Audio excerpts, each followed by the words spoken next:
Hey guys, how's it going? Let me bring this a little bit closer. You get a little bit closer. Hope you're all doing well today.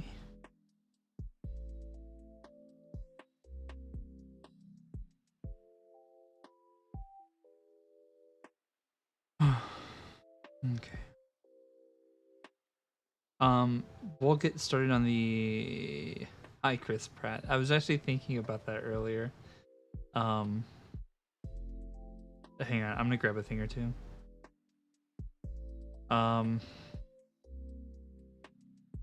Where did I put that?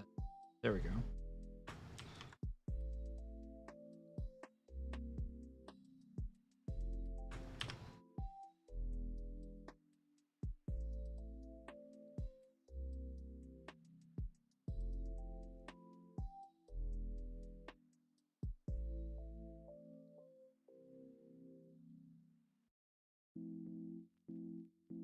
Sorry, I'm gonna have to find all my stuff to put it back.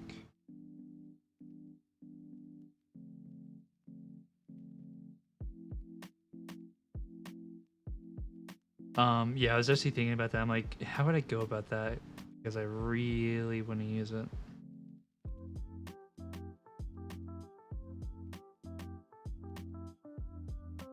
Okay, everything looks good. Okay, let's figure out how we're going to set this up.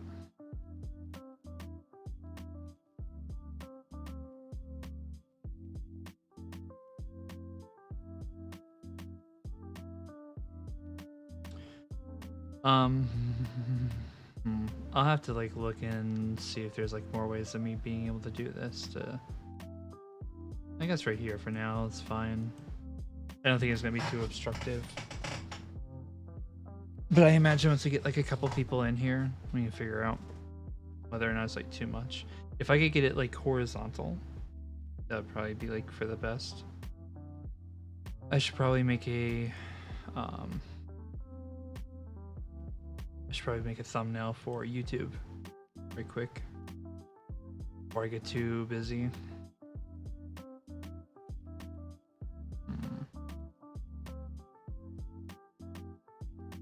How's it going, Combo? How you doing, buddy?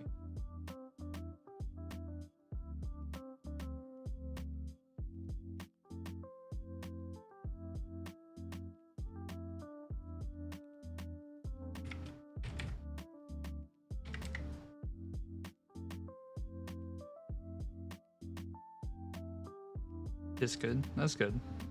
What all happened after I left the call earlier?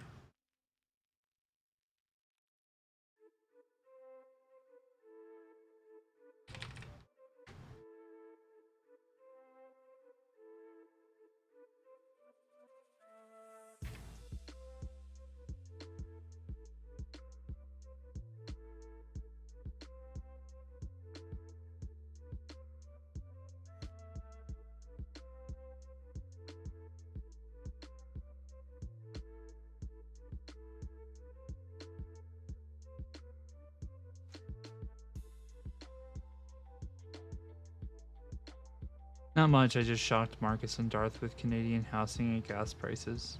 Oh, so you hadn't had that conversation with them yet? Yeah, man, that shit's intense. And like, if Marcus like mentions to you, like, yeah, that's pretty extreme, then like,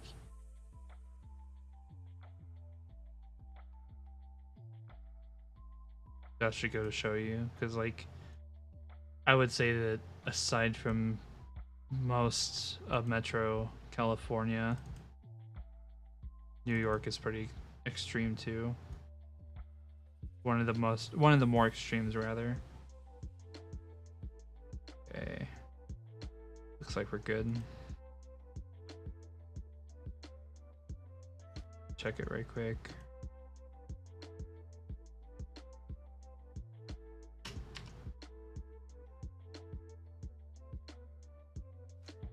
There we go. Okay, we're good.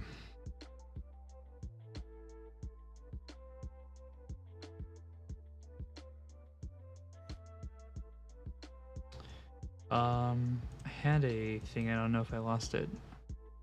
New York is a shit show. Yeah.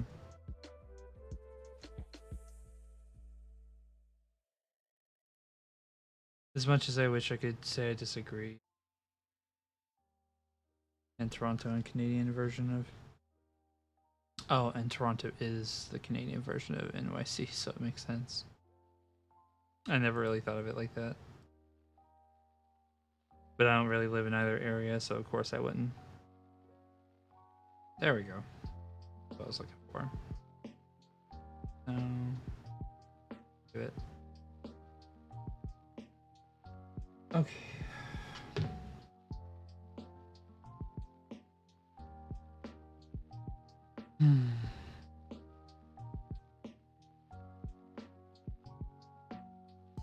Oh, I should probably start looking for like Chris Pratt clips, maybe. I kind of want to like go ahead and get that figured out.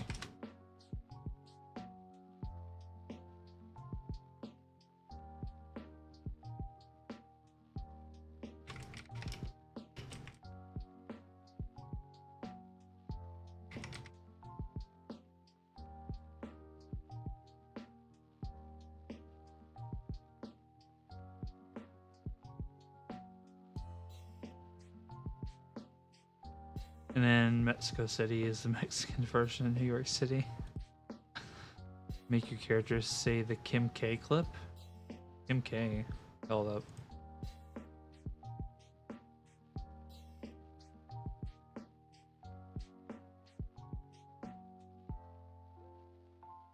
From Parks and Rec. It's a good comeback story, right? Seabiscuit, the Mighty Ducks, Robert Downey Jr. Who Rocky. else? Yes. Kim Kardashian. Kim. Well, In the video, she gets cum on her back, I think.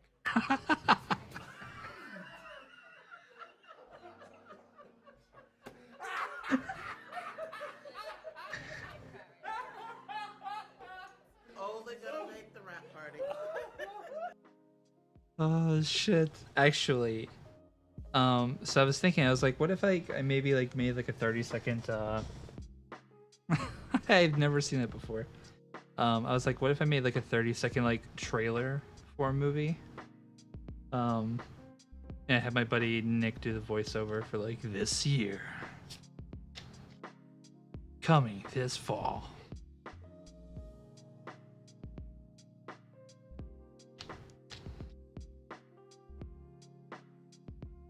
Chris Pratt is Jer Bear.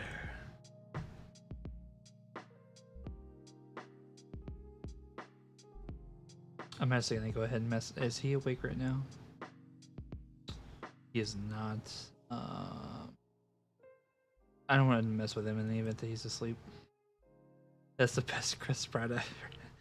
Or clip ever. Yeah. No, I agree. Well, It's a good comeback. it's pretty good. I don't know if I would say it's the best. He's got some funny shit in the Marvel movies. Good comeback story, right? Seabiscuit, the Mighty Ducks, Robert Downey Jr. Who else? Rocky. Yes. Kim Kardashian. Kim. Well, In the video, she gets cum on her back, I think.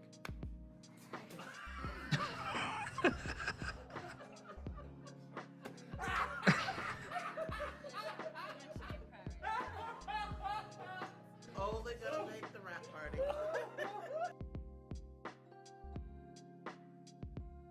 Okay. We're gonna hold on those for now. Okay.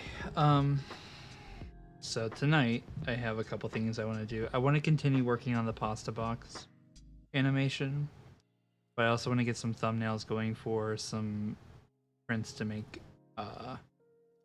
I think I have come to a final conclusion on what I want to do for the prints. So effectively, I was looking around and I was setting up some of my stuff for ArtStation. And what I found is that they actually have a print section and they handle everything including shipping, and from what I understand, a lot of their prices for production are super duper duper duper duper cheap, but like good quality. The best part of that clip is watching all the professional actors break immediately. Yeah, I was noticing that. I was like, no, that's dead ass. Like, that's very real. And not only that, but they provide art prints, posters, canvas, and metal prints, which is something I wanted to do, but like I wasn't really sure how to like make that work, because the majority of the places that do it online. I didn't want to have like one store for canvas prints, one store for art prints, and then one for metal. Having one that like is cheap, does it all, and then ships as well is like it's best case scenario. And I think what I'll do is like for Patreon, like I'll do coupons, because they allow you to make your own coupons for your content.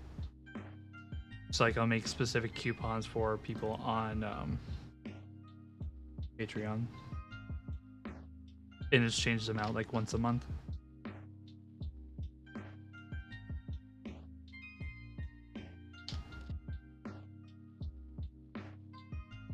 Yeah, I got a little bit of my beard oil on that one.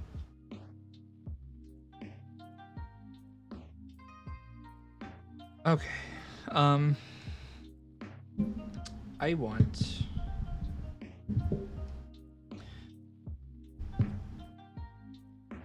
to try some new stuff.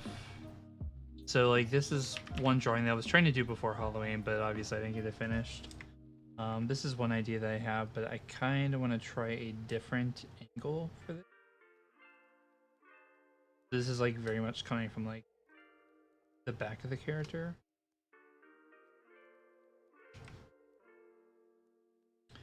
But I think honestly I'd rather have one like from the front.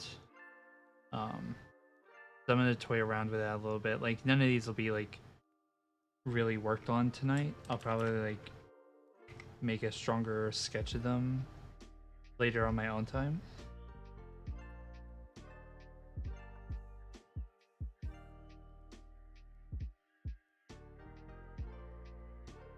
Halloween, bitch, is November 2nd, aka Mariah Carey season. Listen, I didn't get a chance to finish this. And I think the idea that I had is super cute.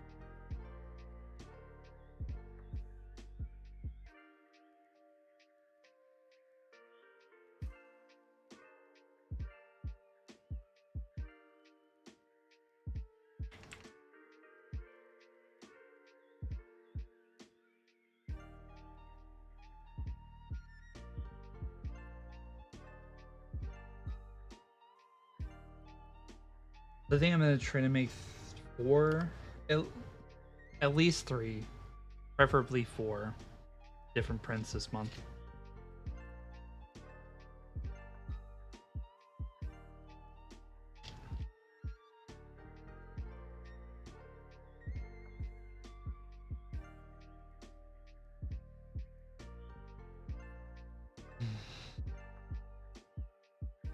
Alright, time to think about what I want to do.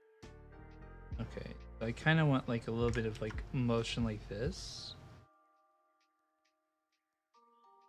Which means the broom probably has to come.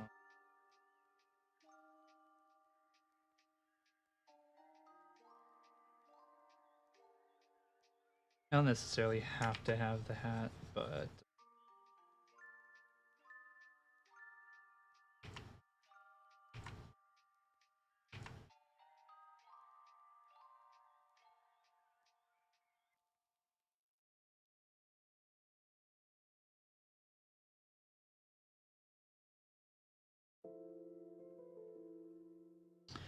I feel like it's maybe leaning a little bit too far ahead, honestly. I've kind of got her torso like really large.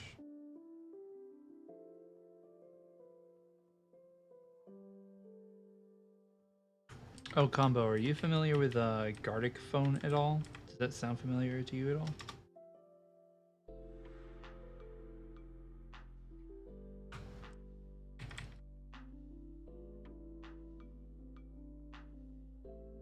Oh, I need to set up RuneScape as well. Nope. You should look it up. It's almost like garlic, but instead of an L, it's a T.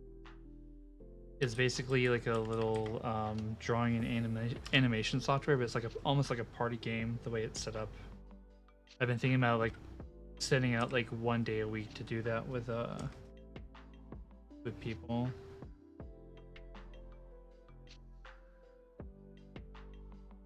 And you can let me know if this that's something you would be interested in doing. Almost like Jack in the Box, but instead of like just like Cards Against Humanity type stuff, it'd just be drawing.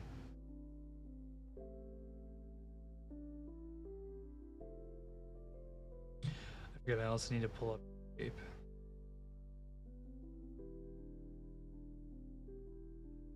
Give me the Chris Pratt clip and then we'll talk.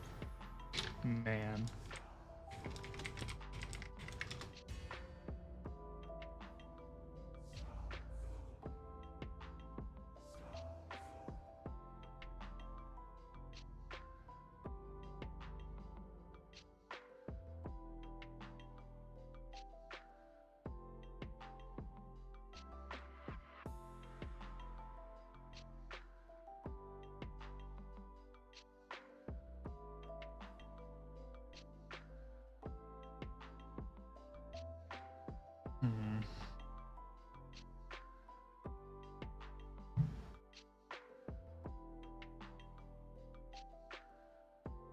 Sorry, checking my daily challenges.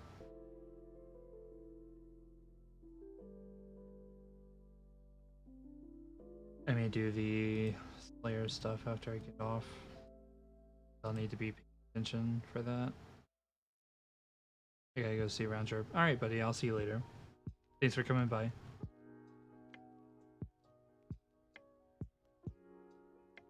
I'm gonna pull up a couple of references of witches riding brooms.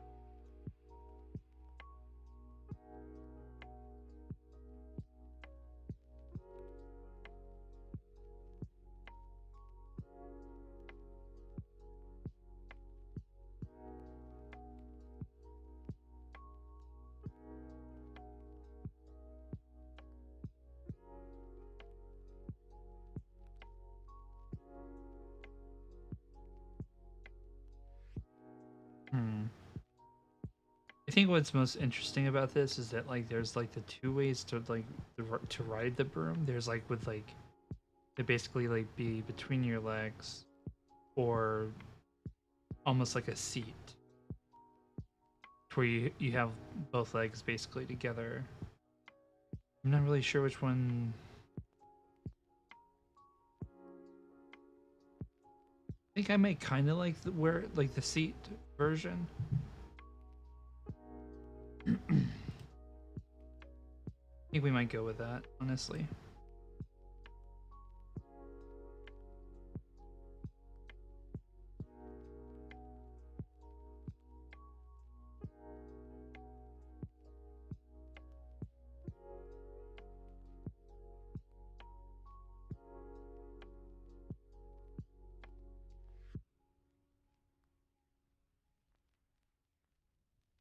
Okay.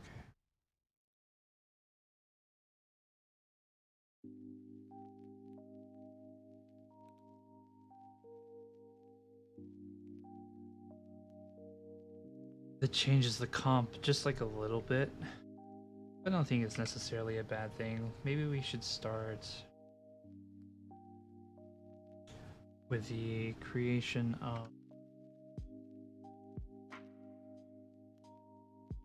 room.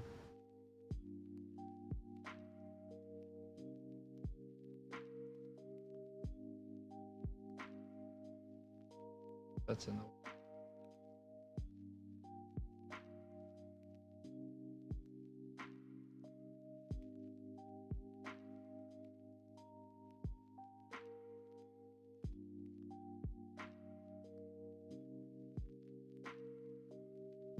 Jesus, I never thought in my life I would say this, but I think I really need fucking 3 screens. That kills me not having.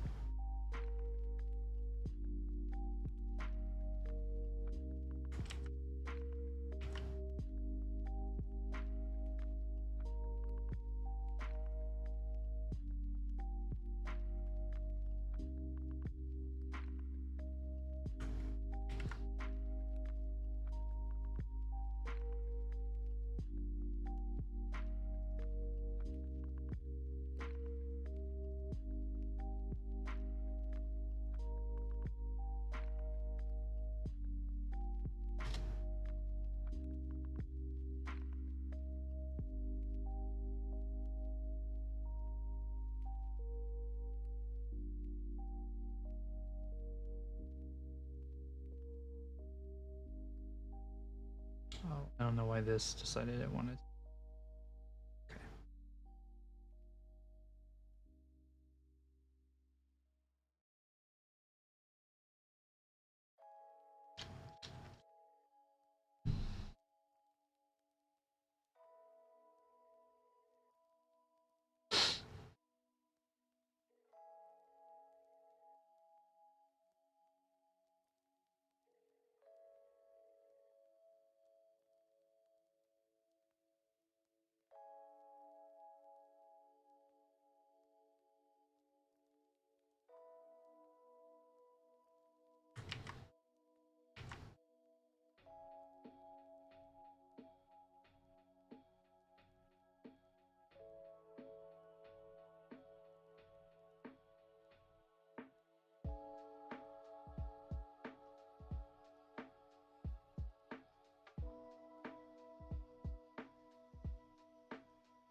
Hmm.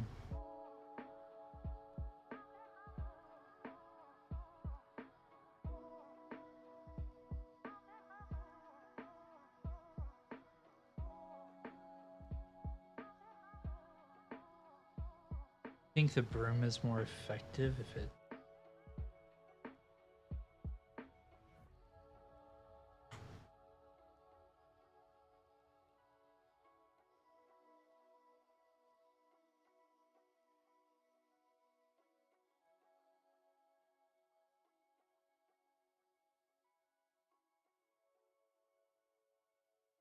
And then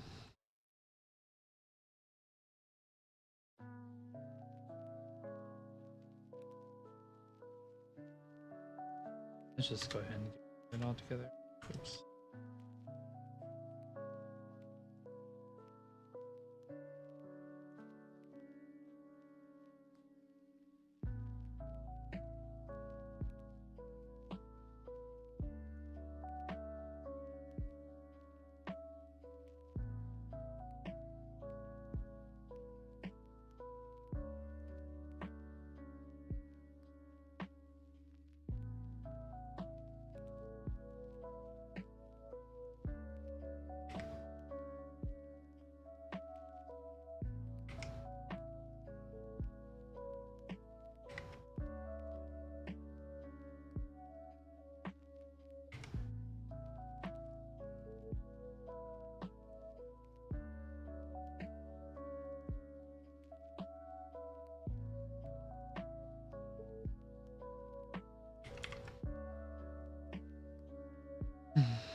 Maybe if I have her like leaning forward.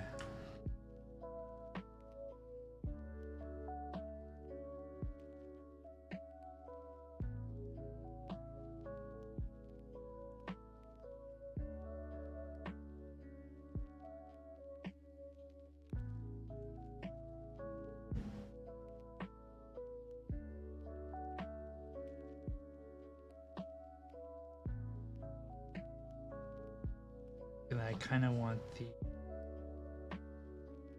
But then she also kind of needs to be leaning like towards the...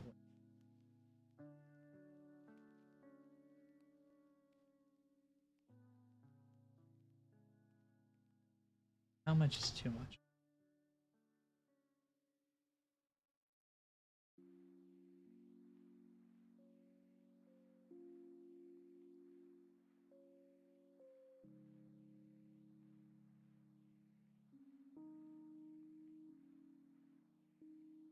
I kind of want the arm up here, at least she's holding on to.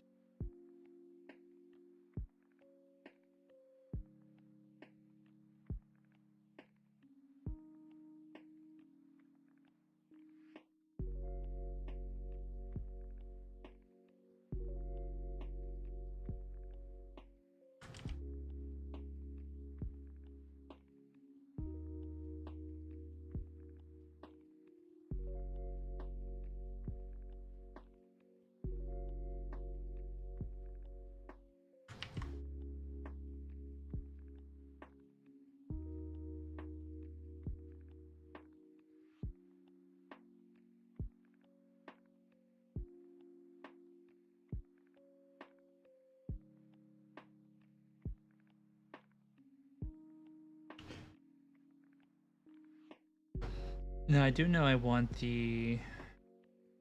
I do want there to be a cat. Where specifically I put the...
we'll fix that up later.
How much does this work though?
I just don't know if... I think we'll just have to play around a bit.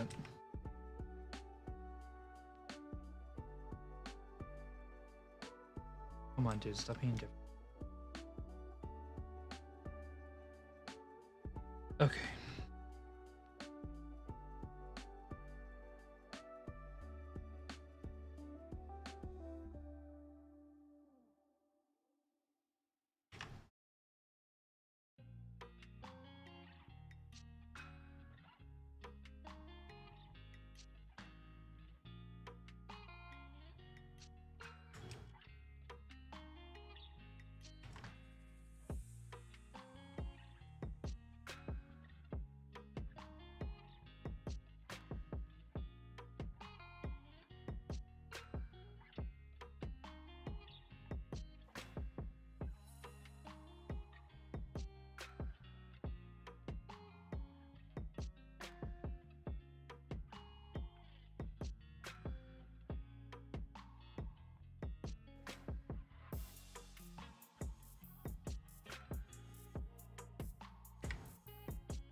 high.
Let's fill out the list.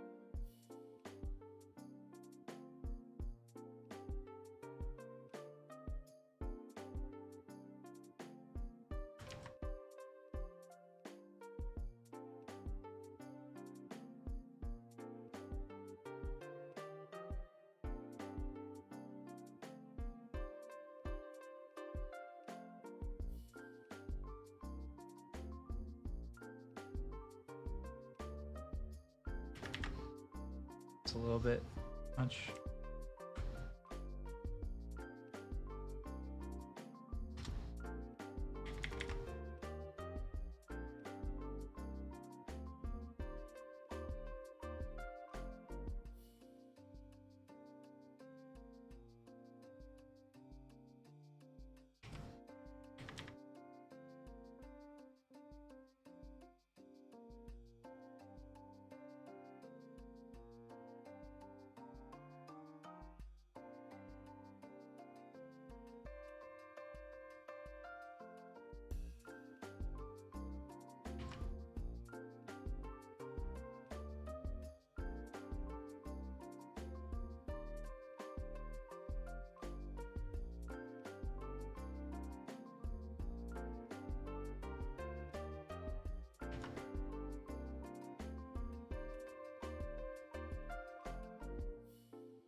This arm needs to come up.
the broom handle. It's really weird. Like, I know I want it to be curved, but I don't necessarily know, like...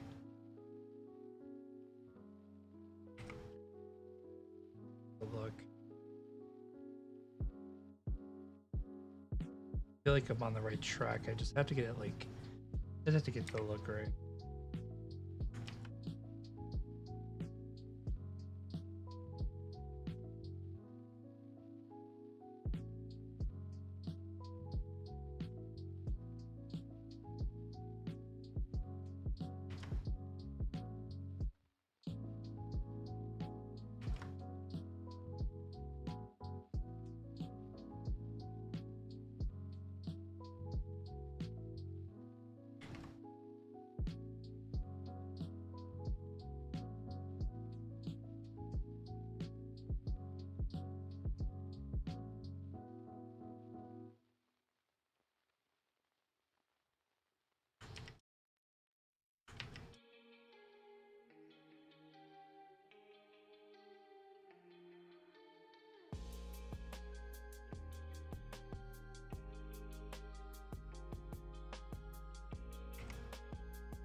Honestly, I could scoot her back a little bit too.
Okay. A little better. You know what? It's just the thumbnail, doesn't matter.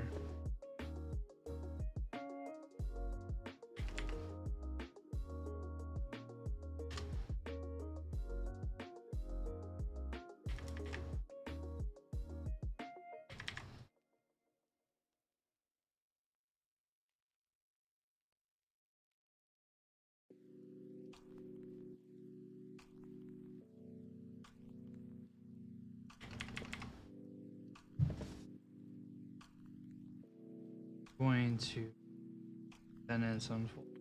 I'm gonna duplicate it. There's, with the exception of the face, I want to try, or with the exception of the body, I want to try like a new.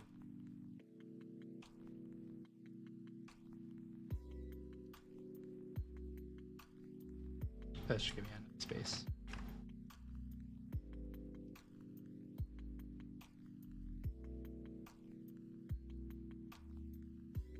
Let's even like keep this. Really make it lighter than what's going on.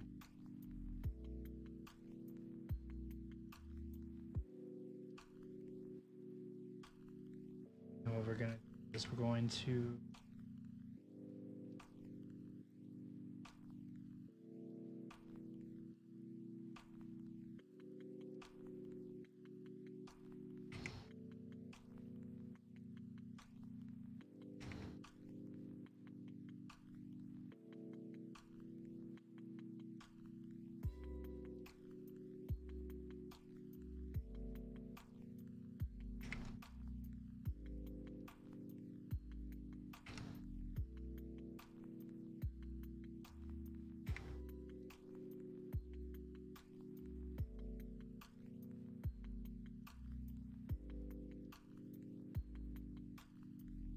bar.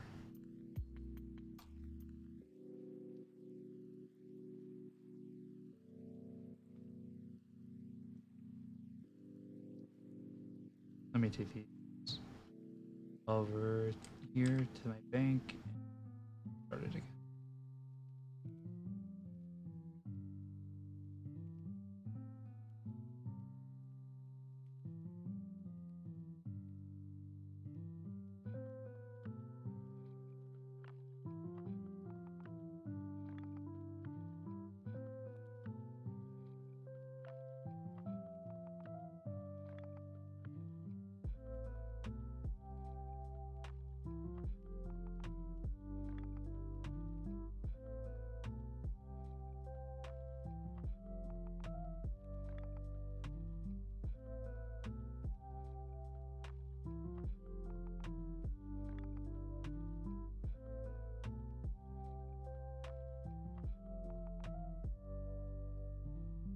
Okay, so I will have to move just a touch.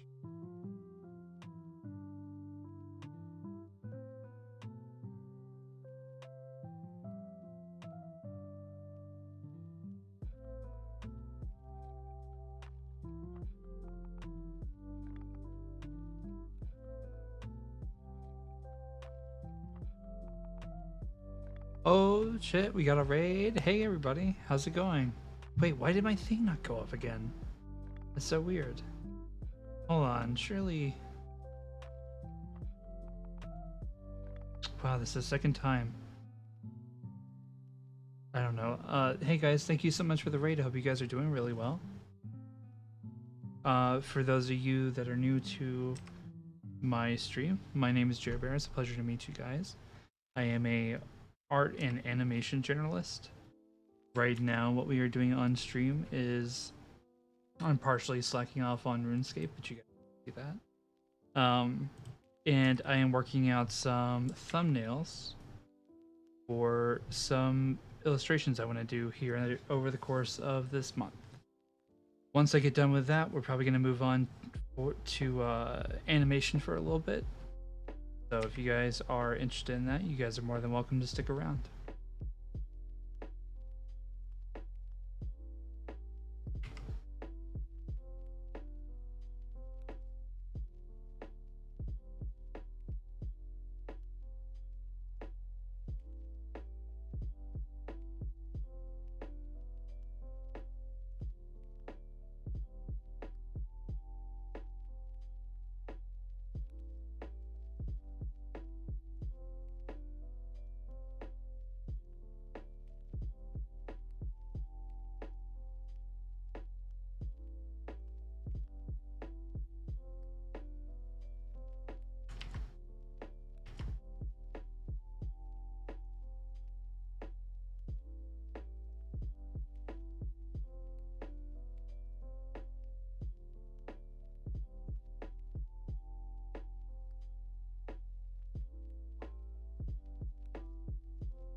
Okay, let's figure out why this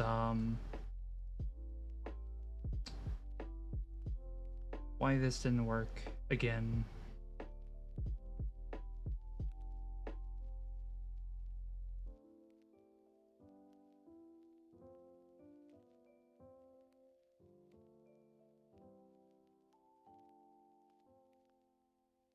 Hmm.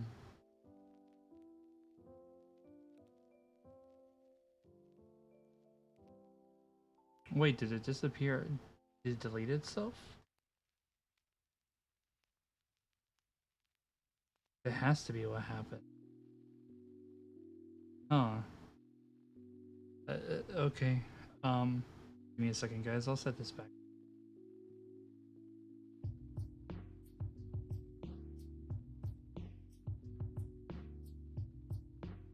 I don't know why this thing keeps deleting itself.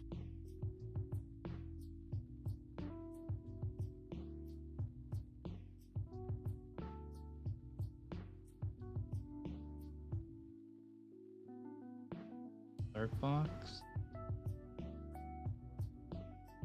Copy.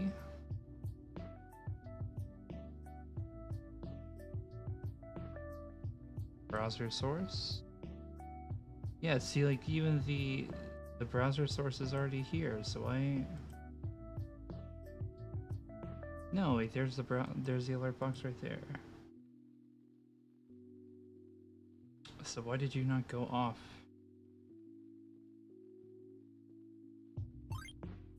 Okay, well, I don't know. It's kind of frustrating, honestly. I don't know. I'm sorry, guys. Maybe there's a thing I can set up to where...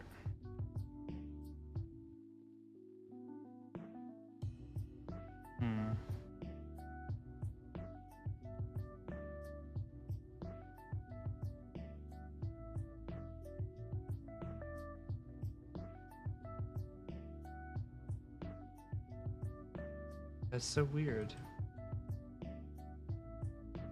I don't know. It's a little frustrating.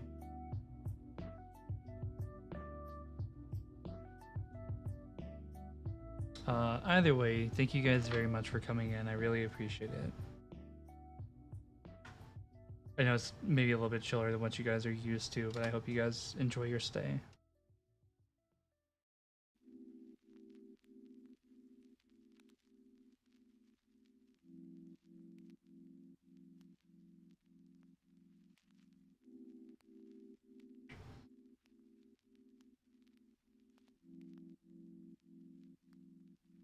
The eyes are maybe... I kind of like how...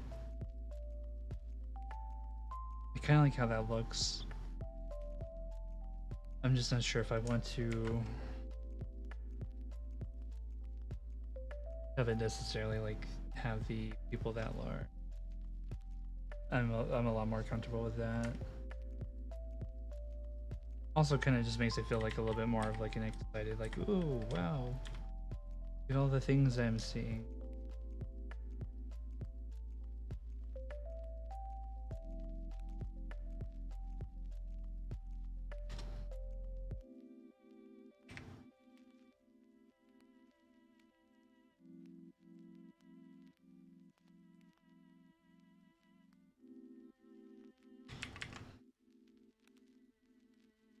I think that looks a lot better. I admittedly kind of want to bring her features.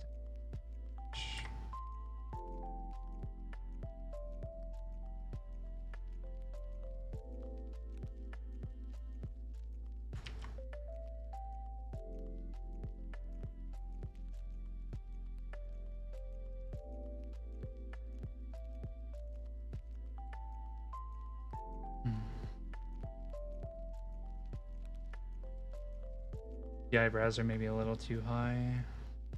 I mean, in general, the face is kind of too high, but I can always figure it out later. What I would probably do is move the bill of the hat up a little bit, like, so like from the previous expression, we had it like down here. But I think, like, honestly, I might like move it like up here since it's up. In fact, I'll go ahead and work.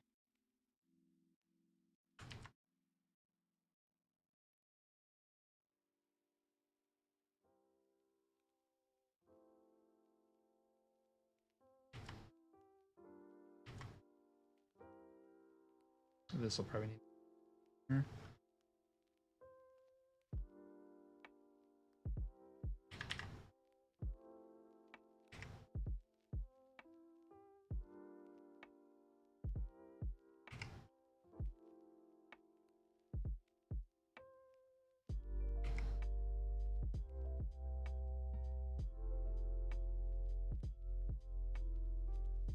Okay. Now a really big face. So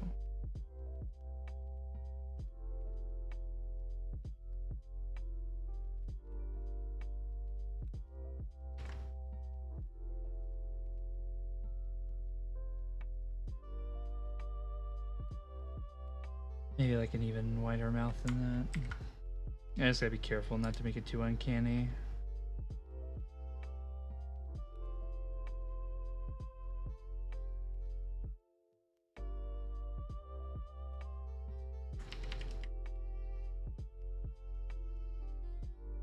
Whoops. I forgot I was doing the RuneScape thing.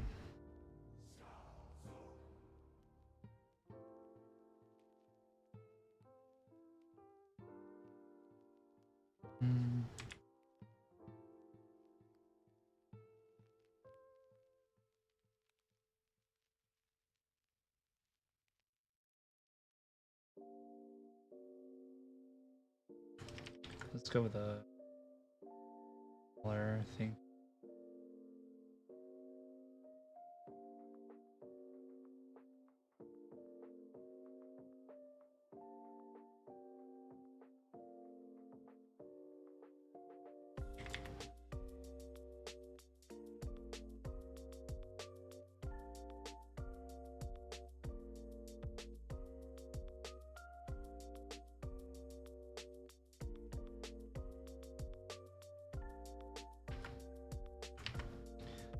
Maybe bring the face down a little bit.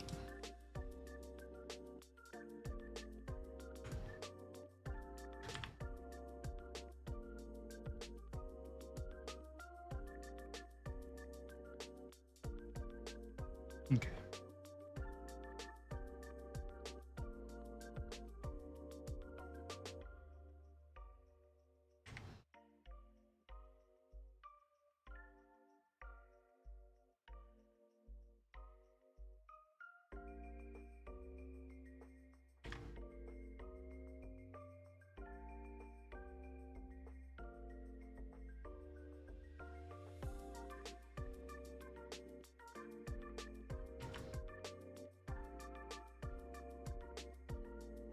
How long have we been going? It's probably been about an hour. Yep. Guys, I'm gonna take like a here in a moment. Once I complete this sketch, I'm probably gonna take like a 5 to 10 minute break. So I can keep my eyes rested. In fact, honestly, probably not helping my eyes very much.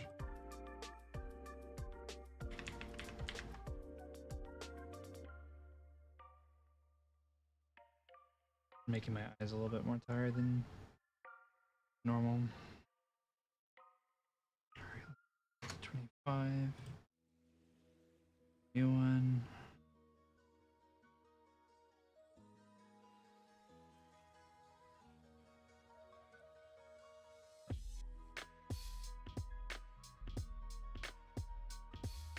And we'll make this 75. 25. That's so much easier to look at. I should have done that from the beginning.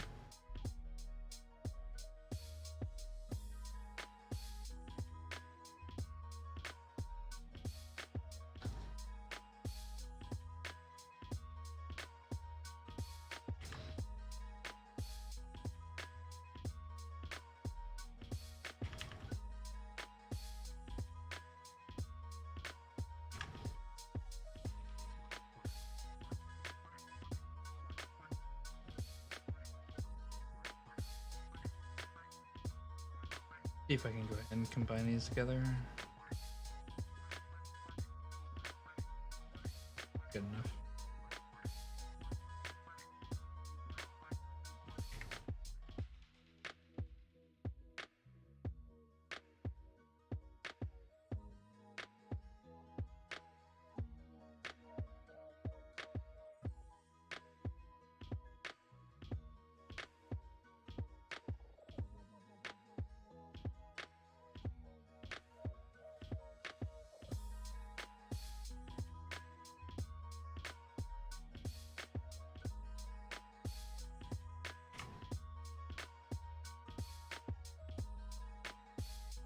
Yeah, let's bring the face down a little bit.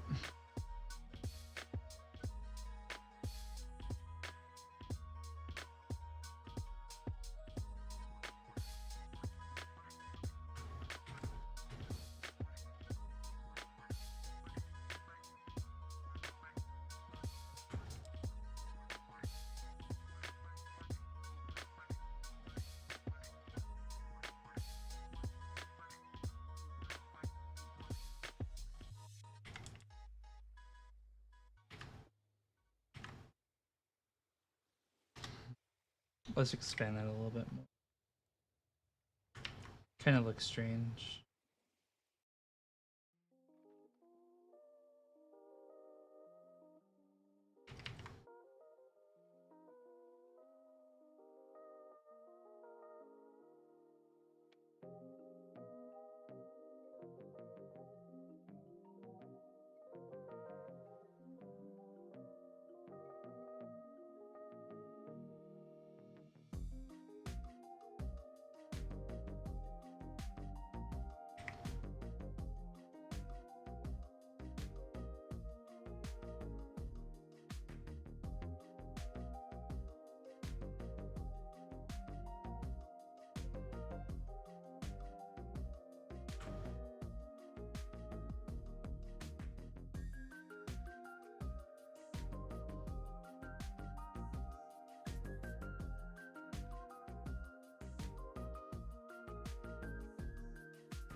I think I've got this backwards.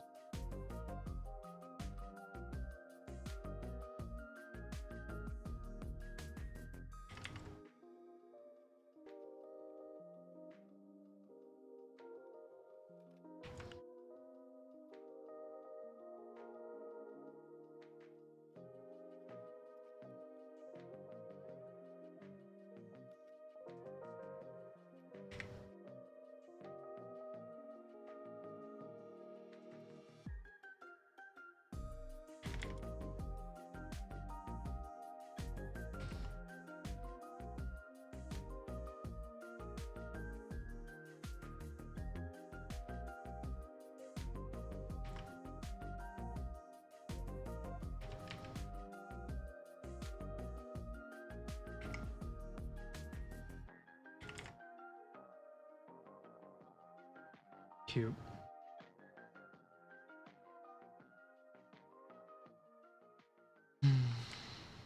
Okay. I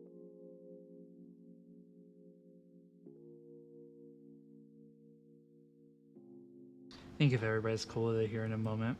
I don't want to get too run down on the lo-fi tonight, so I think I want to try to find a couple things on YouTube to watch. It's gonna be relatively political, or it might be political, I don't know. Maybe I'll look and see what I've got on the docket.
This is actually really cute, I think.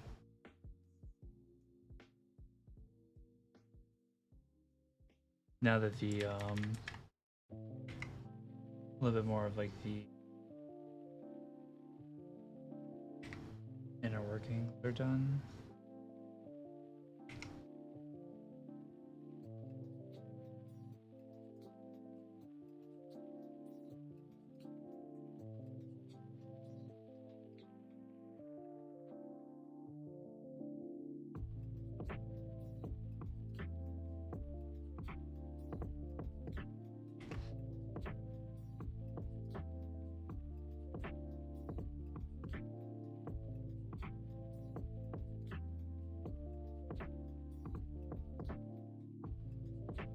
I think that's a lot more expressive. I think I like that better.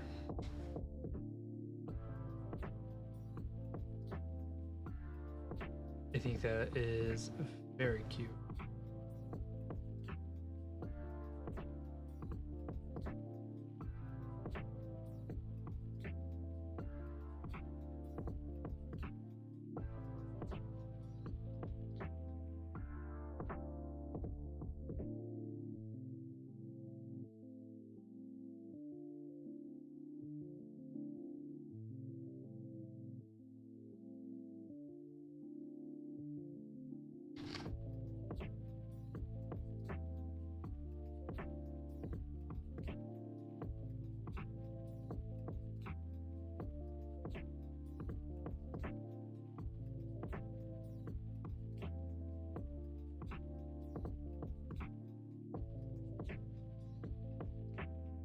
Oh right, I should get rid of the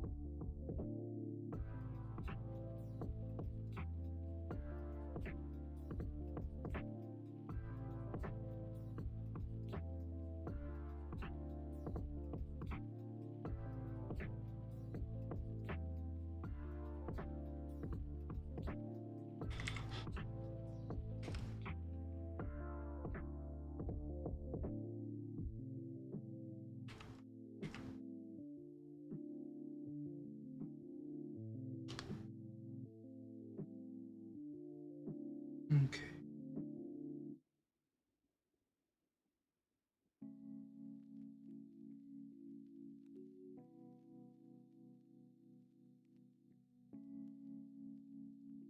Now where do I want to put the?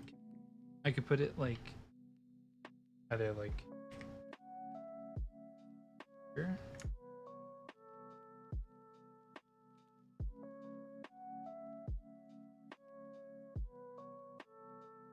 Or like maybe in her lap.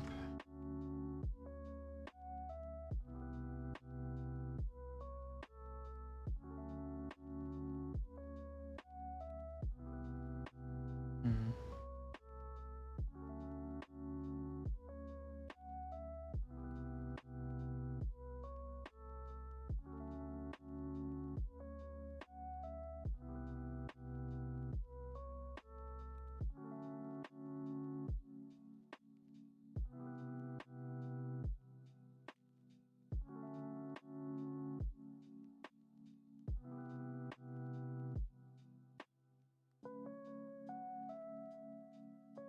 Yeah, it's really like a matter of like right here. I partly want to say like right here. Stabilization off for a second. I kind of want to do it like right here. Just so I can keep this negative space.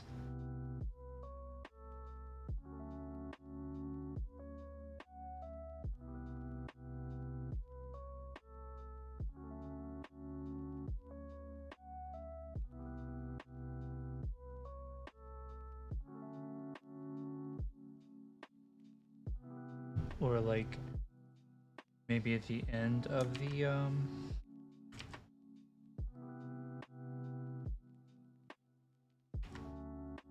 back stable. I need you. I can't draw a perfect circle without you. Or like maybe right here.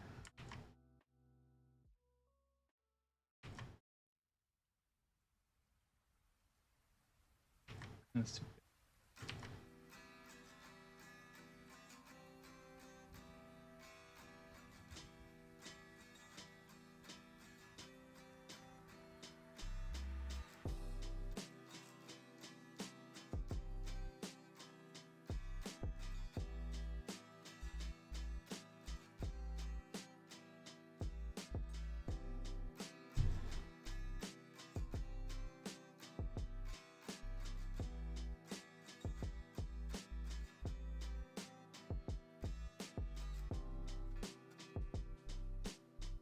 Yeah, I think I kind of want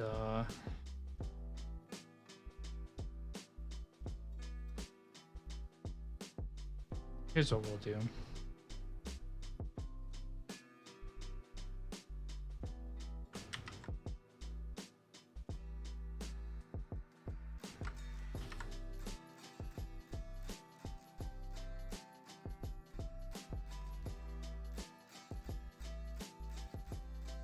It's a pretty good composition. Hold on, I'm gonna try to golden ratio this.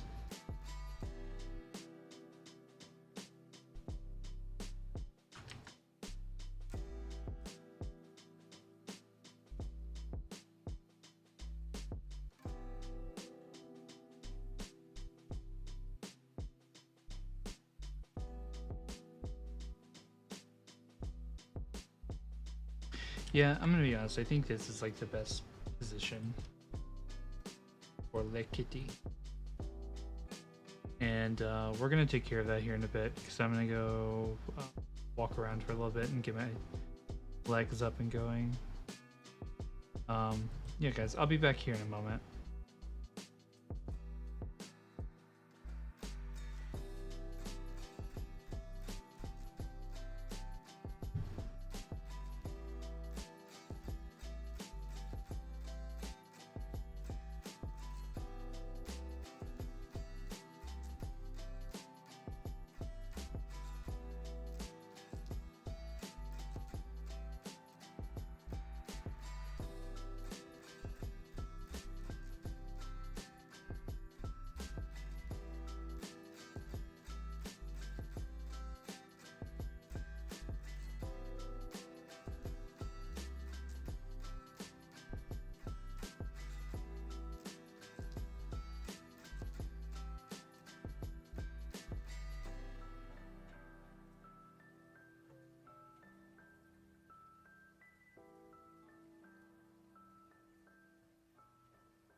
Okay, guys, I'm back. Wanted to use my legs. Okay. I'm gonna check my phone before we get started.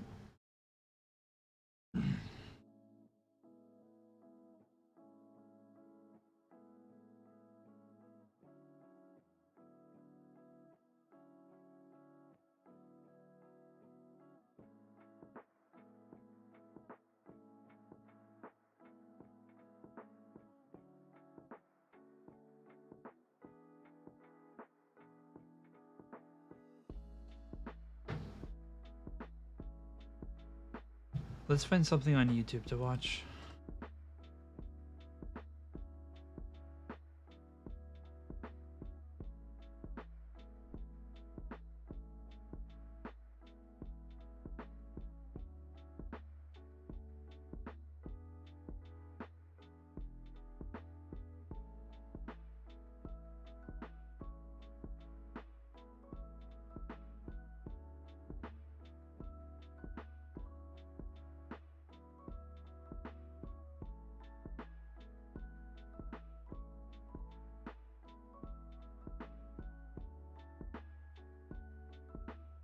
What was that other one?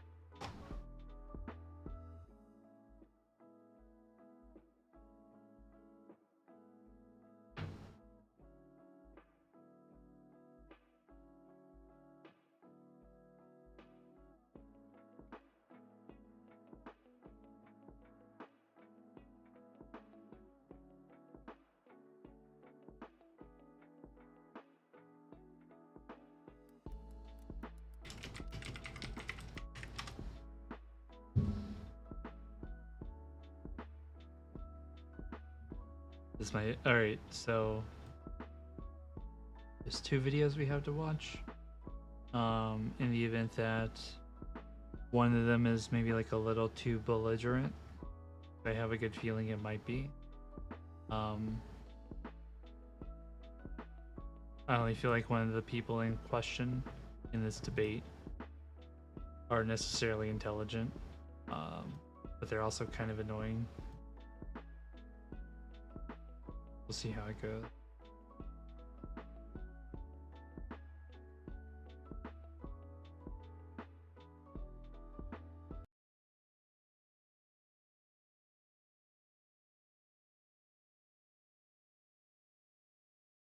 Do you have anger? Right off the bat.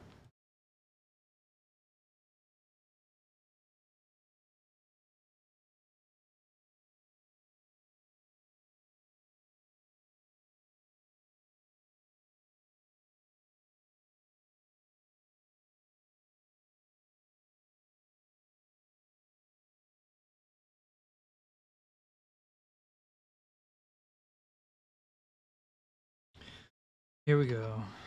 Do you have anger?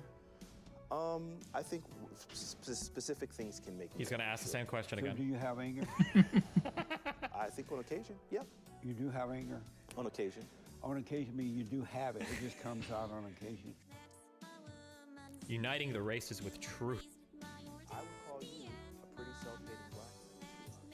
Because, for example, you make statements You like... call me that? Yes, for sure. Oh, good. You call me that? Yes. What do you call me? A pretty self-hating black man. What the? Yeah, listen. And why? It's not to be offensive. I No, think no, it's no, just be offensive. Okay, well, all right, but it's just that you Why? say things like, I'm black and I'm slow. A Fanatic is a Twitch streamer and musical artist. Thank you for coming, Fanatic. Thank you so much for having me. I'm So excited. does Fanatic mean that you're crazy? No.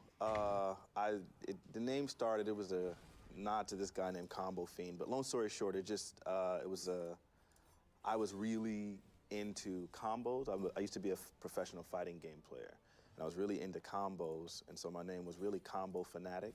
Oh. I just kind of shortened it down to Fanatic. You must have been a beta male. Yeah. Amazing. Are you a Christian? Yes. You're a Christian. And why do you think you are a Christian? Well, I guess I was raised very Christian, but then I think beyond that, I developed a personal relationship with God, I would say. I guess all throughout my life, I always knew who he was and saw examples of who he was. But I feel like, obtained a really personal relationship with him, with God. When I started really reading the Bible, I'd say around 19-ish. Yeah. Was when I really kind of rededicated, because, I think anyone raised Christian, you kind of step away for a bit. Rededicated to God, I would say, and started reading the Bible and developing a personal relationship with him. And What is ability is a crazy. personal relationship with God?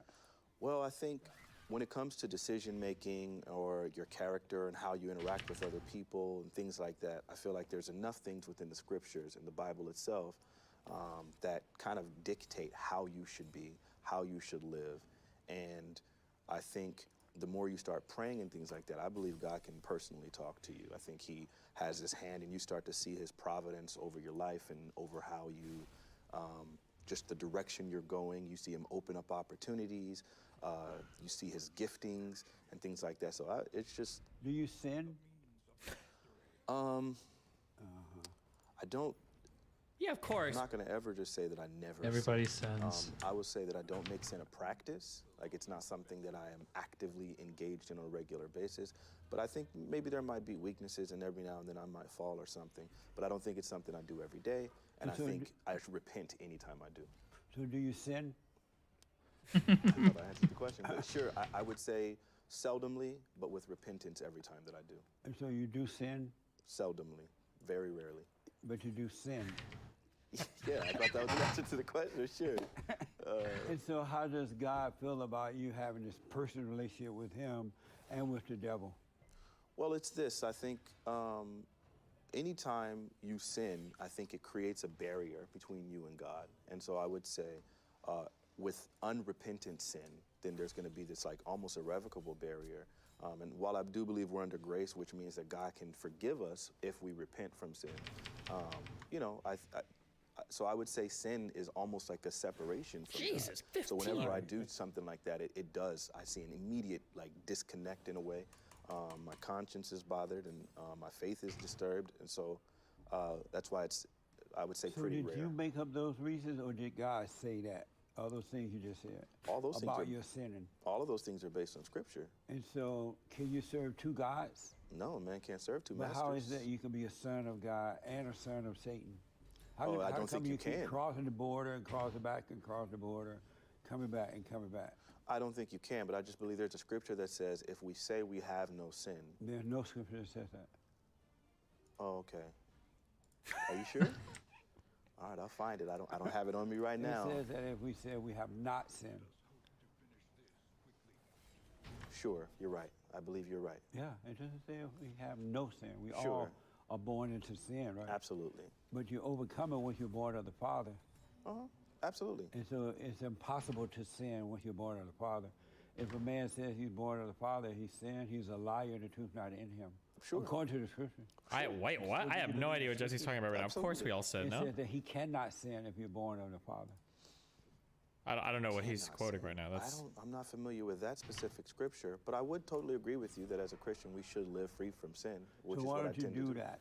I think I tend to live free from sin. No, you just said you sin. I think that's a really reductive way of taking what I was originally saying, which was that, sure, there have been occasions where I've sinned, like I might have fornicated or things like that, and I would say that to do that would be almost, like I said, a separation from God. I think that's, I would not be a person that's like actively fornicating and things like that. So is fornication a sin? Sure. Where's that? What? Where's that?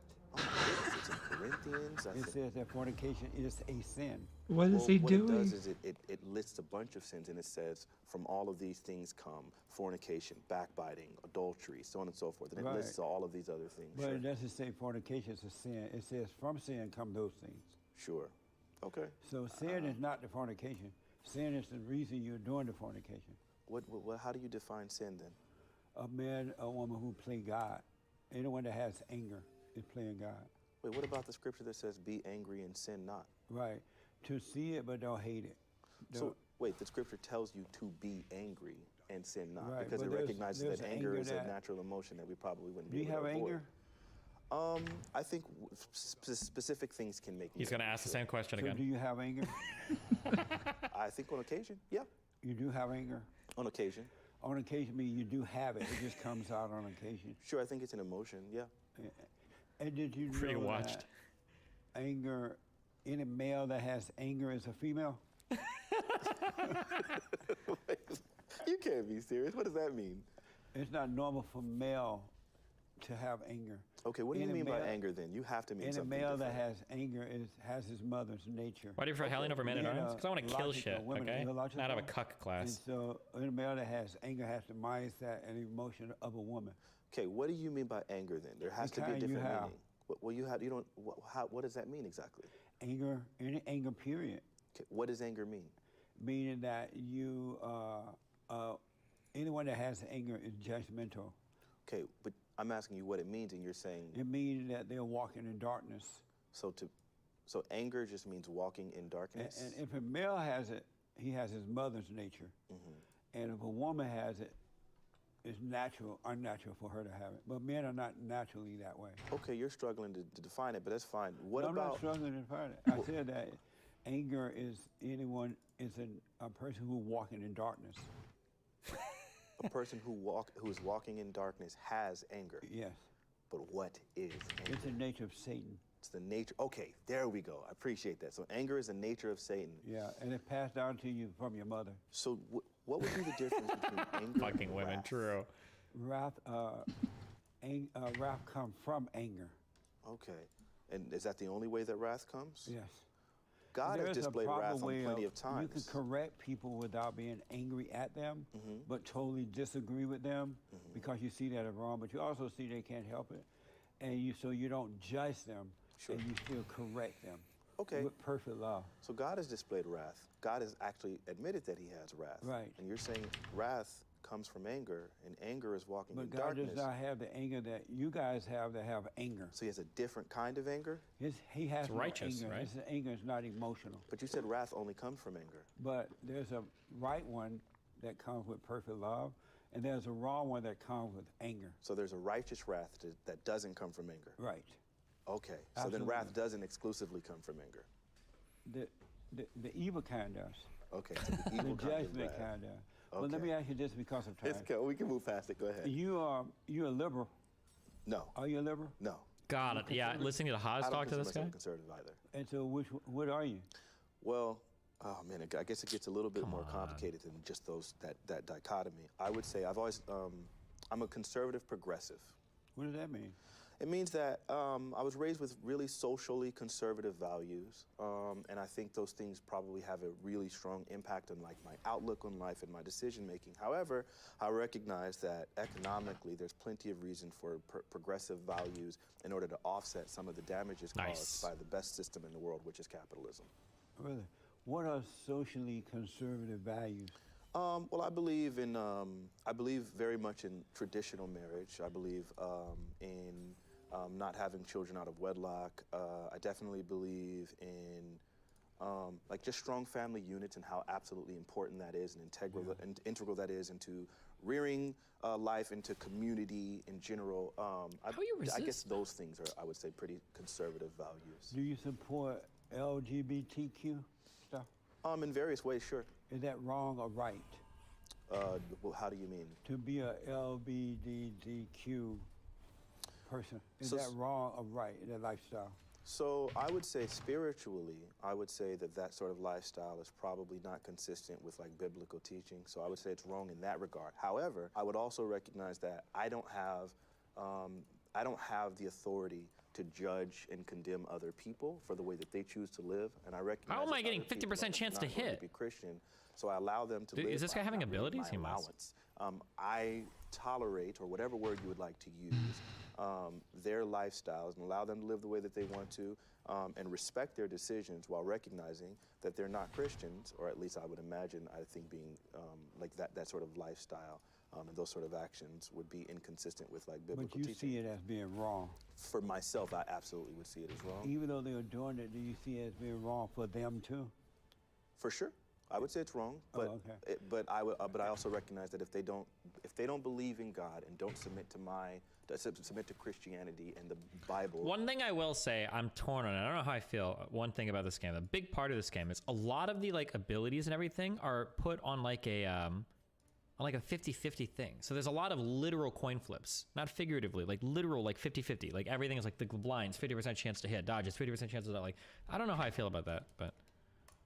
As their authority, then they're probably going to live in an entirely different way, that's up to them. I believe there's a truth, and I think the Bible is an objective truth, but I recognize I don't have the ability to push that onto other people. You said that you're a conservative. Progressive. Progressive. And what is progressive about you? Well, I very much believe in things like reparations. I think that's like a great idea for various problems. I believe that we probably need expansion of various social safety nets and things like that in order to shore up some of the problems that happen from late-stage capitalism. When you say we, who are you talking about? People in general, like society. So all people should get reparations? I would say people for which it's appropriate. All people? I don't think all people are required. Well, who are you referring to that that should get reparations? Well, okay, so I think Native Americans need specific reparations of some kinds. They've Why? already gotten it. Why do they need it? Because of some of the previous damages that have been done to them. What was done to them that would require that they need reparations? Oh man, unfortunately, being honest, I'm not strong enough on Native American history to be able to answer that like coherently. You know why? Because they don't need it. Okay, all they're going to do is buy some more pot with it. Jeez. Okay. I don't have that answer. That's not my area of study. Peyote, right? I believe it. I believe there's probably a peyote. That's the pot we're smoking today. I'm not smoking, but people smoke. Yeah, white Americans smoke it too nowadays. Yeah, they smoke the equal rates. Hey, did you even catch that? For example, okay. That's actually hilarious. What is positive affinity changes? Oh, like building relationships. People who were denied the GI Bill. I would say there should probably be reparations for that. I believe that the Japanese in the internment camps deserved reparations. Fortunately, they got them. Well, who deserve? You say you believe in reparations today, and you believe it for the GI people? Sure. Anyone surviving they fought for the country. Absolutely. Would you? So you would agree that they should get reparations if they were denied it systemically? We somewhat take care of them now. I think we should do a better job at it, of course. For sure, but the GI Bill specifically, we created that with the intention of helping people specifically who have been in war and that would come back and then not be able to assimilate properly. Should blacks get reparations? But hold on, just really quickly, with the civil rights thing, I'm sorry, when it came to the GI Bill, we systemically denied the GI Bill to black people. That should be corrected. That should be correct. Man, Jesse, I knew we agreed about a lot of stuff, man. That's go not ahead. one thing. Okay, sure. Nah, but I think we're both Christians. I think you absolutely believe in, like, the Bible as, like, the authority. He's so confrontational today. You believe in living free from sin as I do. So I think we probably agree about a lot. I think you're probably conservative, maybe more so than I am. But now you're agreeing about reparations for the GI Bill. What? The authority of I think it's the ultimate authority, and I think it encompasses it encompasses all things, right? I think it's the authority on how we should live our lives. It's the authority on how we should conduct ourselves, which I guess is a portion of living our lives. I think it provides like excellent structure as far as the way families should be Where'd designed. you get that from? That the Bible is the authority?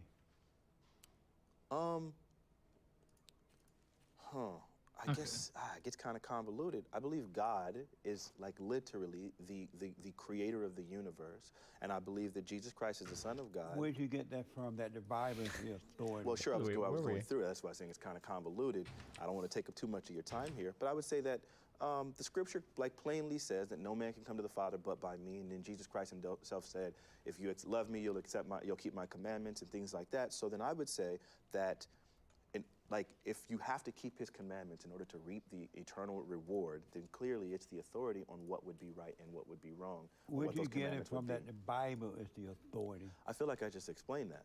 No, you didn't.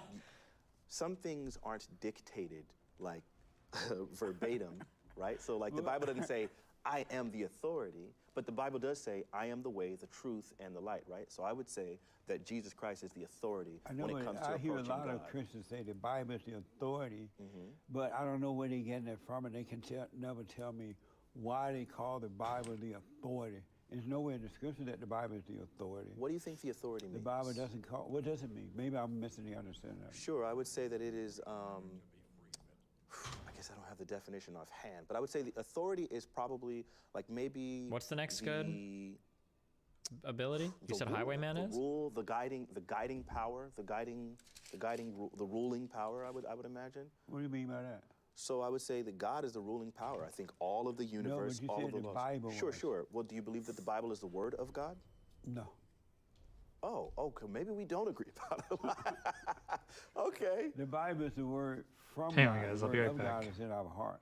Okay. You hear my cat at the door. I'll be right back. I'm gonna turn my mic and cam off, and I'll be back in just a second.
Okay, me back.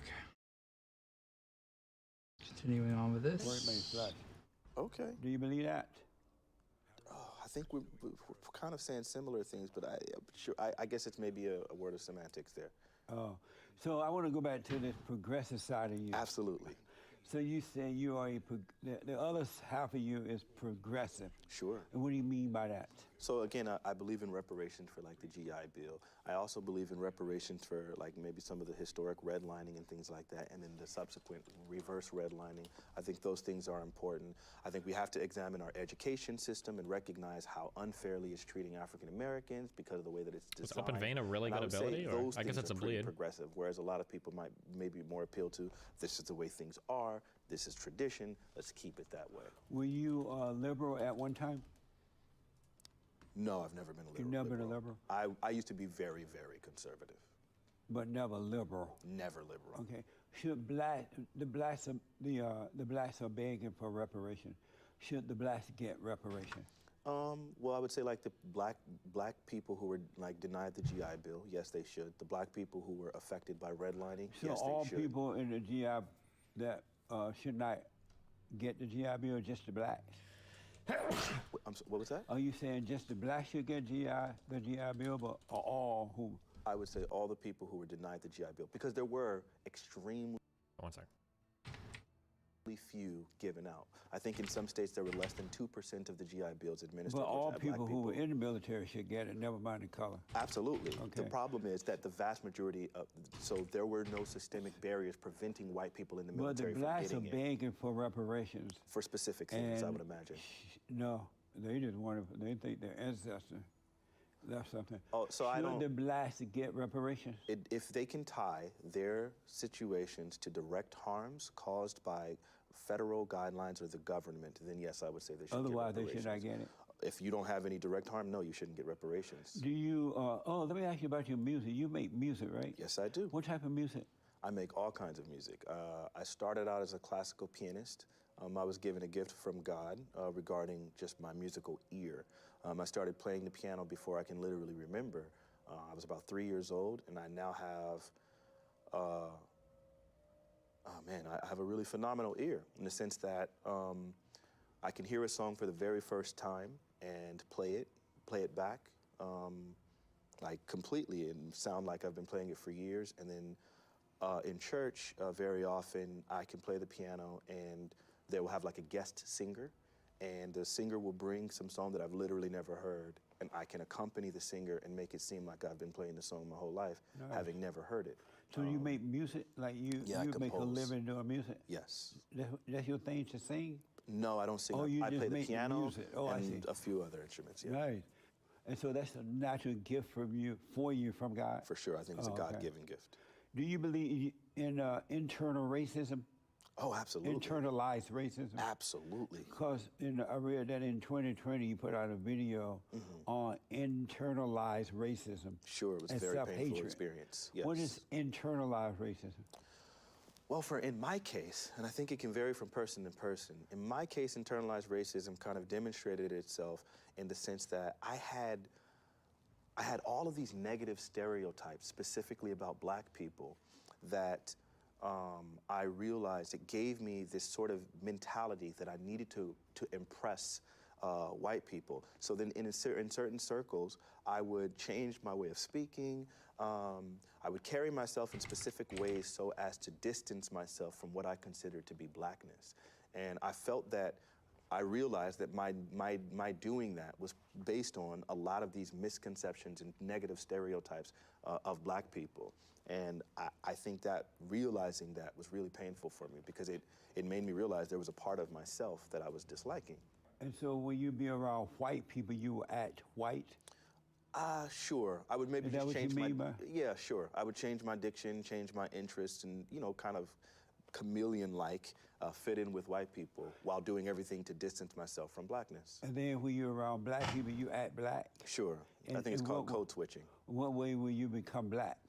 I think I changed my diction quite a bit. I think my musical choices would be different. I like all genres of music, except for like pretty much heavy metal. But like, for example, I like country music. I wouldn't listen to country music around black people. I wouldn't like volunteer that I like country music back in the day. Just those kinds of things where it was just anything culturally black, I would intentionally just kind of distance myself from it. Really? And what made you do that? I don't know. I was raised in a pretty white society, where I grew up, and I felt like I had experienced a decent amount of racism. And I think part of my response to avoid conflict was to just try to distance myself from blackness. Oh, I see. And today, are you acting white or black right now? I'm acting like myself. But you sound white. I don't think I sound white No, at you all. speak pretty white. I think I You speak speak all intelligently. correctly, Do you- intelligent. Do you not and- think black people can speak intelligently? No. Well, what am I? But I'm you think trying I'm to a black figure out person? now, are you being white with me or are you being black with Oh, me? I speak like myself. So here's what But it you is. sound white. Okay, I disagree with that. I think black people can speak rather intelligently. Where are they? Right here in front of you. No, other than you. My family, all of them. Oh, they act white. I don't think they act white. I think they speak intelligently. I'd say this. So my mother, very college educated woman, she really instilled very much. And her father, who wasn't college educated, were really, really big on just speaking properly. And I think we grew up with this as like a, part of just something that was necessary.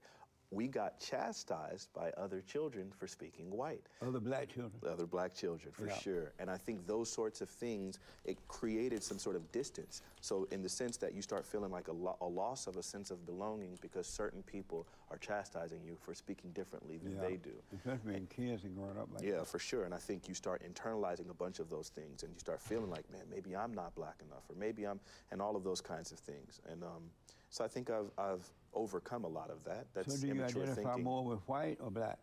I'm a black man and I identify with blackness. You do? You I date just white realized that all girls? of this is a black part of the Do black you date experience. white girls? No, I do not. You don't date white girls? No, I date black girls exclusively. When you were white, did you date white girls? I don't think I was ever Jesus. white, but I would say when I was around white people, I found everyone attractive. I think probably the last 3 years when I kind of moved more black exclusive. And so do you, at one time you dated white girls? Were Sure. you more white? Sure, I've been with white women. You've dated white women? Mm-hmm. Amazing. Is it? I think, they're women. What? They're women. They're just like anyone else. Do you date Mexican women? Oh my gosh, those were my favorite in high school. My Spanish used to be on point. See? Yeah. So what is self-hatred? I would think self-hatred is, again, oh my gosh, I think one of the easiest way of exemplifying it, there was this doll test that happened with these young children where they were doing, like, I think from like 4 to 6 to 7 years old, and they had them answering questions about attributes of dolls, white and black. And the kids are able to immediately, like when they ask them about negative attributes, they assign those to the black dolls. But the thing that was the most harmful about one of those things I saw was there was a black kid. She was doing the doll test, and she said that, like, so she was assigning all the negative attributes to the blackness, and then when they asked her which doll more looks like you, she pointed to the black doll. So she was calling herself, in that sense, like, you know, maybe indirectly, mean and bad and misbehaved and all of these negative attributes. And I think that a lot of times black people can do that. I would call you a pretty self-hating black man, to be honest. Because, for example, you make statements like... You call me that? Yes, for sure. Oh, good. You call me that? Yes. What do you call me? A pretty self-hating black man. What the? Yeah, listen. And why? It's not to be offensive. I think it's just be offensive. Okay, all right. But it's just that And you why? say things like, I'm black and I'm slow, or I'm black and I'm dumb. And it's like you assign these negative attributes towards black people, which are just not universally applied. We could look at white people in Appalachia and see something that we could see some pretty dumb white people there too. So when I think say dumbness is just a general thing that can apply to all humanity. When I say I'm black and slow, the black people think I'm talking about all blacks.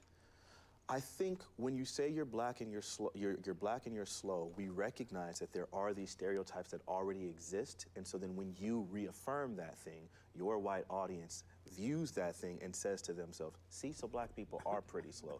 They tend to apply those things So generally. you see, when I say I'm black and slow, people will assume white people and assign black that to people all. think I'm talking about all black people. I recognize that you obviously have to know the difference between that, but I don't think everyone's thinking so deeply about it, and I would say that some of your constituency will assign those attributes across the board. And why do you think that? Because we already see that it happens on a regular basis. What do you mean by that? Well, for example, some of the times where you will mention things like criminality within black men, right? Or criminality within whatever. And so you'll have these people poses that are really just good. automatically assume that black people in general are this way. And so then it's hard for people to distinguish between individuals when they're thinking generally. And I would say that's why. But how do you know that that's what white people think, though?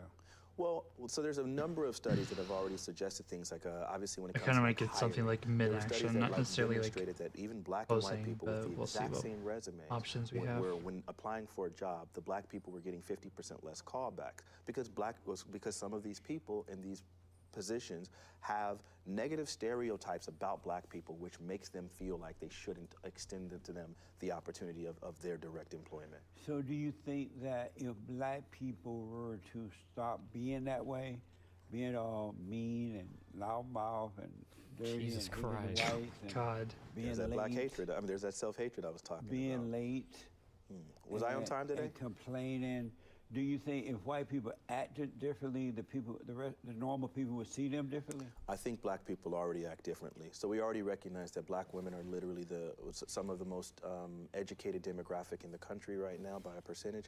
We recognize already that, again, some of these are criminality actually is really not nice. very They common don't necessarily within apply black to culture. the It's disproportionately found thing, in black but maybe I culture. can- But if Very we- common. It's disproportionately found in black culture. Disproportionately common. Disproportionately found in black culture. But do you think that the average black person is a criminal? Yeah. So you would think Oh, that's so. I didn't hear what that last bit was. That's actually such a meme-worthy quote. Disproportionately common. Oh my God. it's disproportionately found in black culture. It's But if very we, common. it's disproportionately found in black It's culture. disproportionately common. Disproportionately found in black culture. But do you think that the average black person is a criminal? Yeah. So you would say more than 50% of black people are Sigma. criminals? Maybe a little bit more than that. Oh my Lord! So But okay, let me so ask you this, I can though. see that lack of information is where that self-hatred But comes let me from. come back to something.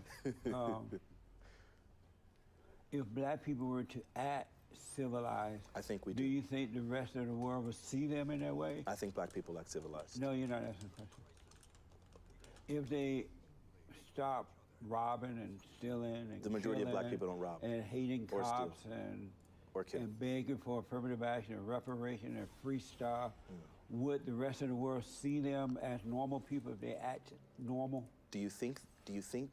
First off, I'm just going to say, the average black person doesn't steal. Criminality is still going to be the minority Jeez, of African Americans. nice. So if we take 100 African Americans, not 50% of them are going to be criminals, right? So if black So people then that means were the to majority of them act- aren't criminals. If they were to act normal, would we see them differently? What do you mean by act normal?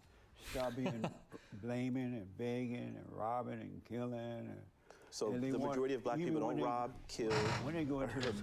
schools, when they want to get into the white schools, we have to lower the standards to let them in because they say the SAT score is white. Jesse, The everything's white. who's the largest recipient of affirmative action? That's not what I asked you. He's gonna Really say quickly. white women. No, I got you, but this is really Do related you to what you're think saying. that- Hold on, I real need quick. an answer for that. I got you. first. But just listen to this really No, quickly. no. Okay, if go they ahead. acted differently, would we treat them differently? I don't believe Or that. see them? I don't believe that black people act the way you're saying. So I don't understand. So that your question doesn't really seem well You founded. don't know we have to lower the standard to let them into the white schools? It's crazy that you say that when the largest recipient of affirmative action is white women.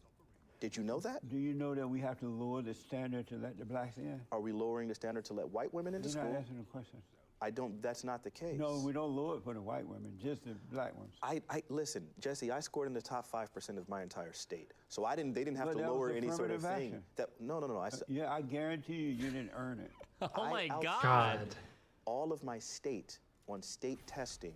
I was in the top 5 percentile. Right. So while you might say that's But affirmative that's action, not real though, what's not real? because behind the curtain they lowered the standard. They saw there was a black student, so they lowered it. I don't think you have an accurate understanding.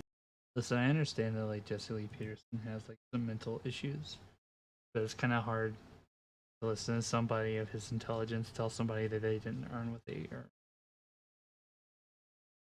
Just saying. Understanding I'm of how telling you the affirmative truth. action works. At UCLA, they lowered the standard so low now you can't find your way out, so that the Jesse, blacks poor can get thing. in. Okay, listen. I'm sorry. You don't understand how affirmative action works. I don't know how to. When you do leave items behind, do you still get credit for dropping an item? Does anybody know? I do not understand how it works. You think that they Lower the lower? standard. Do you think So they the- lower the test scores, or they lower the standard for when someone would Everything get at this into? point. At So first it they was- just raise Okay, the test I scores. think of we have black enough kids? options. No, they lower it for the blacks and bring it. I Okay. mean, they lower it for the whites and bring it up for the blacks. Like so the they- test scores. So they can pretend that the blacks are earning it. The test scores? Yes. Oh, okay.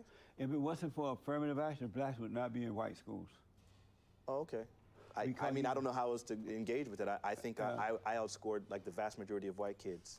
I outscored But the that's vast hard majority to of the believe state. because you're black, and I know that. That's that self-hatred. I know that blacks are not earning their way. Oh, man, see, that's that internalized racism. You Why is that automatically... internalized to Well, face because- reality? No, it's not Or reality. face reality. Jesse. Who begged for affirmative action? So, Who Yeah, begged for guys, give me affirmative just a action? white second. women, they get it the No. most. They got it Sorry, because they. sorry, I'll be right back.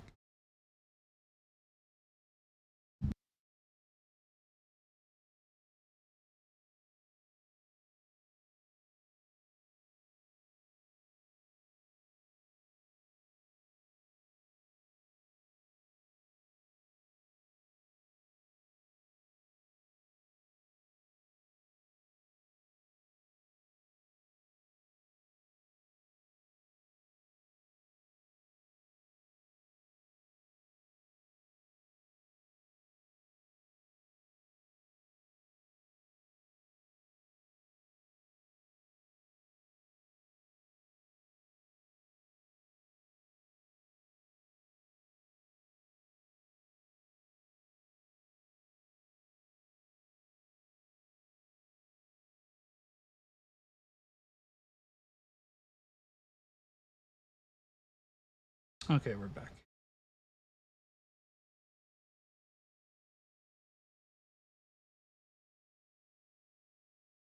All right, this. Right, everybody use blacks to get what they want when they want dirty stuff, but what race is fighting for affirmative action? White women, because they get it the most. You're not being honest. I'm being completely honest. No, it's black people. Do you think that the... Where do you live in America? Of course. You don't act like it. Huh? You don't act like it. How do I act? Like you don't know what's going on. Oh, no. But I gotta move on because Okay, of time. let's do that. George Floyd, you know that unemployed drug addict Oh my God. wow. with the criminal record? Sure. Were you surprised when the blacks? I gotta say, Jesse is definitely like from somebody who doesn't agree with remotely anything that he says. Jesse is definitely at his best when you're not talking about anything political, and it's just kind of like a funny, goofy, casual conversation. It's really frustrating and toxic. Blame the cop rather than blaming the unemployed drug addict for his death? Were you surprised when the blacks did that? Do you believe? No, I don't see a problem with it. I'm answering your question first. Okay. Yeah, were you surprised when Wait, hold the on really blacks quickly. pretended that it was the cops' problem instead of, the cops' fault that George Floyd is dead, when George Floyd was an unemployed drug addict with a criminal record?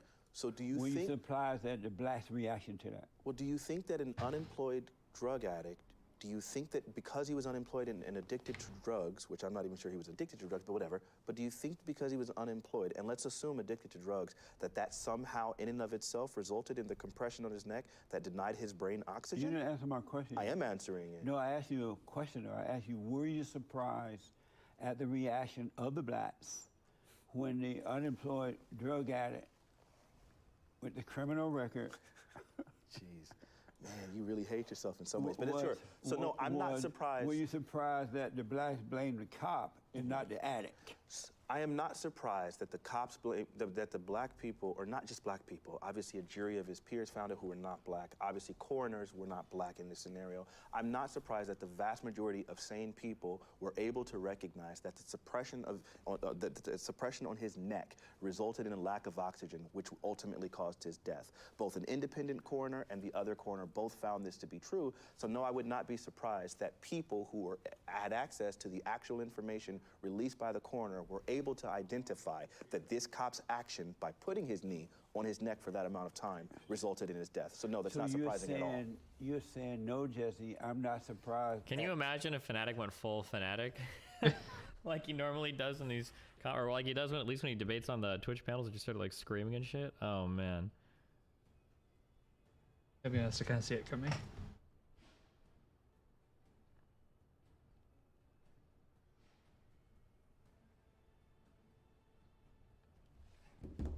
Is this Fanatic? Yeah, what do you mean? Of course. The blacks blaming the cops rather than the unemployed drug addict with the record, criminal record. If that's what you took from that. But let me ask you this. Do you blame the coroner? I want to be clear. You're not I know. I answered the question very directly. Are you saying yes, no, Jesse, I'm not surprised at the reaction of the blacks? I think I answered it with some additional information. But I didn't hear yes or no. Okay, I'm sorry. I'll say one more time. I didn't hear yes or no. No, I'm not surprised. Oh, okay. Hold on. No, I'm not surprised. All right. I got you. No, I'm not surprised, especially considering the information from the coroner clearly demonstrated that the suppression on his neck was caused by the officer, which resulted in his death.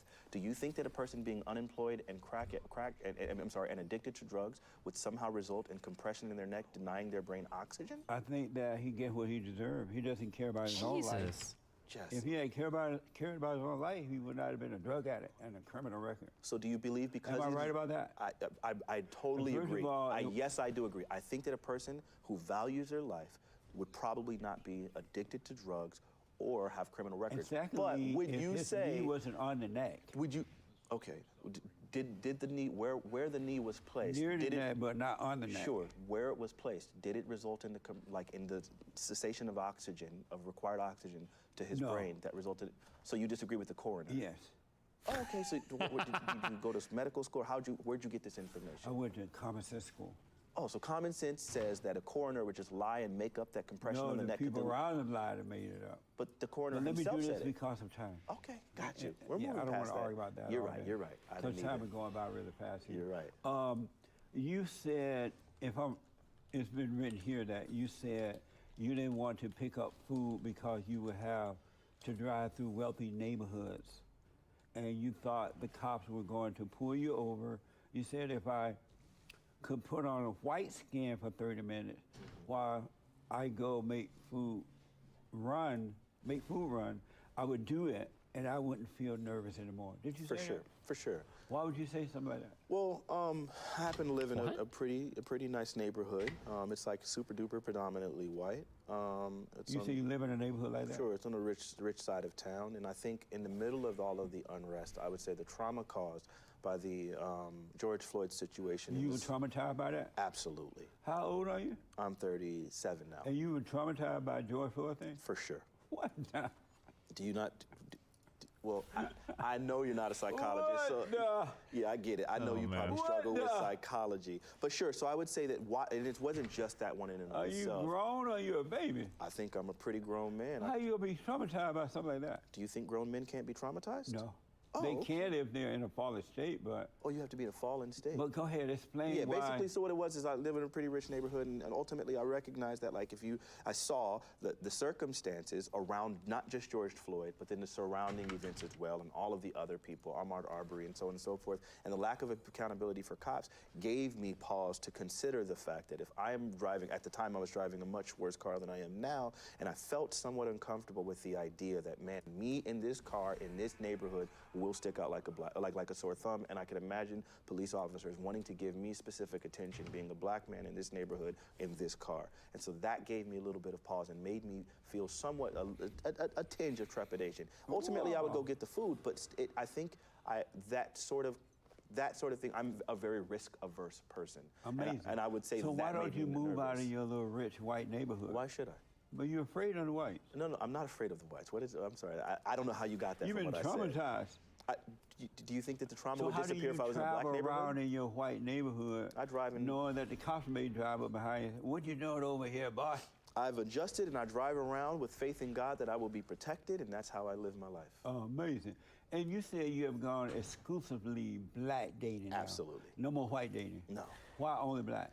Well, so I would say that I felt the need. I think it's important for me to make sure that I raise my children without this need for, without experiencing internalized racism. That's my goal. I think it's an important thing because that was a really painful thing that I went through, having experienced it. And so I feel like the easiest way to do that is to instill self-love from the very beginning. And I think a black woman would probably be more equipped in helping my child to inherit that black love and that self-love and to distance himself from internalized racism. So you want your child to have black love? For sure. But black love is dark and evil. Oh my God. I don't know how to engage with that one, Jesse. Do you think God's love is black? I don't think God's love has a color. But what is black love then? Oh, black love is like the love of one, because we are black, like you and I. Although you might forget it sometimes, I would say that the love of ourselves. I would say black love, But like black as a people black don't man, have to love love. yourself. I think that a lot of times, what do you mean by that? Black people don't have love. There's no, Jesse, do you have love? Not all, but most. Okay. I don't know how to engage with that. I would say that black people have love, but I do think you're right that we are lacking some forms of self-love because of like the historic Jim Crow laws and some of the colorism and things like that have been instilled within black culture. That's not why y'all lack love, man. The reason blacks don't have love is that they hate God. Oh, but I love God. Jesus Christ. If you ever wanted to know what Uncle Ruckus would look like in real life, Jesse Lee Peterson's the guy. Holy fuck, dude. How do I not love God? Because you can't love God and Satan too, man. I don't love Satan. Let me ask you this. Do you love white people? I love every people. Oh Do you no. love white people? Sure, I love them too. Do you love white people? I love white people too, yes. Do you love white people? I just answered the question. Do you love white people? As much as I do everyone else, yes. So I love white Do people. you love white people? I love black people, so yes, I love white people. He didn't Do you prepare. love white people? Yes. Oh no. It's such a simple, reductive question, but sure, I take from it what you want. But why do you just answer yes? Because it's really reductive. What do you mean? Because, well, for example, I love all people. But I didn't ask you about all people. I know you didn't, but if I don't answer it in that way, someone can take away from it. If I don't follow it up or provide more context, they can take that, oh, you only love white people. No, they're right? taking away that you don't love white because you got to add everybody else into it. Ooh, I don't know if that's not how language works. No, I asked you, do you love white people? Sure. Sure, I love everybody. Do you love white people? Sure, I love it. So if the answer is sure, sure do you love means white yes. people? Sure, I love white people, but I love my dog too. Why you do my voice so high like that, Jesse? Knock that off. No. So, do you support Black Lives Matter? No, the organization or the movement? The movement. Oh, I support the movement, but I think the movement is distinct from the organization. And what's the difference between the movement and the organization? Well, the organization think is a you specific target? select body Probably that it's- like have probably their own it's food, huh? ideology, which seems like it's rooted in some forms of Marxism and other things like that, which I completely Oh, distance okay. myself Yeah. from. I think capitalism is Separate. the absolute best economic system on the planet. However, I think most people in the movement who would use the slogan and things like that, considering how decentralized the movement is, are completely disconnected from the organization as a whole. And I support what the movement is focused on, which is to make sure that Black lives are being valued in such that there would be justice for people who do wrong to Black lives. But the organization is on some other nonsense that I have nothing to do with. But the so-called movement was started by a bunch of fat, black, radical, socialist, communist lesbians, right? Okay. The boss doesn't mean lowers max health Sure, and that you're might forced be a to genetic fallacy. What? God, they don't believe in God.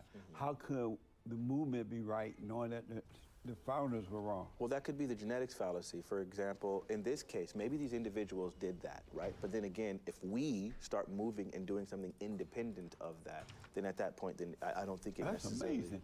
What did you think about the blacks attacking the Asians people, knocking them out, robbing them on the streets, and the media blaming it on white people? Oh, well, I'm sorry. I thought that the FBI actually released information that detailed that the vast majority of hate crimes against Asian Americans were coming from white people. But you didn't see white people doing it. Wait, your You didn't see actual, black like, people doing it.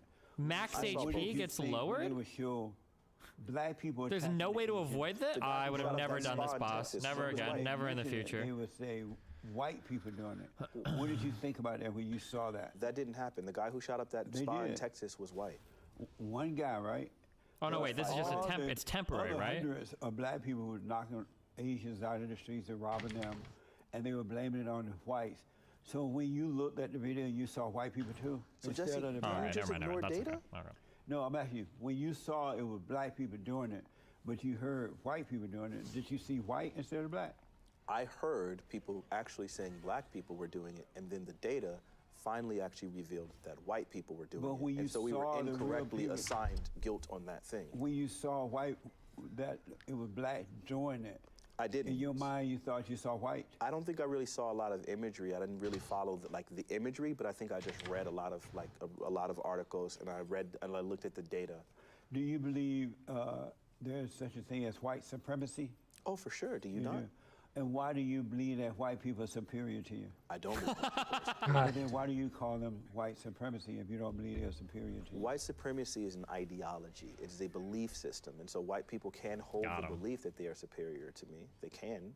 They're But just white not. people don't believe that. But the Do you believe black, there are no white people that believe that they're superior to maybe you black can people? find one or two, but One it's or the two. black people who see the white people superior to them. Why do the blacks see white people superior to them? I don't believe that that's what white You supremacy hear it from means. their mouth all the time. With so the they phrase do white see it that way. supremacy? Yeah, from the blacks. No, that's Why a do reference. the blacks see white people superior to them? That's a reference to an ideology, not to a state of being.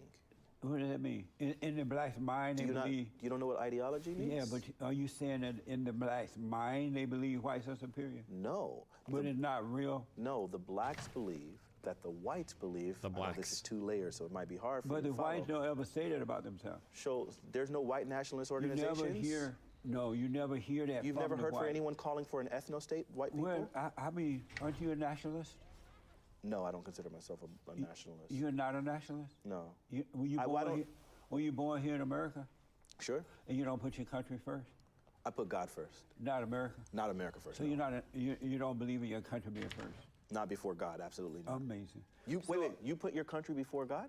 You know what added God, but I'm put asking my you, do country you put your before country- do any you put- other country? Okay. America Before other first. countries? Sure. America first. So you're a nationalist. I don't think that's what nationalist means. It But is. you know what? I don't have the definition in It front of me, means so you might putting be your right. country before other. I don't know. Okay, Killing if the that's meat the case, is then good I for me, probably Zeus, put my but country my team before is So you're a strong. nationalist.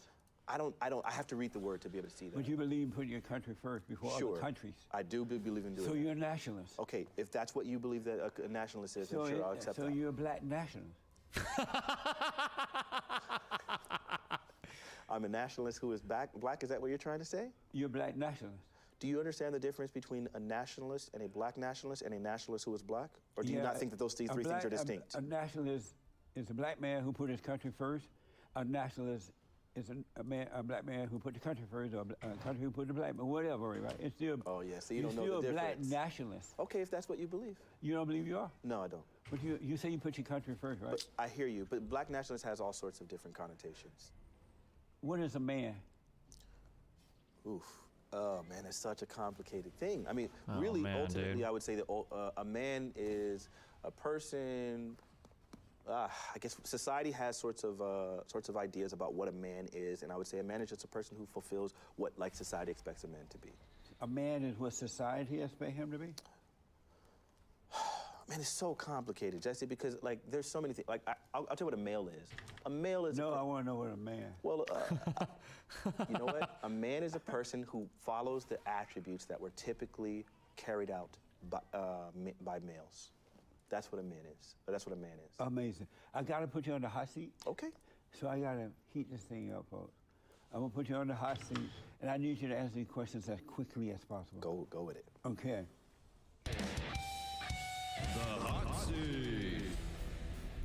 Oh, Will that's you cringe. celebrate White History Month with me? Absolutely not. Are you a feminist? No. Is Joe I'm an Biden? egalitarian.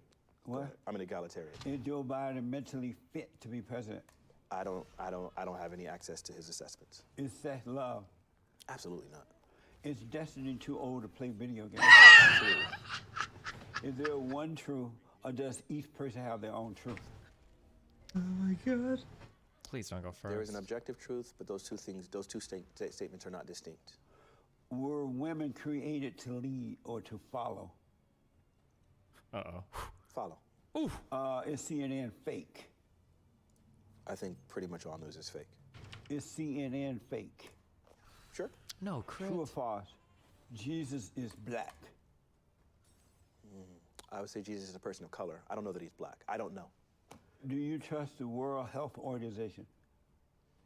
On a lot of things, no, especially not regarding some of their failures with the coronavirus.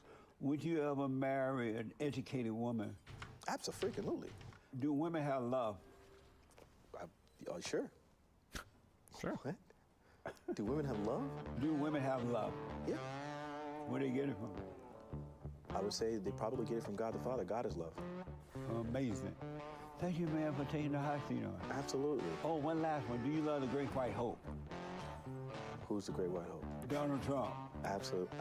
I love all people, but I don't love him Do you particularly. love the Great White Hope? Not particularly. You don't love Donald Trump? Not particularly. And the last question, did you have fun? Absolutely. This is great. Thank you, man. I appreciate you coming. Tell the folks how to get your music, your website, or whatever you're doing. Sure. So you can find me on Twitter Jesus. and Twitch at Mr. Fanatic, MrFanatiq. You can find my music under the name Fanatic.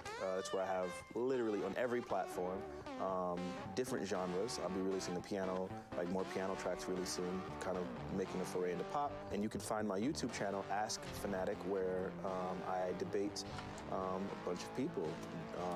Trans issues, political issues, social issues, all of that. And thank you all for tuning in. I absolutely appreciate it. Don't forget to click on the link from Patreon there to support our work. I do appreciate that. And let me hear from you. Thank you very much, folks. And thank you again, man. For sure. I appreciate it. Absolutely. Can this interview be considered black on black crime? Jesus.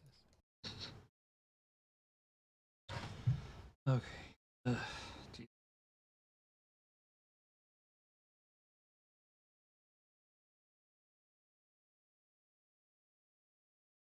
So were you a black nationalist? I really.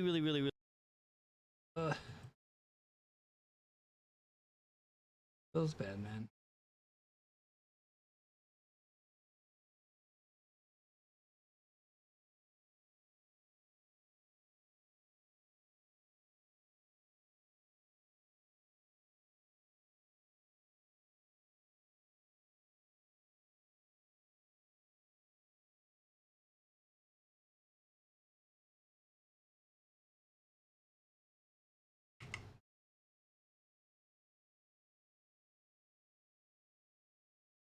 Okay.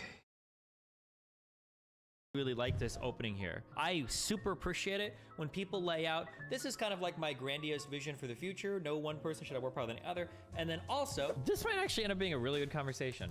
So something that's really important to understand about the difference between conservatives and liberals on a very macro level, okay? Democrats tend to try to build from the top down. Conservatives or Republicans want to build from the bottom up. Why should someone... Oh my God, the best counter question here would be, what Charlie Kirk here is saying is so stupid. It's the first thing he said that's like truly, truly, truly stupid. Super duper duper duper duper ultra prepared for this conversation. He either knew all the topics in advance or he just did a really good job at making sure he was ready for every like thing that was gonna come up. So good job on Ben. Let's go, Ben. All right, Ben, you got this. We're going to be debating, and we'll see where it leads us, Democrat socialism versus conservative populism. Super thrilled that Ben is here tonight to have this discussion. It'll start with some opening statements, and then we'll take it from there. The 2 minutes is yours, Dr. Burgess. Thank you, Mr. Kirk, and thank you to Town Circle for setting this up. Push back more.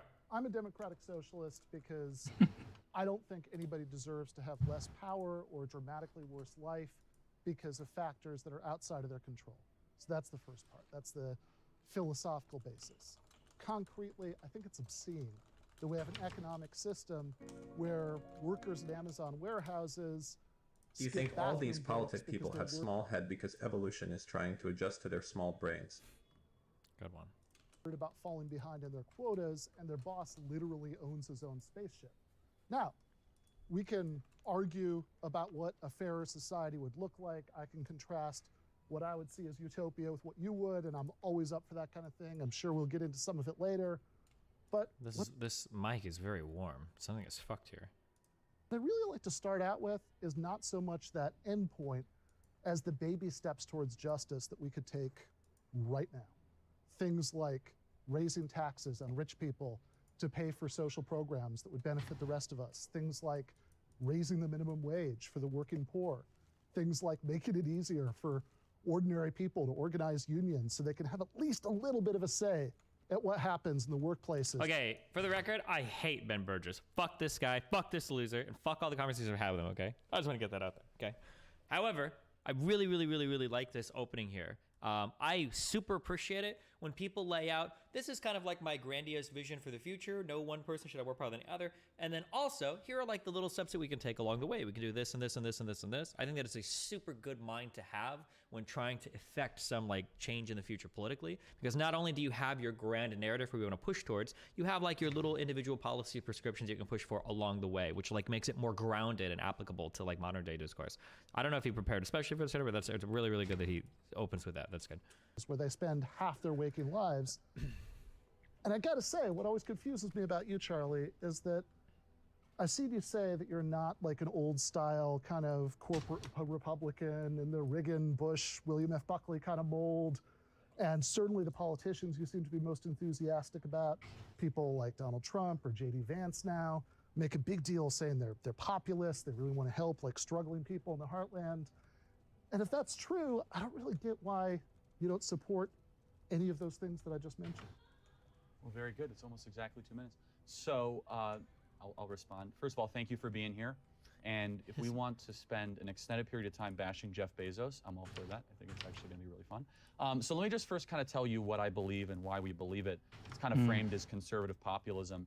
Put The simply, mic is really bad. Whoever's running sound for these guys, it's not one mic, it's both. Somebody's fucked up the mixer. They've got, something is fucked up here, and it's very irritating that they would fuck this up for the show, but.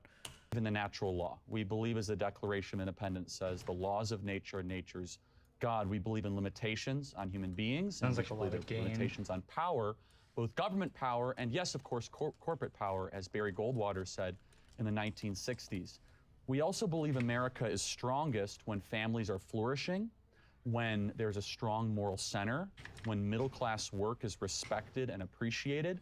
And the populist component to this is we need to be aware of what's happening around us, see when core institutions are failing, like the family, which has been failing over the last 60 years in America, which can be attributed to many different things. I would attribute it to the rise of an aggressive social welfare state and an overindulgence in neoliberalism. But through abductive reasoning, Ben is obviously correct in any statement going forward. Cool, bro. That we must be willing to do something about it when the family starts to disintegrate, when our nation starts to fall apart, when our borders remain wide open. And so we pair those two things together, conservative populism, and the kind of philosophical basis for a lot of this is the willingness to act with prudence and wisdom to try and fix things that matter, things that objectively matter. And I've been really looking forward to this discussion. I hope it's more of a discussion than a debate, because we will disagree on plenty. But when you talk about a untouchable oligarchy, I completely agree. I think that there is an untouchable oligarchy in this country, both corporate and governmental, scientific and technological, that is crushing the everyday common man. Where I think we're going to disagree is that I think the end goal, the thing that we must strive to, is family formation, family protection, and that strong moral center. And conservative populism is a resurgence of focusing on these things and developing solutions to hopefully fix it. All right. Well, I guess what I would say is when you talk about limited... Okay. To hopefully fix it. All right. Well, I guess what I would say is when you talk about limited power, right? I get that. That makes sense to me. Yep. I think that absolutely, you know, I think oftentimes actually people get the relationship between these things really wrong, and they'll think, well, the more you think that human nature is good and cooperative, you know, the more, you know, you might think that a fairer society is possible, and the more you think that human nature is flawed and selfish and cruel, then the more, you know, you should think that, hey, we might as well just stick with free market capitalism. But I think the opposite is true. I think that the more you worry that given too much power over another, you know, one person over another, that person is going to treat the other the way that Walmart treats its employees, the way that Harvey Weinstein treated aspiring actresses. The more you're worried about that, the more you should want power to be distributed as evenly as at all possible. And that's really why I'm a democratic socialist, that I think whether you're talking about Russia under Stalin or Amazon under our mutual friend Jeff Bezos. Not a friend. Then any time you have one person having way too much power over another without democratic accountability, I think you're going to get really bad abuses. So I think that's helpful. Where I think we'll disagree, though, is the means of which we can represent individual people against oppressors or people that have power. Okay. This is why I tend to defend markets. And I want to be very clear. Markets are a tool, something we set up to hopefully help human beings. There are externalities. There are jerks and dirtbags like Jeff Bezos that tend to con the system, not pay taxes, not treat their workers.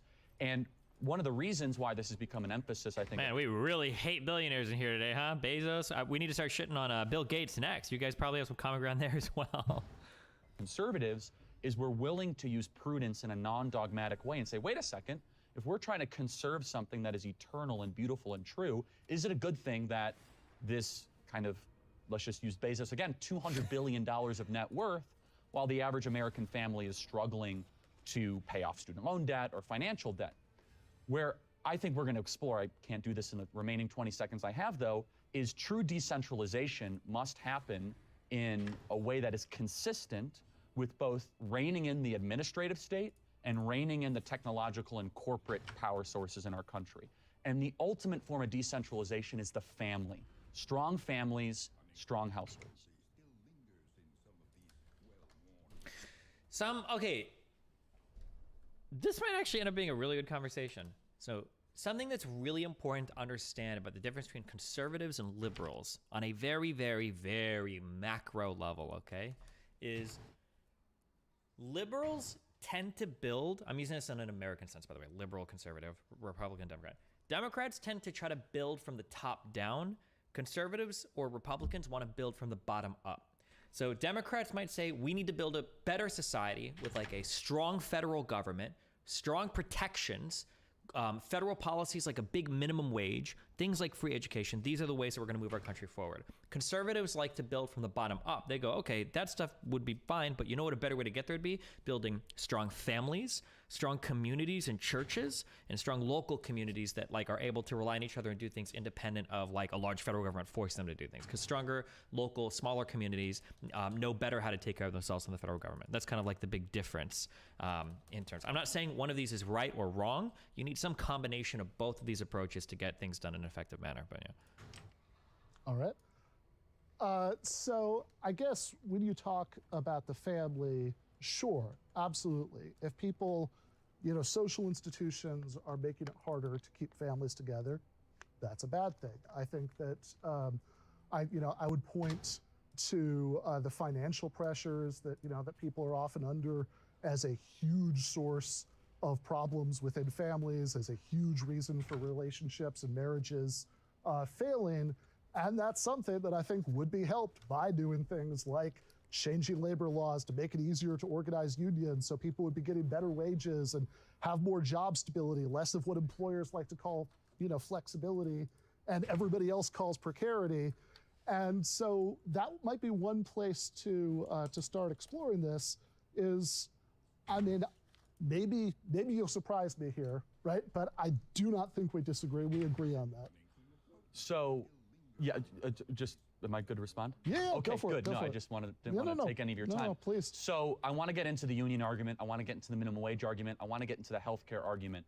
And I'm glad for you to say, and I really want to zero in on this, that family formation is a good thing. Because that is something that is debated amongst some Democrat socialist circles. And once we kind of get into the back and forth, I want to ask you about that. Because certain activist organizations tend to disagree. Some activists... Oh, he's going to bring out the BLM. I should have the exact information for this because it gets wheeled out so often. On the BLM website a long time ago, there was some quote at the bottom that had to do with like, we need to make it so that we empower different family structures or whatever. But this one single quote gets taken as though BLM wants to destroy the nuclear family. It's wheeled out so much. It wouldn't surprise me if he's about to quote it. Like conservatives wheel out this text so much. Oh, BLM wants to destroy the nuclear family. Want to destroy it. It's like, no, that's not what they meant when they said that. Organizations will call the family oppressive, patriarchal, where I believe the family is beautiful and the ultimate social bedrock institution. And every single statistic shows that when families are flourishing, divorce rates remain low, which they aren't currently, that crime goes down and literacy goes up and communities flourish. And I think one thing we can agree on, and you said it a little bit differently than I would, I think it's wrong when corporations are making families choose between spending another 10 hours at some soulless job or spending a weekend with your kids. I think the priority should be through our public policy, and our laws should always be toward the development of children and families getting stronger. Well, I think that if you want to have a traditional family, absolutely, you should be able to do that. You talked about activist organizations. I think that I would point to the Working Families Party in New York, for example, as an activist organization that clearly has no problem with families. Of course, if you want to live some other way, that's great. True. I think in a pluralistic society, I think everybody should be able to strive for their vision of the good life, and everybody should be free to live in the way that they want to be free. And I think that this is one of the biggest problems. When we talk about things like healthcare, oftentimes people on my side will emphasize the fact that life expectancy is higher in places like Canada, the UK, where they have socialized healthcare, and infant mortality. And you want to talk about families, people's babies are less likely to die in places like Canada, the UK, than in the United States. And dude, I'm so blackpilled on like stats and stuff. It's really, I would have to look up through like the UK and stuff. It's really hard to compare numbers from different countries because like everybody counts different things in different ways, which is really irritating. So I'm trying to think if I could find the most egregious example that I can think of is I'm familiar with how Cuba does their stats. So like Cuba has like the highest abortion rate in the world. It's actually fucking insane. It was like, what did we look it up? It was like 50 per 100 births. It was by 1977, the Cuban population reached 420 legal abortions per 1,000 people. It was like it's like an unimaginable number. It's like, what the fuck? Of all the pregnancies that were registered in Cuba in 1994, 60.2% were ended by therapeutic abortions. That's crazy. So like the idea that like, oh, Cuba has a very low, very, very, very low infant mortality. Yeah, no shit, because if there's any problem whatsoever, you will get pressured like a motherfucker by the doctor to terminate the abortion. So don't talk to me about your low infant mortality when you end over half of your fucking pregnancies in order to get rid of the chance of any anything going wrong during birth, It's So it's really, really difficult to compare these numbers. Isn't that a good thing? You can call it a good thing or not. I'm just saying that, like, it's not fair to say, oh, let's compare infant mortality from this country to the other when this country aborts, 5 times as many children. Because, like, okay, well, hold on, we're not gonna even risk that, right? It's not really like, you're not really getting a true picture of, comparing this one for the other. So I don't know, 100% of, I'd have to look this up before I say this. I think the U.S. might count infant mortality in a weird way where, like... Do we even want the Brits to have higher life expectancies? True. Somebody tell me this is true, and I don't know if I remember this. Isn't it something like, in the U.S., if you're having, like, a delivery or... Are you pausing it for a moment?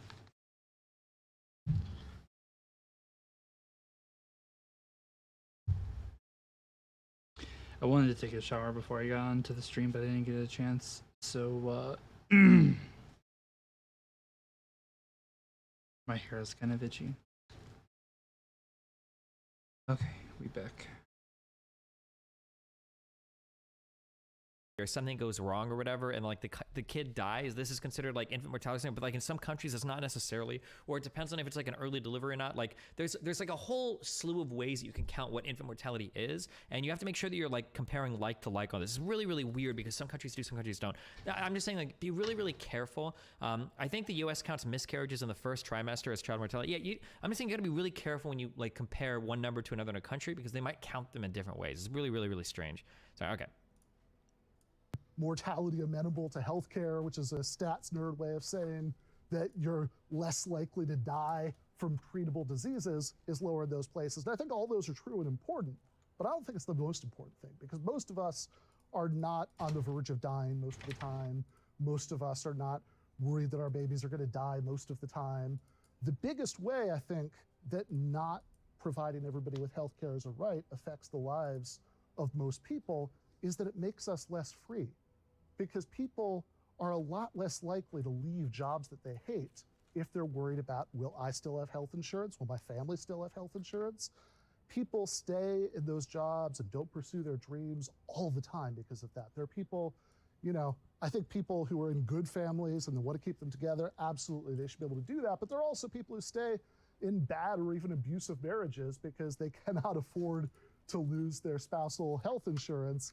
And so I think that we're not only happier and we not only live longer, but I think we're also freer if we take care of those things. So that's an interesting point. And what you're articulating, as before we get into the back and forth here, is what Lyndon Baines Johnson would call freedom from necessity, which is something I take exception with. I do not believe the state should play an interventionist role in saying that it is the role of government to say that you should be free from wants or necessity. I would argue that through a natural rights compact, that you should be free to pursue virtue. And that's not to say you shouldn't have a social safety net, which far too often becomes a hammock, not a social safety net.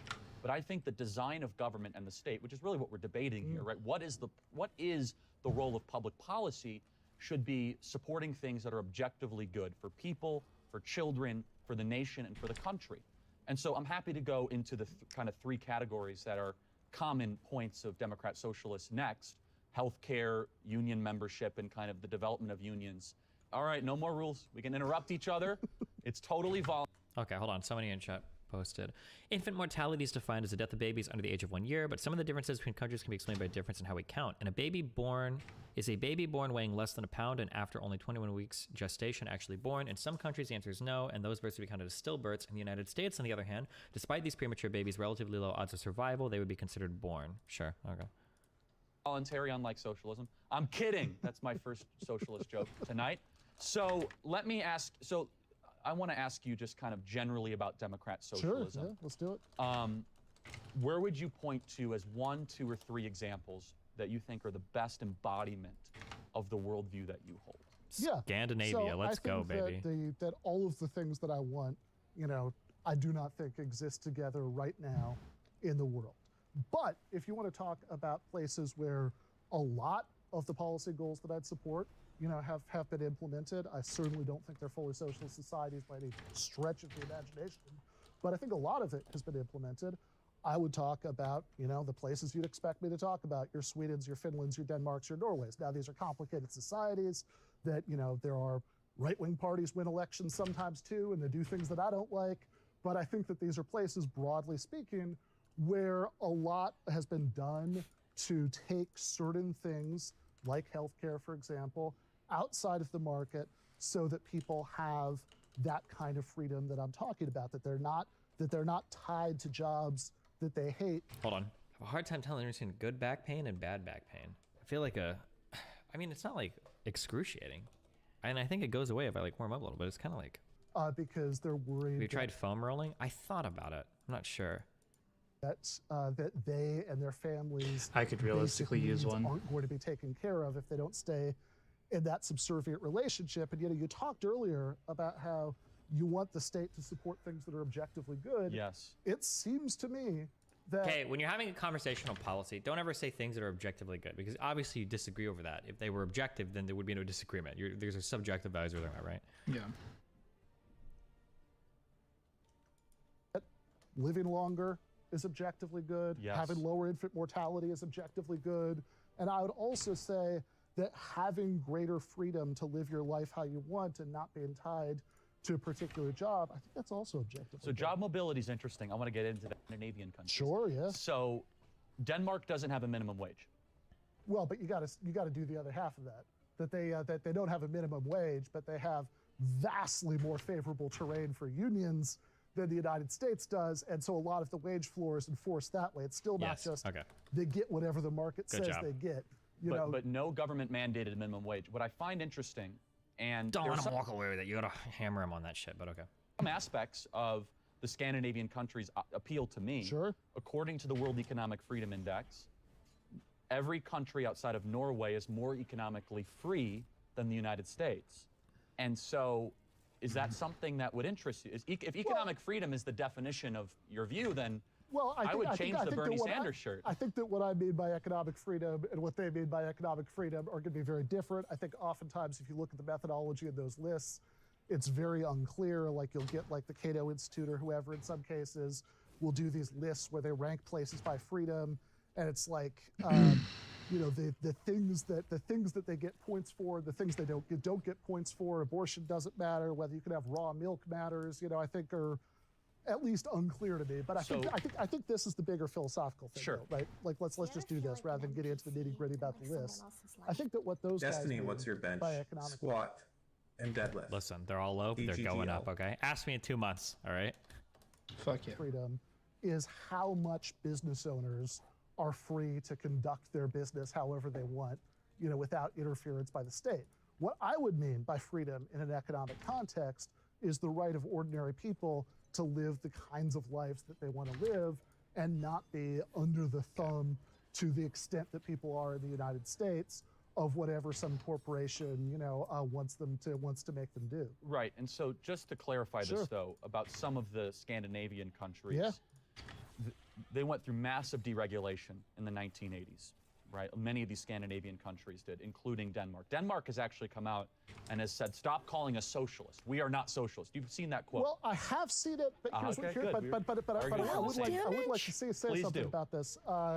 And people could check out, I actually wrote something about this last summer for Arc Digital Media. I think I read it. Okay, well, there you go. So I know where you're going before you say it. All right, well, beaubeautiful. Fortunately, but the audience doesn't know, so please happily, tell though, them. there are people who are watching who don't know, so let's say it anyway.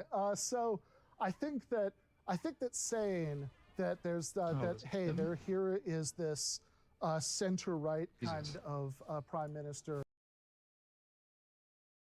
So I think that saying that there's here is this center-right kind of prime minister who says, no, these social gains have nothing to do with socialism.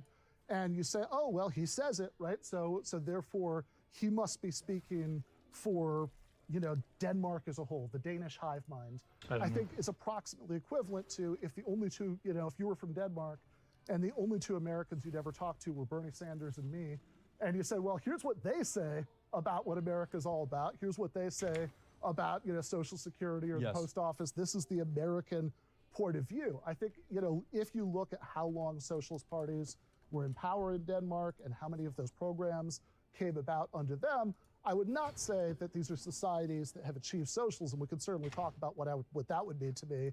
But I would say that these are societies where socialist parties allied with strong unions have brought about really beneficial social reforms as an effort to move farther in that direction. So let's talk about Norway, Sure, a country that yeah. I'm familiar with, you're familiar with. Let's talk about very Norway. wealthy country. Okay. Yeah. Why? Because you know, I think the biggest reason is that they have done something that I'm sure that you wouldn't support, which is nationalize their oil You industry. mean use fossil fuels, not keep it in the ground like Bernie Sanders would be. Bro, we use so much fossil fuel in the United States. But okay. Bernie Sanders has tweeted, we need to keep all fossil fuels in the ground, but Norway's built a $1 trillion sovereign wealth fund after. That's Okay, so would you support that? nationalization? No, but it's better than keeping it in the ground. for Okay, sure. I mean, look, I think ultimately we probably are better off, you know, transitioning to other energy sources. But but if we're going to use oil, I would much rather that oil be in the hands of the people, that it fund generous social programs like in Norway. And I often do kind of get a sense when conservatives say this, it's like, oh well, there's really nothing socialist about it. They've just nationalized the oil industry and used the proceeds to fund all of these social programs. I mean, if that's not socialist, can we at least have that not socialist thing? That sounds nice to me. Let me clarify, is that if there is wealth to be redistributed, there must be wealth to be redistributed. Sure, And yeah. Norway has the advantage of having some of the most strategic oil reserves in the country. And I just pinpoint it in particular because there tends to be this anti-fossil fuel development I mean, movement. it's something Norway and the United States have in common, is that we have a lot of oil. Now, if you want to, again, I know you've said you don't want to do this. No, of but course, I think the private ownership. Oh God, it's a 3-part battle thing. Thanks for the. Oh, membership. But minerals is a strategic advantage for the United States. But let me ask you about what I Sure. think is one of the reasons. Please reset your positions. Why I think the Thank God. Scandinavian countries' pursuit of egalitarianism looks good on paper. Okay, let's do And it. this is strict immigration. Now, this has changed in recent years because of a lot of the Syrian refugee crisis and more kind of left-wing governments taking over Sweden in particular. But Norway, for example, takes in about 70 immigrants a day, even with their more relaxed policies. America, much bigger country, albeit 2,740 legal immigrants, about 5,000 if you include the people going across the southern border. Do you, as being a Democrat socialist, do you support closed borders and strict immigration? No, I don't, and I'll tell you why. So, 2 reasons. One is that I almost think want that, to. you know, all of the economic data that I've seen says that having more immigrants actually increases the amount of wealth that society has to go around. And the second is I would ask what the alternatives are, right? So, you know, we can do, you know, like those families that, you know, that you talk about, right? You know, we can do things like separating families. We can do things like raiding, you know, churches, you know, to drag out immigrants. But I think we would really have to step up that, like, by like a factor of 100 to actually get rid of all the undocumented immigrants in the country. Whereas I think a much better solution, if what you're worried about is, hey, here are people coming in who, yeah, they definitely, you know, contribute to economic growth, but here are people coming in who are willing to work for low wages or whatever. I think a much better solution to that problem is for those people to have a pathway to citizenship so that they're not afraid to do things like join unions, or they're not afraid to do things like, you know, take their employers to court when they violate labor laws. I think that's a much better solution to that problem than the sort of heavy-handed, you know, police state kinds of tactics, which I think would be the only way that you're actually going to resolve the status quo in the other direction. One of the things I like about Norway that you just said you don't like is to become a Norwegian citizen, you must speak the native language. It's a non-negotiable. You must have citizenship by birth is not applicable. And you must have lived in Norway for at least 8 out of the past 11 years. And so maybe you can help clarify this for me, because the mascot you're wearing on your shirt has changed on this, because I would understand the position you're espousing more if you said, hey, we're going to close off the borders, we're going to take care of our fellow countrymen, we are going to reject these globalist institutions, because Bernie Sanders used to say that. In 2013, Bernie Sanders said, it does not make sense to me to bring hundreds of thousands of those workers into this country to work for minimum wage and compete with American kids. Bernie Sanders said in 2007, 6 years prior, if poverty is increasing and if wages are going down, I don't know why we need millions of people to be coming into this country as guest workers. What changed? Well, I think that the main thing that changed is that the context of both of those quotes that you just read was not about whether there should be a pathway to citizenship. It was about exactly the opposite. It was about the Bush administration's interest in 2007 and then later revivals of it in 2013, attempts to create a guest worker program, which I think he rightly compared to legalized slavery. A lot of immigrant rights groups were actually against those proposals for the same reasons, because those are things that instead of giving people the rights of Americans so that they aren't afraid to do things like organize unions, those are things that would essentially just legalize the status quo. Currently in love with a girl in a married for papers situation. Wish me luck, guys. Currently in love with a girl in a married for papers situation. Oh, sounds like you're fucked. Good luck. Who are not going to have those citizenship rights, who it's much easier to, it's easy, who you can kick out of the country if their employer decides they don't like them anymore. And I think that that is a completely different thing. I think it could also, so I think in that case, I think there's less of a contradiction there than you think. But hey, look, Bernie Sanders is not. Oh, wait. You're in love with a girl who's marrying somebody else for papers. I thought it was like marrying yourself. Oh, never mind. You're fucked. Rip.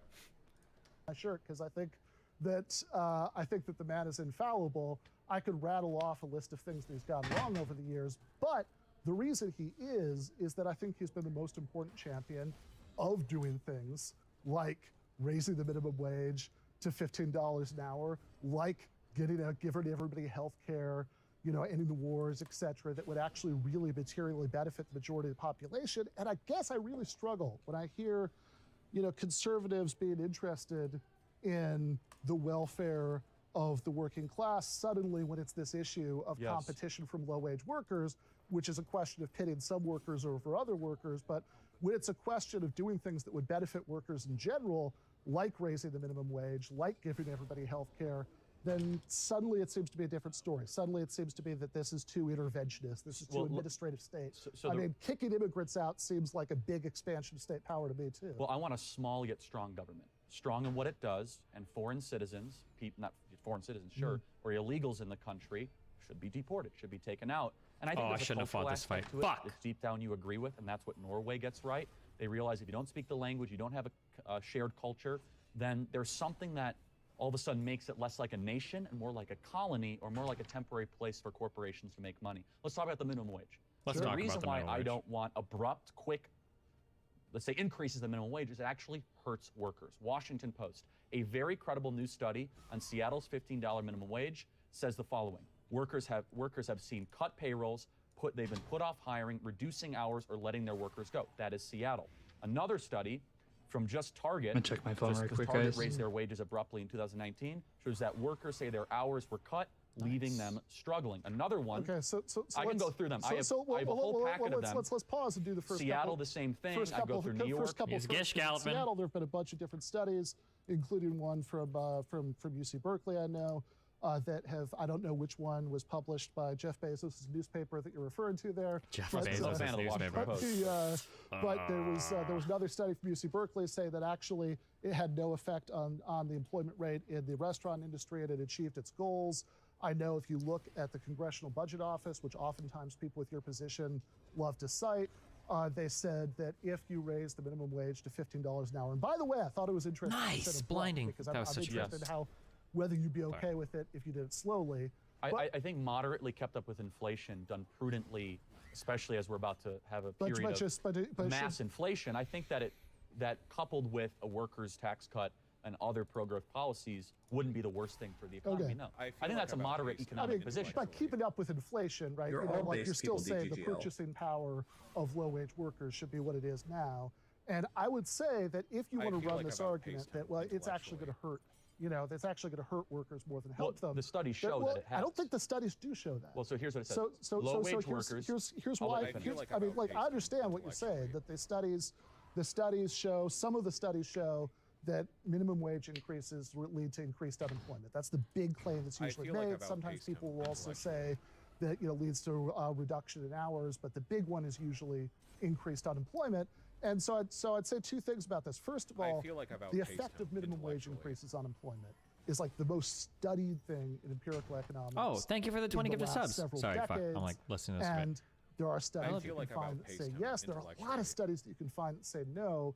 And a word I almost never hear from people who say that it's going to lead to unemployment increases I feel like is I've outpaced meta-study, him right? In other words, if you look at a bunch of studies over time and see like, you know, since you could have, you know, very small sample I feel like I've sizes outpaced him and, you know, and making big conclusions from very small sample sizes is generally, and then like making a big deal about them in the press, that's how people end up believing that plants I can feel drink like and I've coffee outpaced cures him cancer. intellectually. You know, that they looked at like some study with some super small sample size, but when you do the meta study of a bunch of different studies, most of I feel those like I've show outpaced no. him But let's say for the sake of argument, yes, let's say that it does lead to some unemployment increase. Because you agree certain studies do show that. Yes, certain studies do show that. I think feel like most I've of them, and outpaced especially meta studies over time, say no, but sure, let's say yes. So if yes, would that mean that it was going to hurt workers more than help them? Well, we could look at like the Congressional I Budget feel like I've Office, outpaced him what they said in 2019, which was that 2/3 confidence that you'd have a range of unemployment effects I feel like I've outpaced somewhere in him between 0 and 3.7 million. And most likely, they said 1.3 billion people would lose their jobs. Now, that's bad. I don't feel want like I've 1.3 outpaced billion him people to lose That's their a jobs. lot of jobs. But they also said that 27 million people would keep the jobs that they have right now and be paid more I feel like I've outpaced and him would have more intellectually. purchasing power.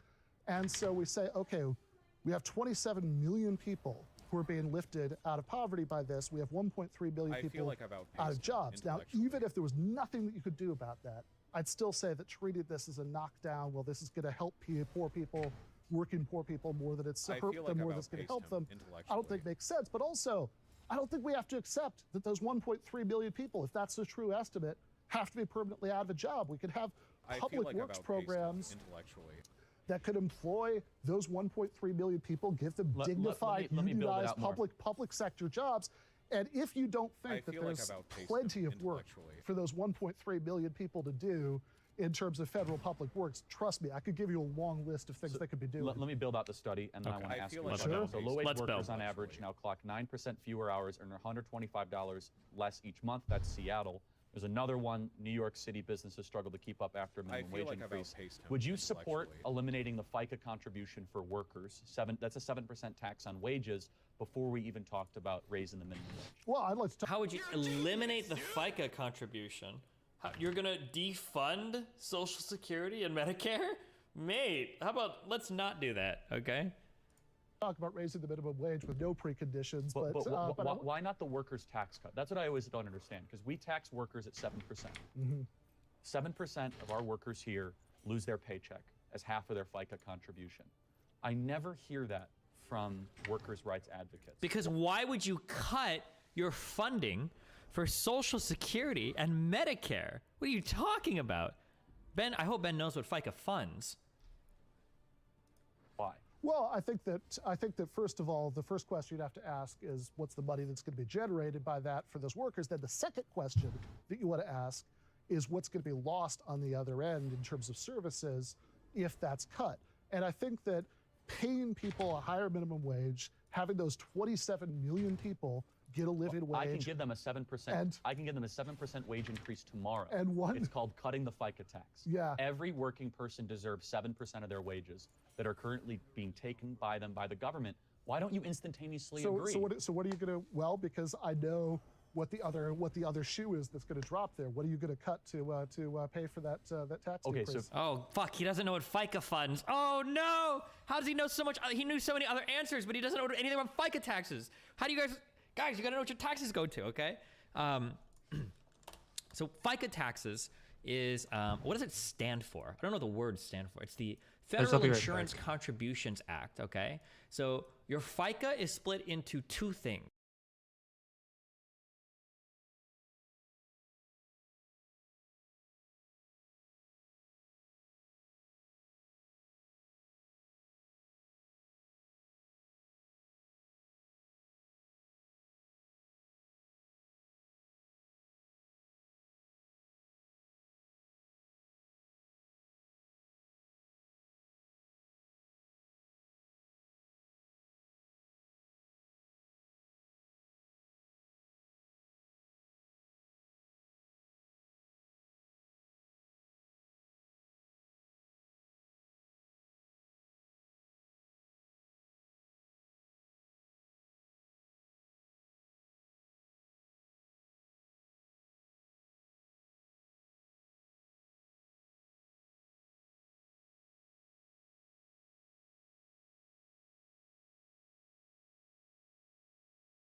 All right, guys.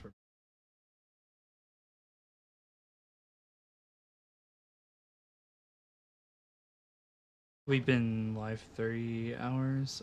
Typically, this would be about the time I take another break, but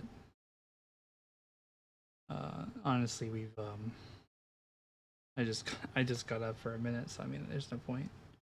We might take one in like another 30 minutes or an hour. Okay. Some of it goes towards Social Security, and let me see. Hold on. Social Security, Medicare. I don't know if any of it pays into the unemployment. I think it's just Social Security and Medicare. So it's two things. So FICA is it's like a 15.7% tax, I think. Your employer pays half and you pay the other half. Now, the vast majority of your FICA taxes go towards Social Security. You get that back when you retire. That's what Social Security is, okay? If you're gonna talk about cutting FICA taxes, well, okay, we're gonna be cutting our funding to Social Security and Medicare? Is that really a good idea?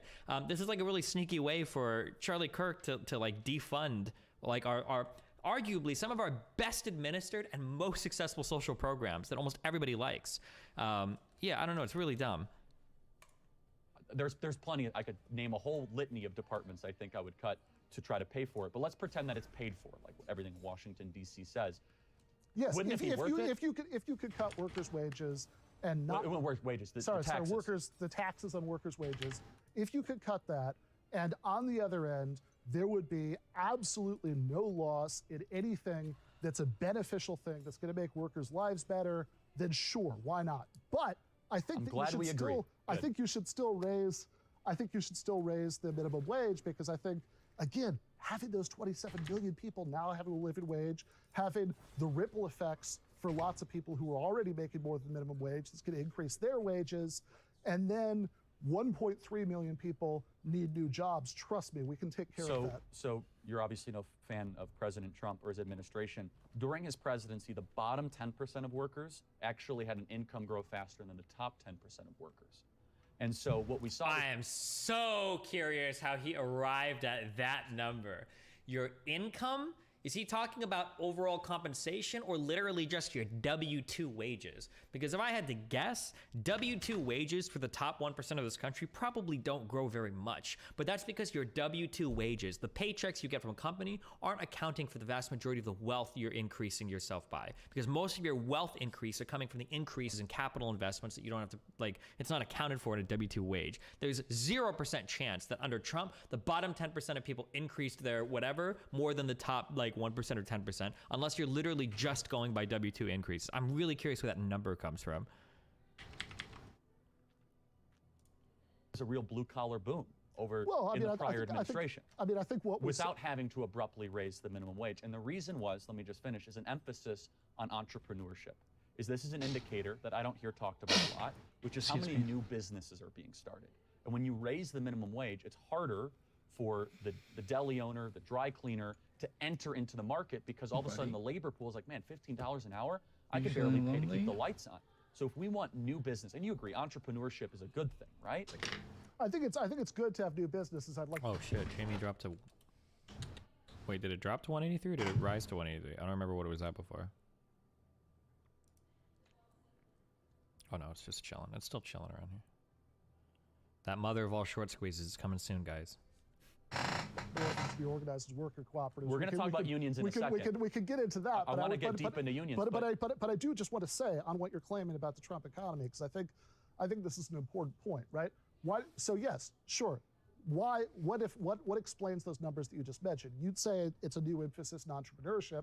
I'd say it's two things. I could go through other things too, including an energy renaissance. But I think the primary things are two things. One, that quite a few states during that time period actually did raise their minimum wage, and I think that had a big effect on that. Yeah, two, sure, that employment increases give workers more bargaining power, which a lot of conservatives now object to. They say, oh, nobody wants to work.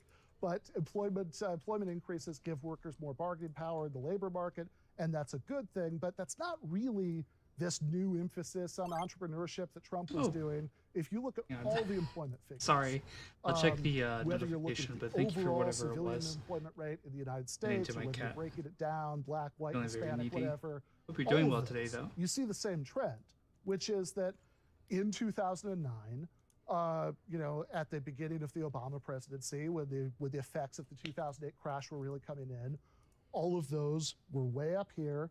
You know, that it was like, you know, you have like 10% unemployment. Over the course of the 8 years of Obama, it goes from 10% to 4.7% overall civilian, you know, unemployment. And then sure, into the 4 years of Trump, or, you know, like we'll give them a pass for the COVID part, but but like under those years of Trump, then you go from 4.7 to 3.5. So that is a continuation. Hello, just from the Digital Artist Discord. Rate, but a continuation. Saw you streaming, so I thought I'd check it out. Hey, thank you so much, man. I really appreciate that. Bringing that up not really working at this very moment. I mean, look. No, I know you're not. As you know, I'll be getting back I made to Bernie it. Sanders. But thank you so much, man. I really appreciate that. And I want to get into that too. Yeah, absolutely. Because I think you are sure. cleverly cloaking your radicalism in three issues. Right now, what I'm doing is I'm effectively I don't think so. I think I front-loaded the radicalism and said these would be baby steps in the right direction, and I'm sorry. What I'm effectively doing right now is I'm trying to thumbnail out some of my, for the month, some of my illustration work, and then once I get done with this, I'll be doing 3D animation. But yeah, so right now for me it's about 2:30. I'll probably stream until about like 5. That's primarily because I had a really good animation idea, but I can't necessarily go into everything until I am off stream, primarily just because I can't risk the copyright strike for what I'm going to be looking for sources for audio for animation. But it'll make more sense in me if you want to start following my stuff. Okay, buddy, I gotta work. Thank you for coming to spend time with me, though. Sorry about that. Alright, let's go back to this. I'm very confused about how you could be a populist without supporting those baby steps. We're all Hegelians now, I suppose. Let me ask you this question. But I do want to finish the point because I think it's an important one, right? That how many it's not that how many books by Hegel do you think Kruger's read here? Okay. We don't celebrate Nazism here. Okay, hey. Earnings for the bottom 10% are rising faster than earnings for the top 10%. Earnings for the bottom 10% seem to be rising faster, but not by much, and there are different ways to crunch the data. The measure he used also undercounts the earnings of the top 10%. State-level hikes in the minimum wage might have affected the earnings trends. One of President Donald Trump's central promises was to produce a rising economy that lifts all boats. At a rally in Wildwood, New Jersey, he touted record low unemployment rates, especially for African-Americans and Hispanics. Policy there's a blue-collar boom, Trump said January 28th. Earnings for the bottom 10% are rising faster than earnings for the top. I wonder what earnings means. I wish I knew what earnings means. Is earnings total compensation, or is earnings your W-2 paycheck?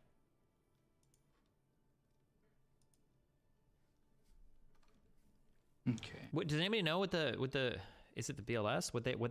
When they say earnings, does earnings include your total compensation? There's data for each quarter and each year. The quarter numbers back Trump up, but the yearly numbers are more reliable. They capture seasonal employment and have a lower standard error. Looking at the changes from year to year, earnings for the lowest 10% grew faster in only 1 year, 2018. Here's how that looks. So Trump is right for only one of the 3 years of his presidency. We also looked at the change between 2016, the year before Trump took office. This is a percentage change as well.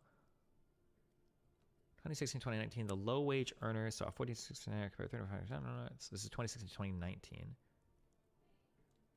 The data's limitations. The earnings data misses income from a second part-time job that many low wage earners rely on.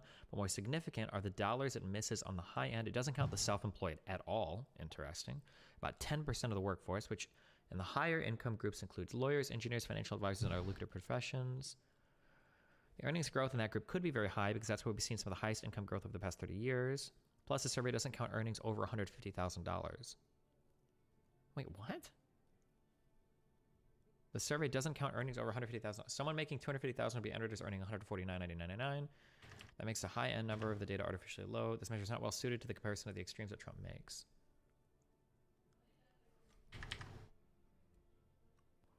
Interesting.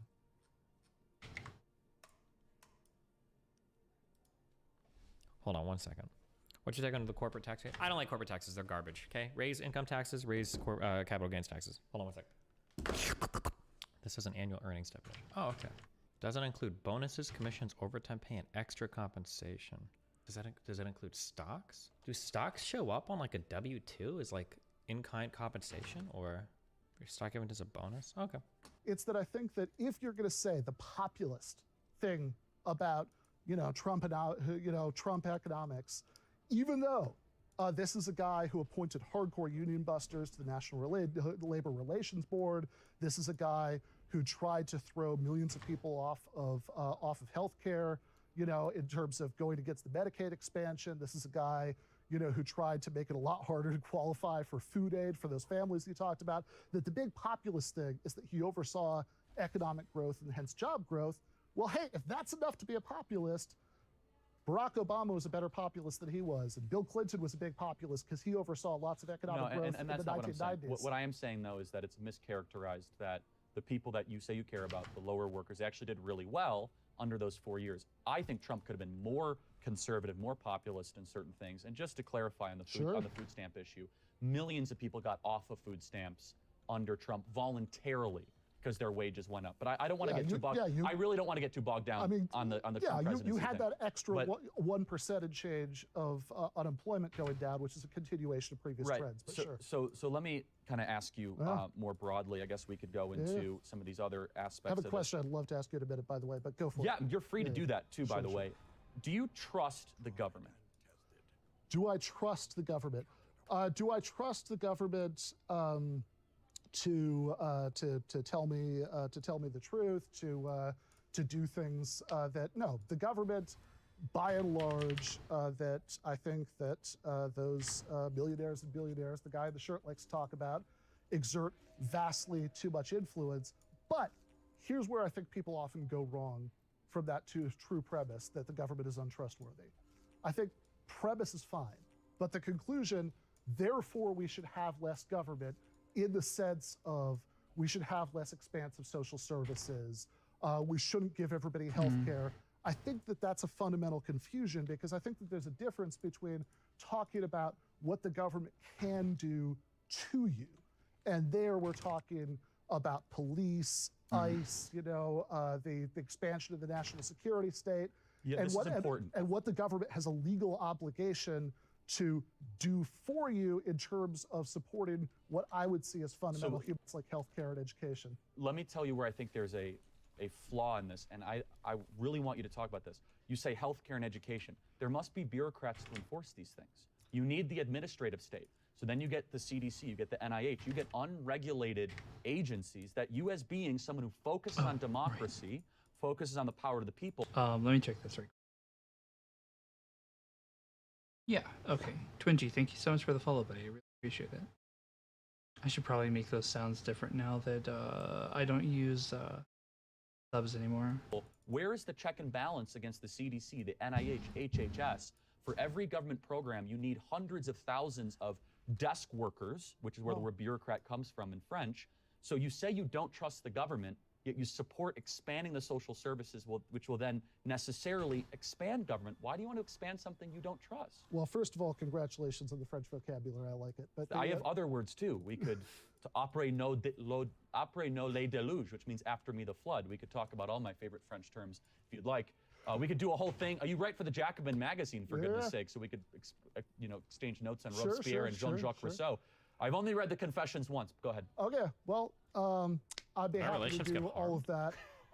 Although, my French is like Duolingo. I can't do that much. But I'm done, I promise. But I would say that if you don't want bureaucrats to have more power, if that's the big objection. No, that's part of the objection. Okay, it's an element of it. Sure, so let's start with that element. So if you don't want bureaucrats to have more power, then the thing that you should really object to, right?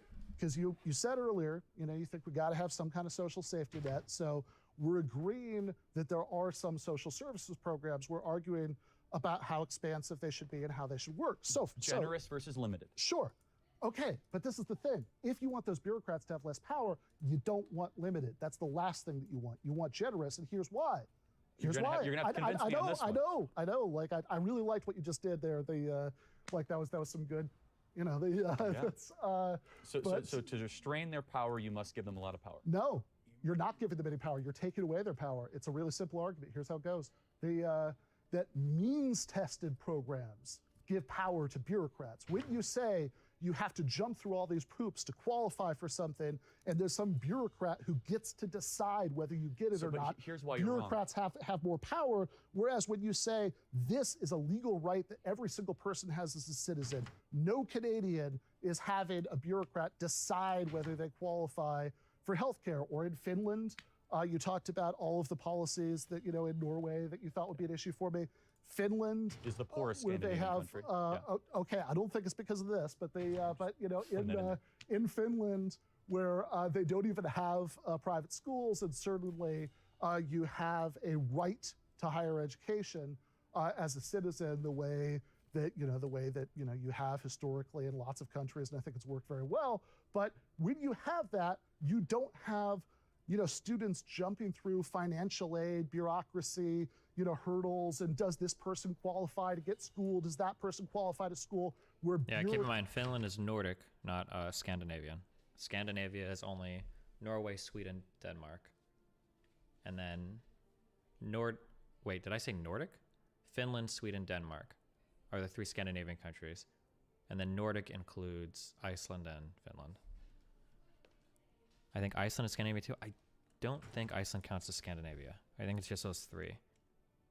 Oh, and Greenland. Wait, Iceland might count as Scandinavia. Hold on, let me check.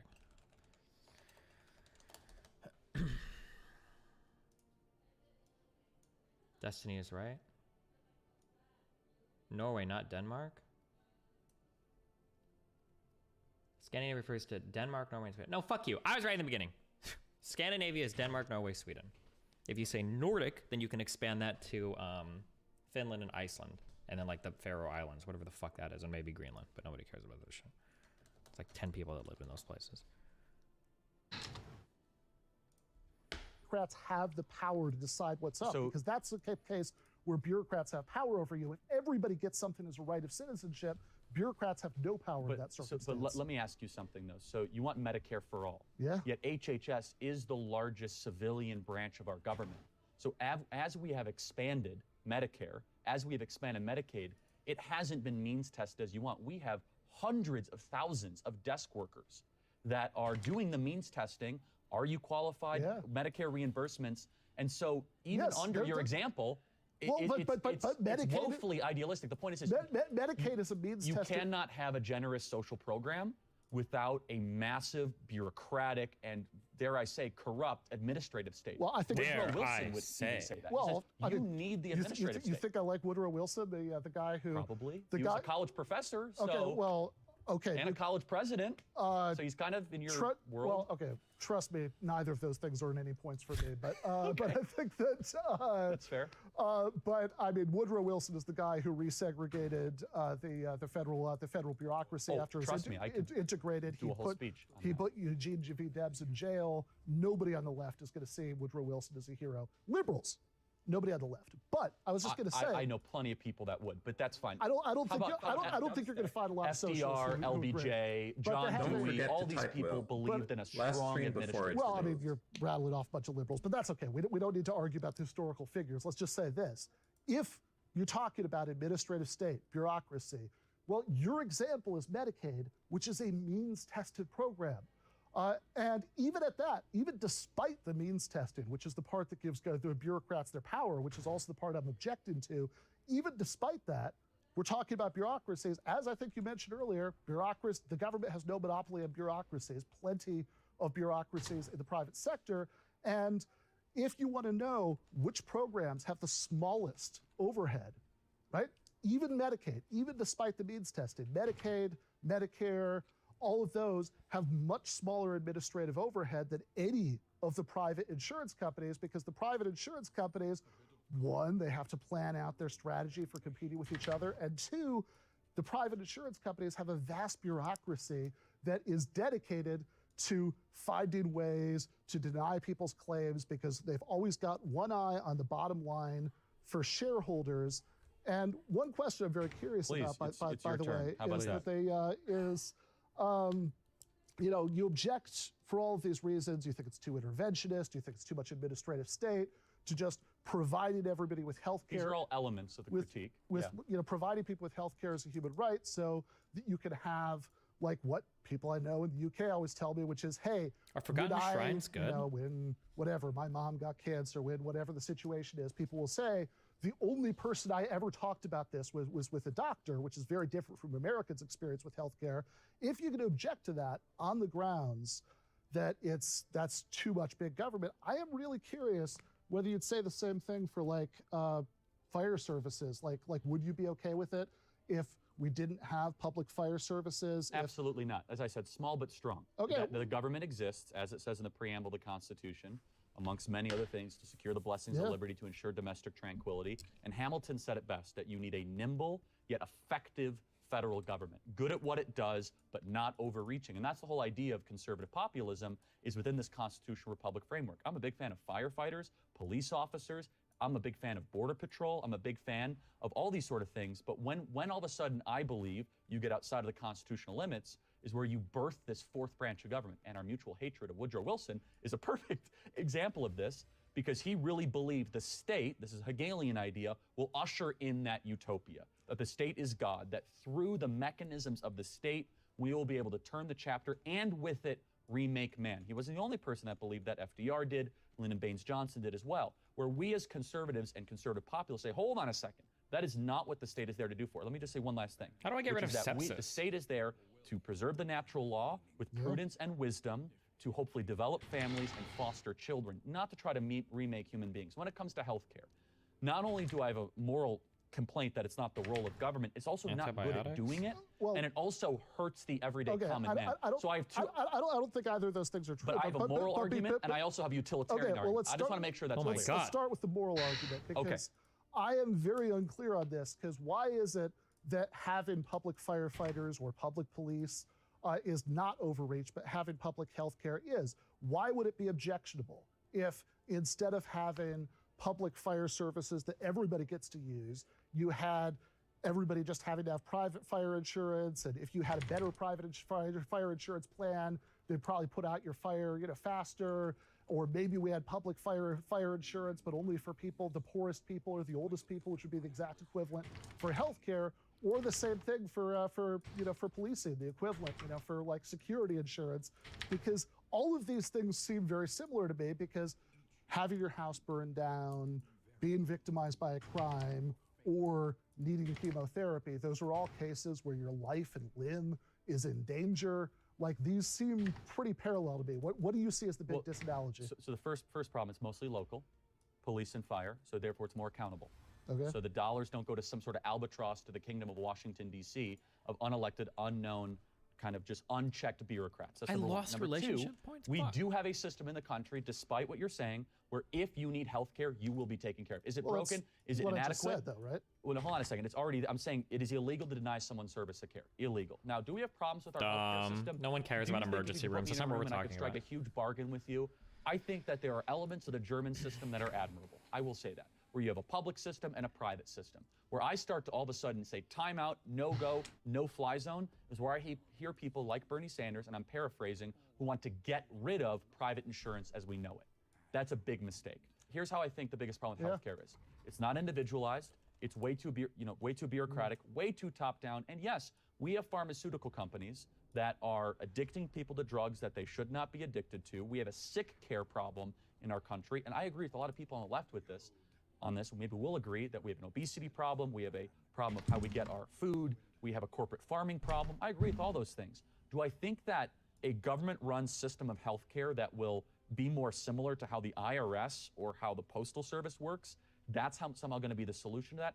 Absolutely not. Well, but if you put me in a room, the Postal Service is amazing, and I do not think. Can you say that again? The Postal Service is amazing. It has been an engine of upward mobility. It has been an engine of racial equality. If you building the black middle class, massively an engine of that. Have you ever used the Postal Service? Okay, who says this? Have you ever used the Postal Service? Yeah. Wait, have you ever mailed shit? I don't understand. The Postal Service is like one of the, like, if you were gonna attack a public institution, why would you attack the Postal Service, which like can guarantee like the delivery of a parcel or letter in like 2 days or whatever to any single fucking part of the United States? Of all the things that you could ever attack, why would you attack the Postal Service? The Postal Service does pretty fucking well. And because of the weird like stipulations or regulations that are tied to it, the Postal Service has to pay for itself. It's not even allowed to like draw, I don't think it's allowed to draw from public funds and shit. Like the Postal Service is supposed to be self-sustaining. And I think it's even more brutal than that, because not only does it have to be self-sustaining, they have to like prove the income for like their future pensions and shit as well. Like,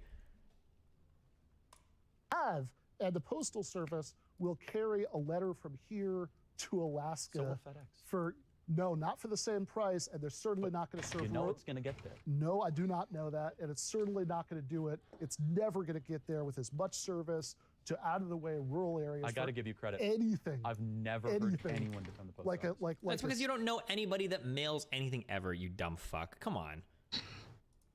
Well, you need to talk to more people, because like the post office is an amazing institution, and it should be massively expanded. In fact, one of the best things I think they have in some of those fight no more than 3 road battles. Is postal banking, which if we did that, Bernie Sanders' proposal would immediately put out of business all the payday loan vampires that prey on unbanked people, would create millions of new good unionized jobs. Postal Service is great, but I do want to go back, because I don't want this. I don't want this to get lost. The post office lost hundreds of thousands of packages and was 6 months late. That's where you want to run our healthcare system? I think that wait, is there like, can we look up like packages lost between FedEx, UPS, USPS? Is there like a data on this or whatever?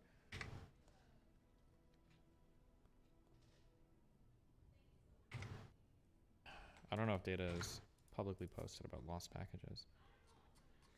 Whatever.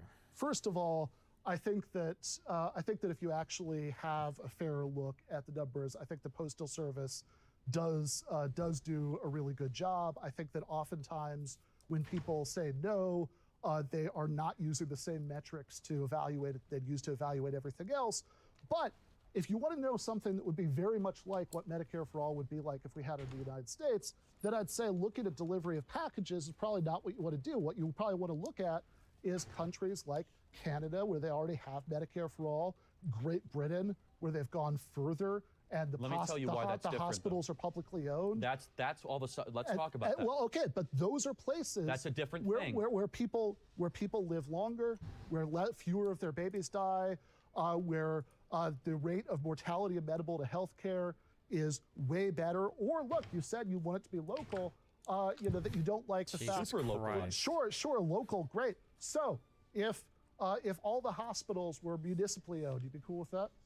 All the hospitals, it would be, well, first of all, that's actually the case in a lot of places. There's a lot of county-run hospitals all across the country. I'm not denying they're county-run. Make him answer the question. So you would be okay with that. So it really has nothing to do with centralization. Well, no, it does. Trust me. The city of Chicago can be equally, if not more corrupt than the Kingdom of Washington, D.C. Is it going to be more corrupt than the private insurance companies? I mean, that's a good question. Okay, Let me ask you a question. But you did also say, right, and I really want to make sure that local is generally better, but I'm not going to die on the Cook County is a great county hill. Well, this does go back to what you said earlier, though, when I asked you about fire protection, because you said, well, the difference is that nobody could be turned down from the hospital. That is a law. Yes, that is a law. I'm glad that it's a law. I am too. Okay, good, wonderful. We agree on that. That is a good government intervention to stop the private sector from doing what it would otherwise do and did otherwise do before that law was passed. But also, I would say, do the equivalent for the fire services. That the only people who get it without having to pay at the point of service are the poorest people, are the oldest people. Everybody else has to rely on private fire insurance, which varies wildly in quality.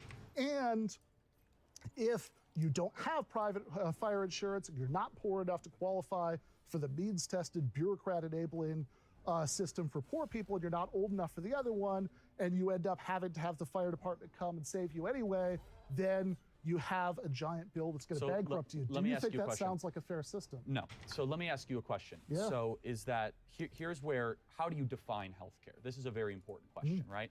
Because healthcare could be, hey, I just got a gunshot wound I need to be taken care of. Absolutely. Or healthcare could be, I'm 800 pounds overweight, I'm eating terribly, I have no sort of interest to exercise or eat well. Why all of a sudden should that person be put into the same exact level of care of someone that has saved money and taken care of their health Why should someone... Oh my God, the best counter question here would be, do you think somebody that's not vaccinated then should get preferential treatment versus somebody that is vaccinated in hospitals or vice versa or whatever? Oh my God, that would be such a killer question. God, that would be such a killer question. Who's 800 pounds overweight be given in this sort of, realm? Why should human agency and choice have zero emphasis at all?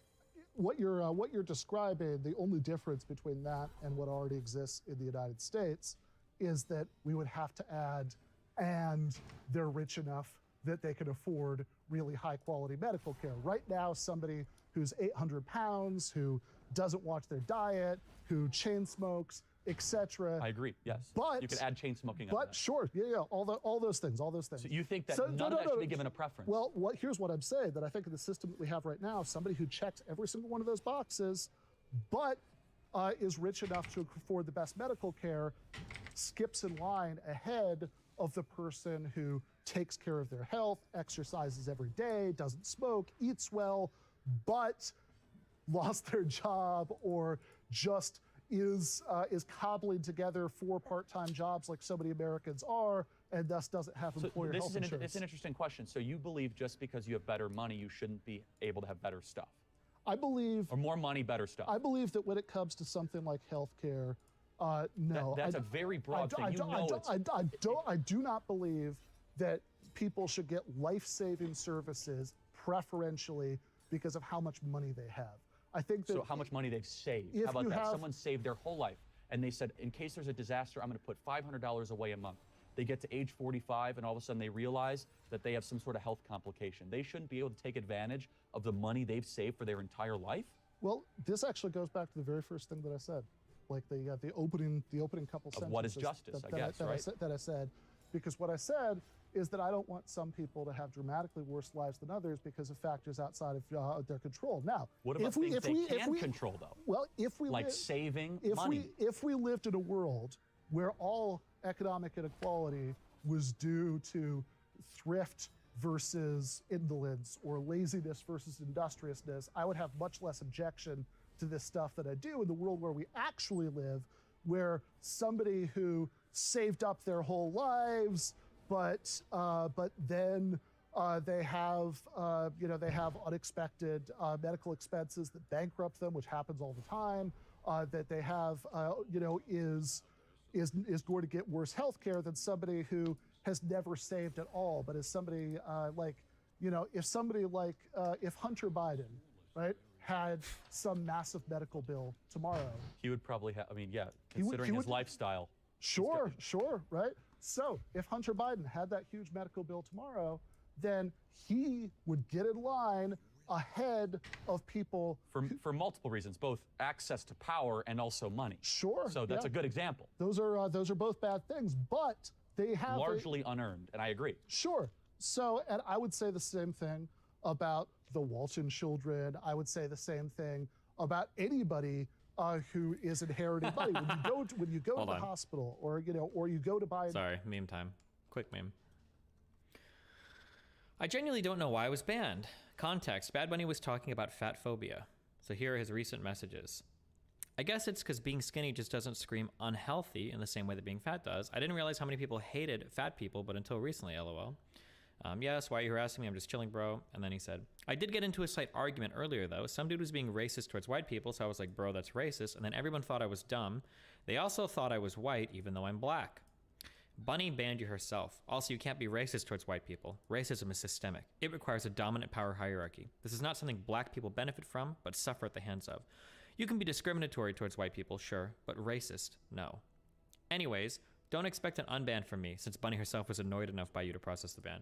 I just want to explain real quick how stupid this is. So, you can be discriminatory, but not racist, okay? The funny thing is that if they were using these words, if they knew what any of these words mean, they would actually flip that, in that, yeah, you can be racist towards somebody, but you can't be discriminatory towards somebody. Racism implies hating somebody because of some like racial attribute. Discrimination implies selectively choosing people based on a trait. If we're going to say that an unjust hierarchy exists between two groups, that means that one group has the ability to enact discrimination, meaning choosing somebody other than somebody else. So white people as a class could discriminate against black people when it comes to choosing jobs, but anybody could be racist. If you wanted to really like get into like, well, what do these words mean, you know? Because technically, like, you can be discriminatory towards people but not racist. That doesn't make any sense. If I go online and I start spamming, oh, I don't like this guy, he's an N-word, or I don't like this dude because he's this race, I'm not really like discriminating. I'm not choosing between it. I mean, I guess maybe in a very colloquial sense, but I am being racist, right? Much the same that like if an employer is like, I'm not going to hire that guy because he's black or Asian. Well, now I am engaging in racial discrimination, right? It's kind of it's a really weird way to flip these words on its head, I guess, when you really just want to be racist and try to find a way not to be. Insurance, they don't ask you, did this money come from being thrifty and saving your whole life? Let me ask you a question. Or did this money come from stock ownership? Or did this money come from inheritance? They just ask, do you have the money to afford this? And that's part of markets, right? Is that you're not able to make a moral claim for every dollar bill, but generally markets will go towards value and value creation. I actually want to close this thought on one thing, because it goes to your other thing that actually, could I mean, if you'll indulge me, could I ask you like a 30-second? Guys, I'm gonna put on the making sure I wasn't still muted, or that I wasn't muted in general. I'm gonna put on the music for a bit. I'm starting to feel really tired. So I'm gonna take like a 10-15 minute break. I think I have enough in me to like finish one more sketch, and then after that I kind of want to head into, so what time is it? It's 3. But yeah, like I have like 2 hours left. Well, I guess once I get back I'll have a little less than 2 hours. So yeah, I'm gonna go take care of that. I'm gonna grab a drink to myself up a little bit, and I'll be back as soon as I get done with that. I'm gonna put you guys on the intermission screen and yeah, mute my mic and everything. Alright guys, I'll be back in a little bit.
Okay, I'm back, guys. Before we get started, I'm mildly interested in what we're watching, but it's starting to lose me, and we're not even halfway through yet. So I think I'm gonna try to find something else before we get started.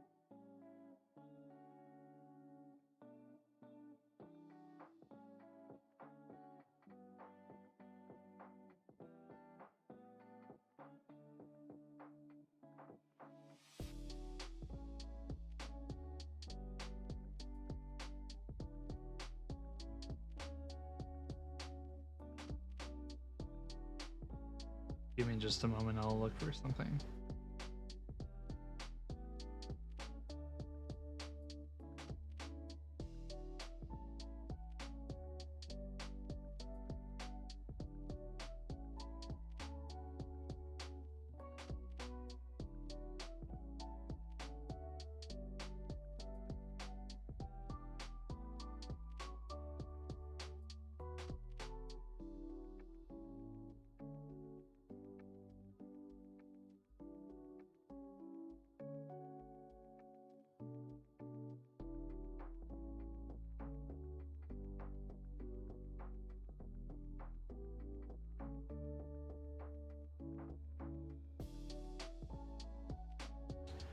Not looking too good.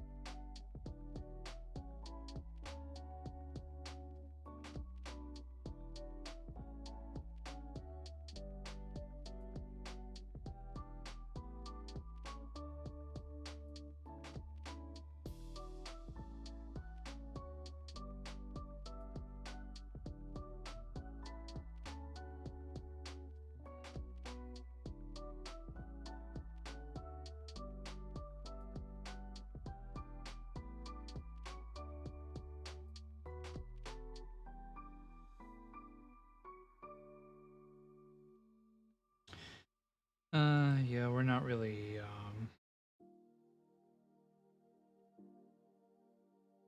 we're not really gonna be able to find anything. All right, that's. I will come back to this later. I think for now, I may end a little bit earlier than I was planning. Right now it is 3. We might end it. Oh, it's 3:05 specifically. I think we might go ahead and start working on some animation.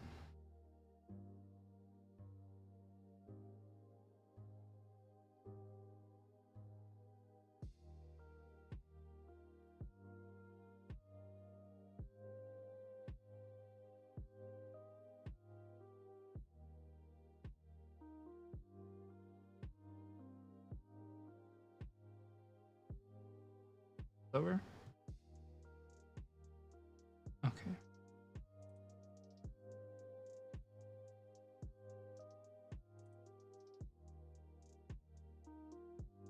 We should be back on tomorrow. I'm not necessarily worried about, oh, am I giving enough content out?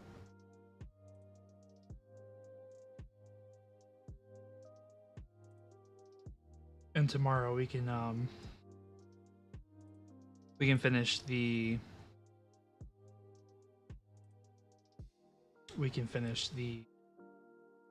called the sketches out, and then I can post them on Instagram and Twitter.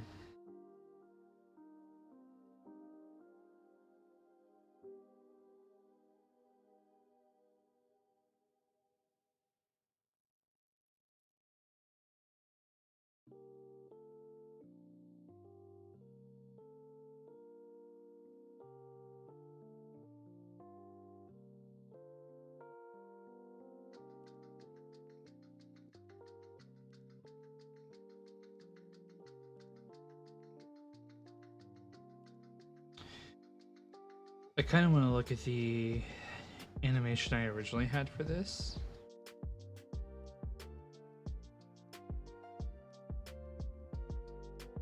See what changes I can make.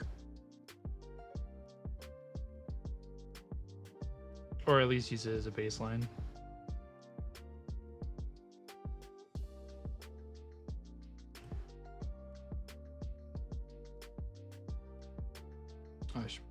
this out. Okay. I've really got to remember to start like taking that off. I'm the worst when it comes to that.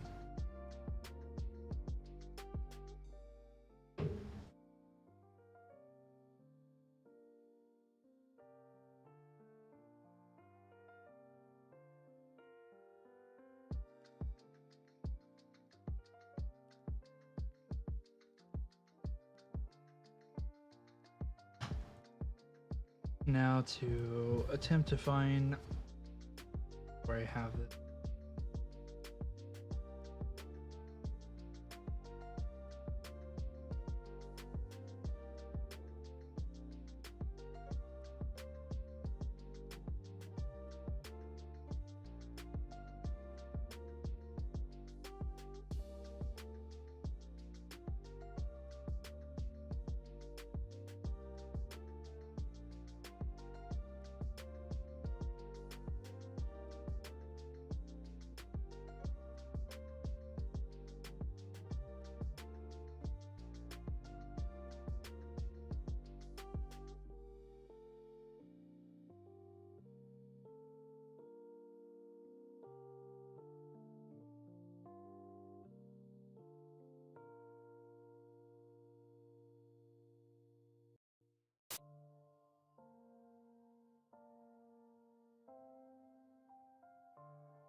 Okay.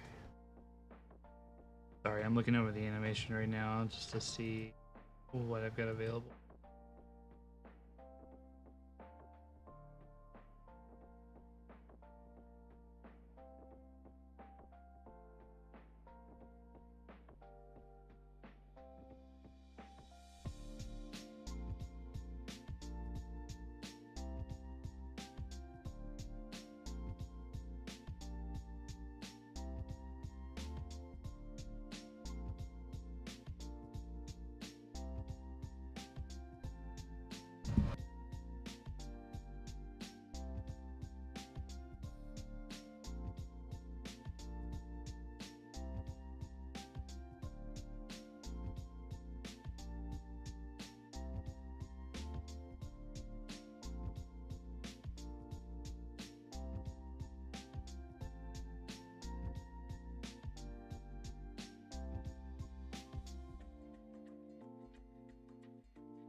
Let's see, it's 240 frames for the entire thing. I guess the question is like, when would I want the animation to be over? Probably like halfway? Yeah. I would argue that's probably the best spot for it.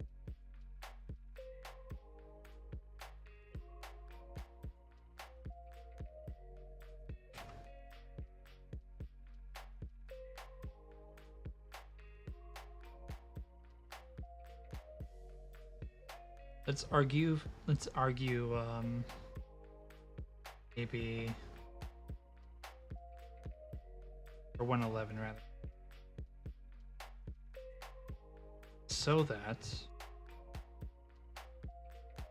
yep, or 111. That way I can, if nothing else, put them on like a 2-frame increment between each individual letter being finished.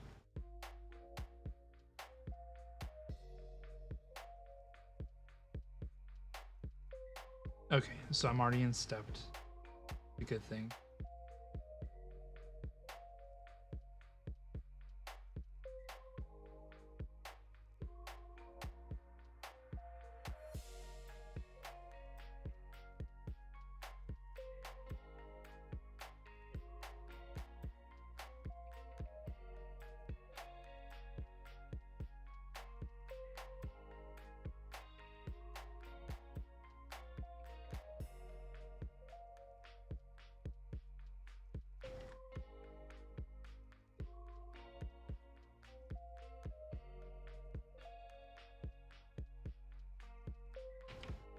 Oh wait, that might.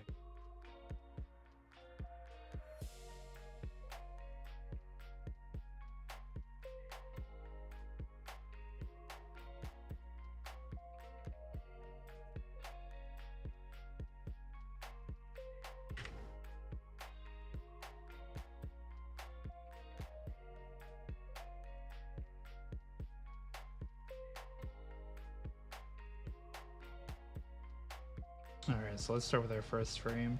Honestly, I might bring the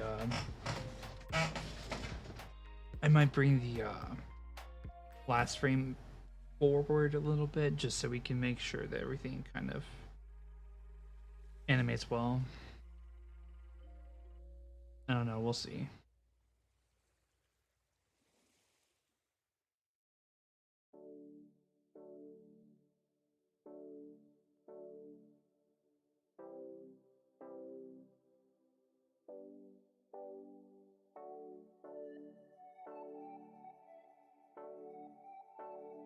How's this gonna end?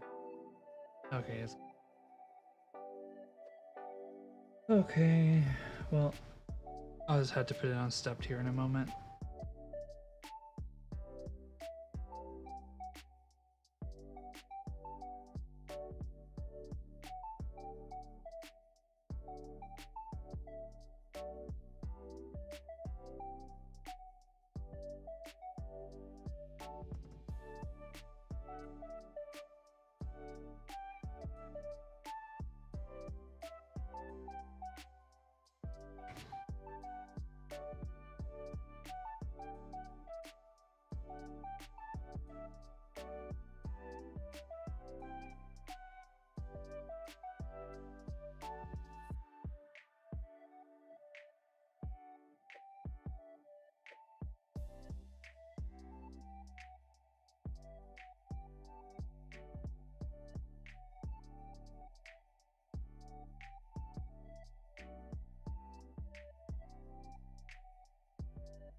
I might realistically want to put, because in the original, I only did about 8 frames.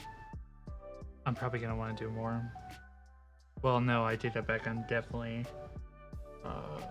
going to want to do more.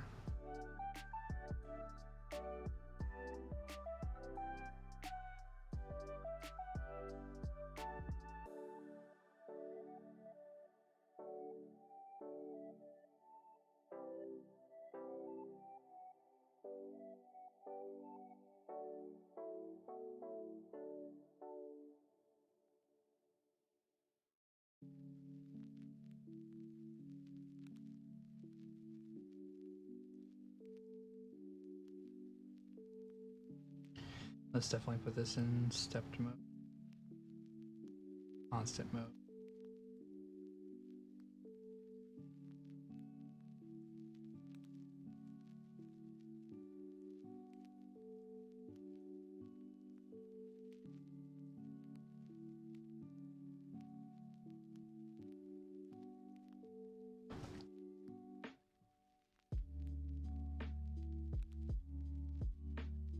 I think for now I'm not going to worry about where it is in the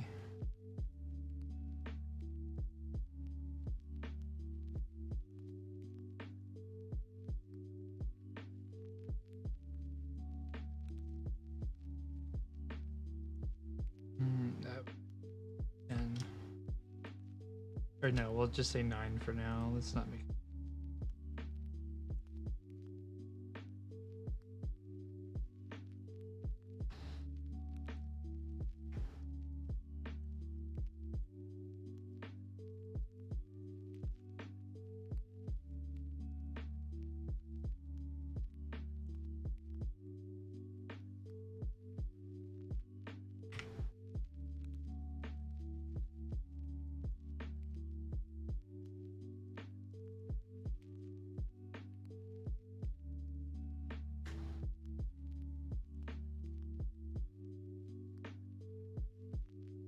okay.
All right, let's see how this does.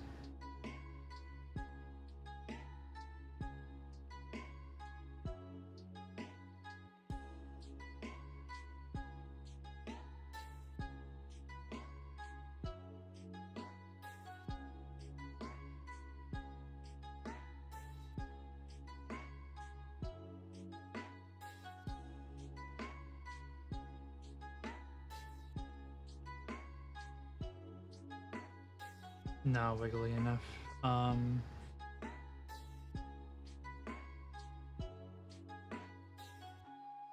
could argue we probably fix some of that here.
Oh, whoops. Okay.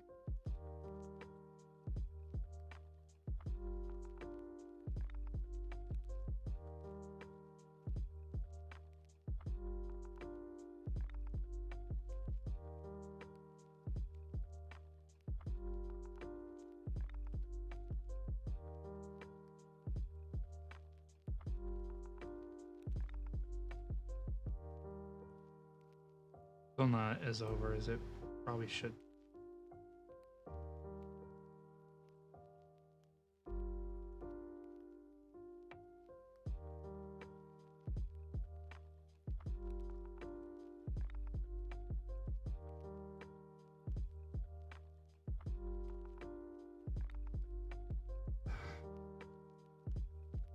Sorry, guys. That's really bothering me.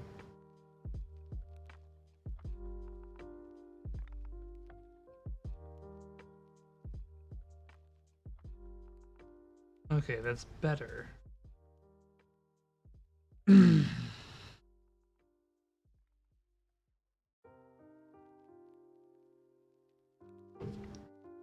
Realistically thinking about it, I don't know if the animation for this is necessarily going to take is only going to take or is going to take as long as 2.5 minutes.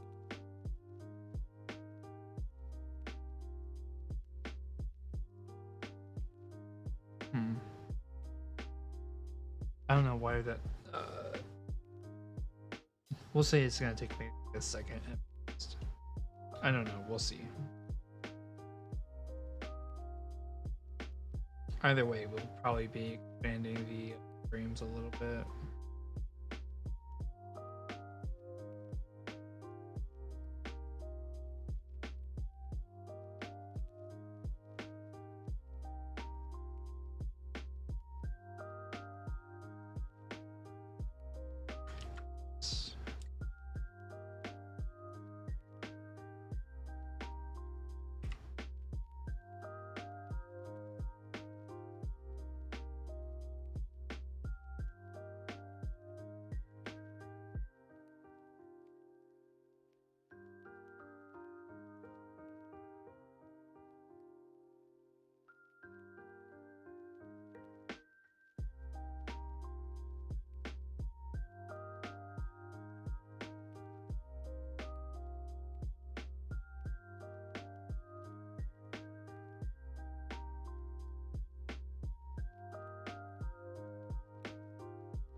So this is about the same size as the other.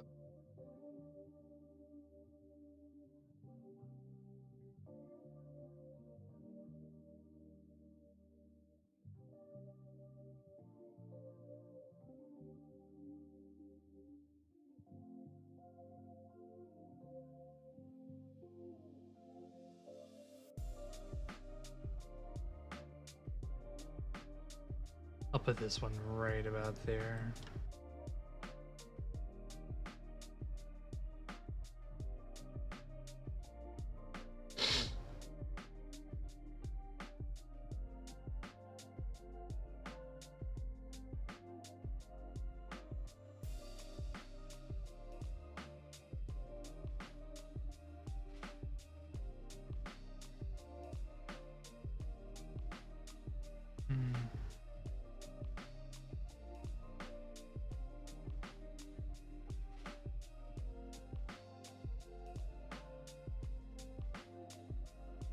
Hang on, guys, I gotta take this.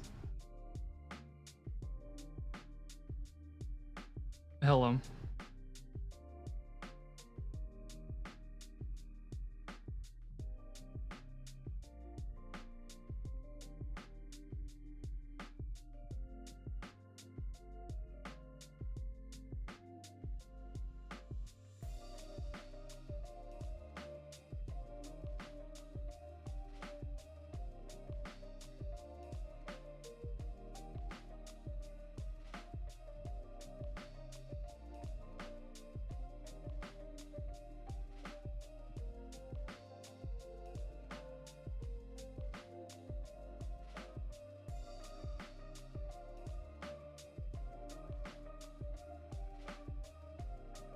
Sorry about that, guys. So my mom called me to let me know that the Braves won the World Series. Oh, that's so funny.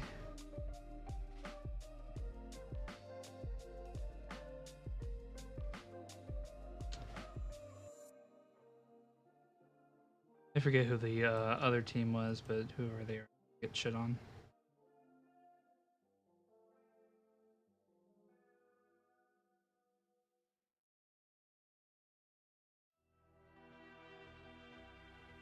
I really gotta take this song off.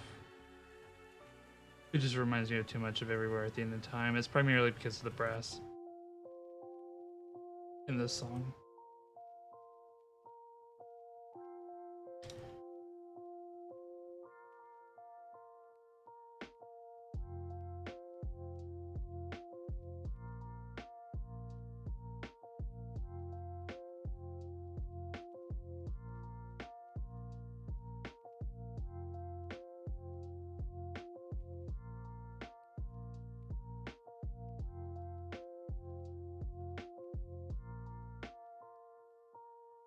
This isn't bad, but I should probably pull it over just like a little bit.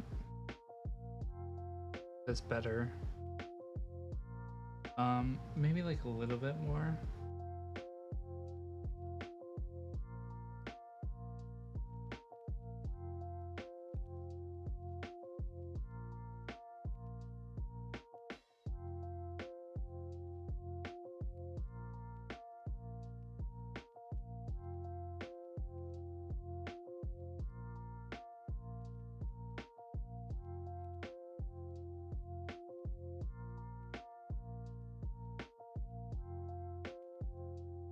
That's looking pretty good.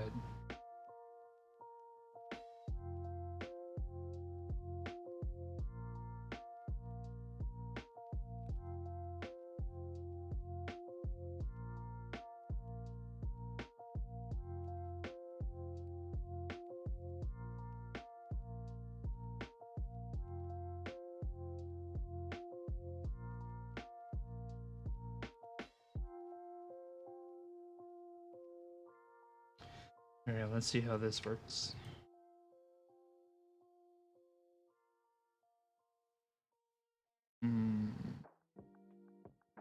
Needs to be brought up. Frame.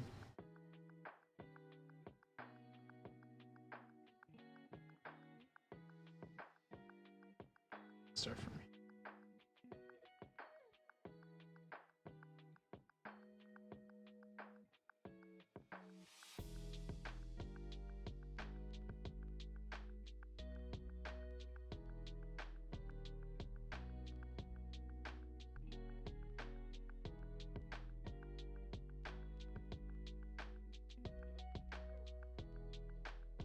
Like so.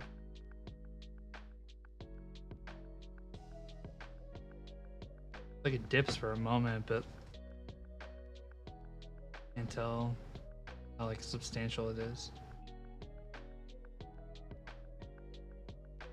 Like 20 or 21. Yeah, honestly, it's not too bad.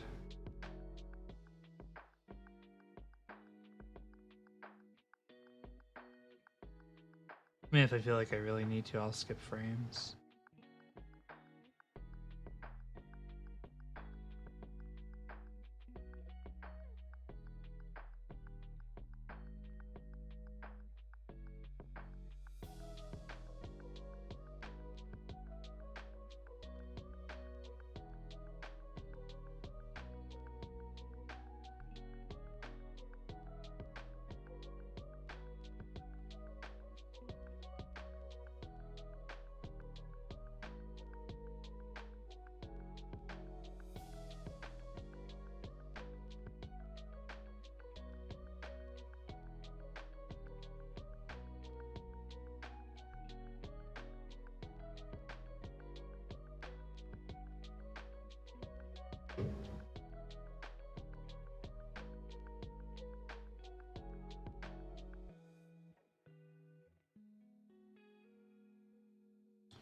Okay.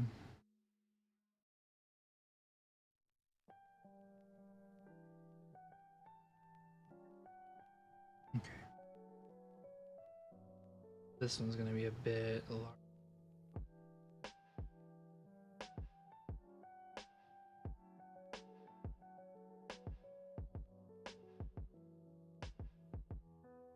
There.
Alright, it's gotta bend toward the top. I don't know if this is sooner.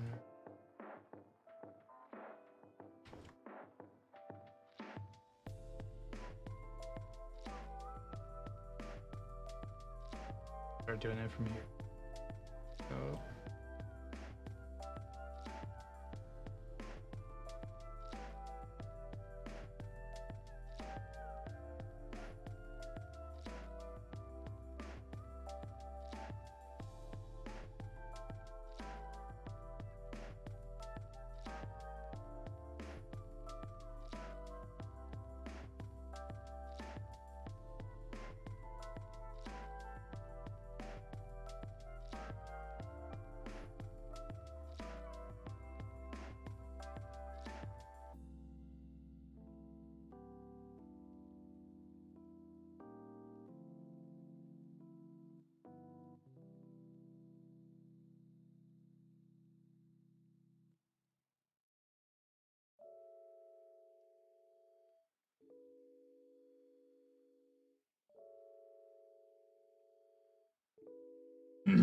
Definitely needs.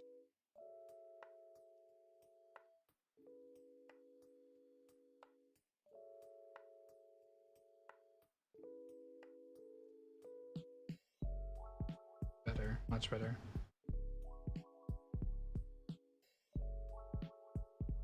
But I do feel like I could push.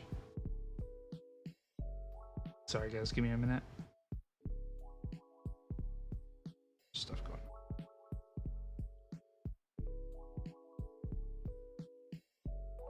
Yeah, give me just a moment, guys.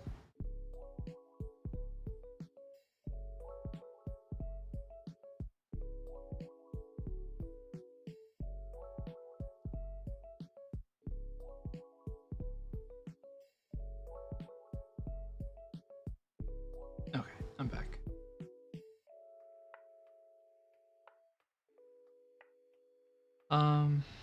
Yeah, I mean, it's not bad, but I really do feel like we could probably push some of it a little bit.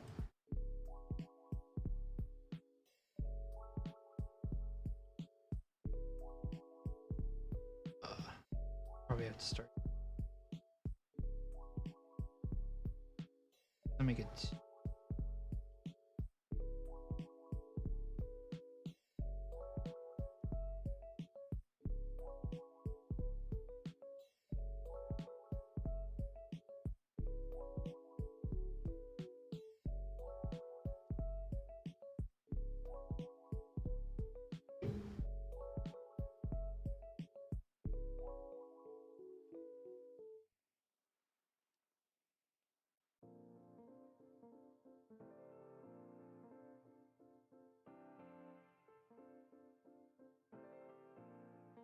Okay.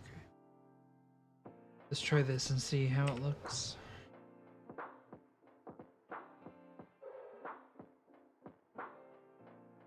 Still not far over enough. I may have like reversed some of the work that I did on that last one.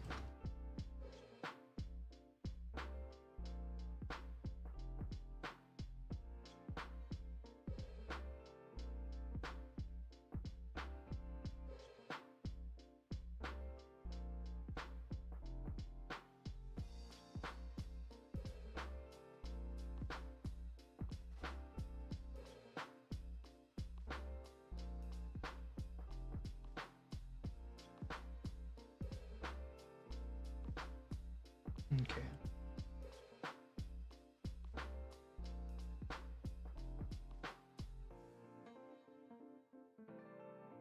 Basically a little further in.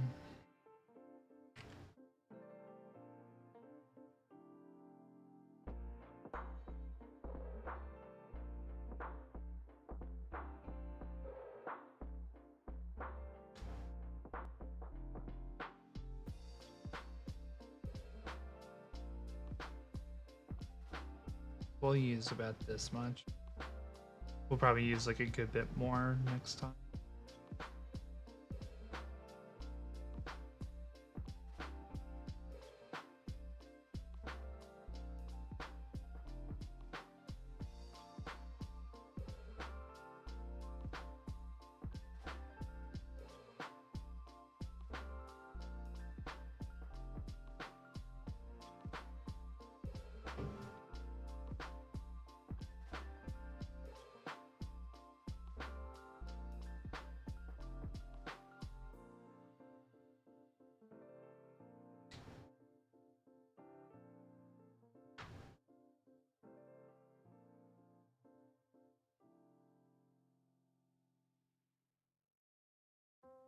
There's a pretty sharp curve.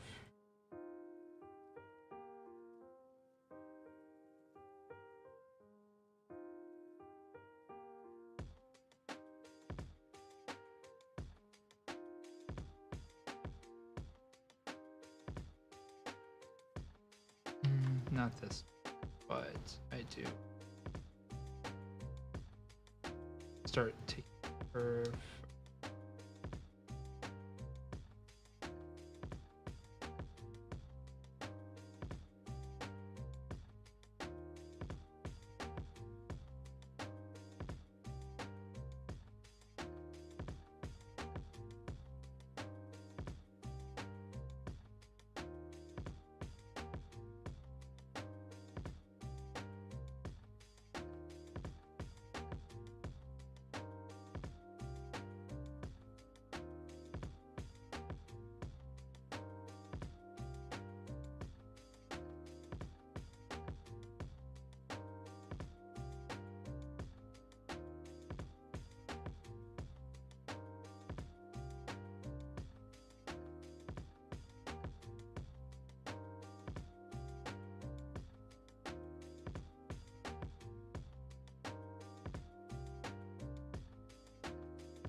There we go.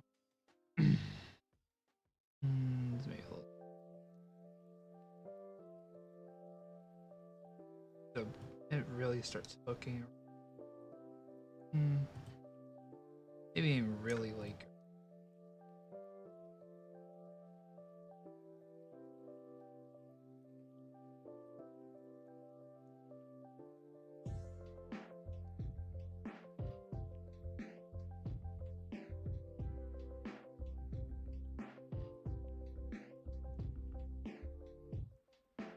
I think once I get like the main couple frames for this one, we're gonna call it a wrap.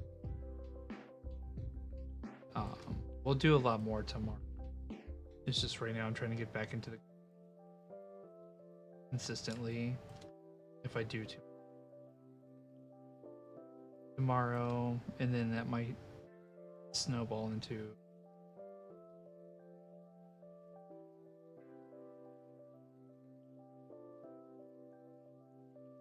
Oh, I'm not paying it. Let's go ahead and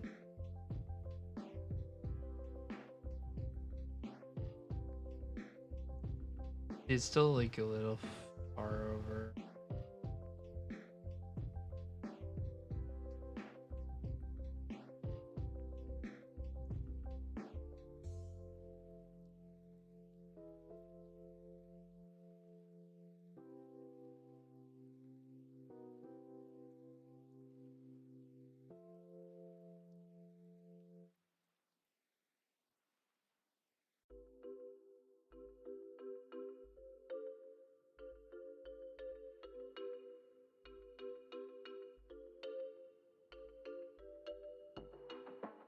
Probably needs to be brought up just like a touch more.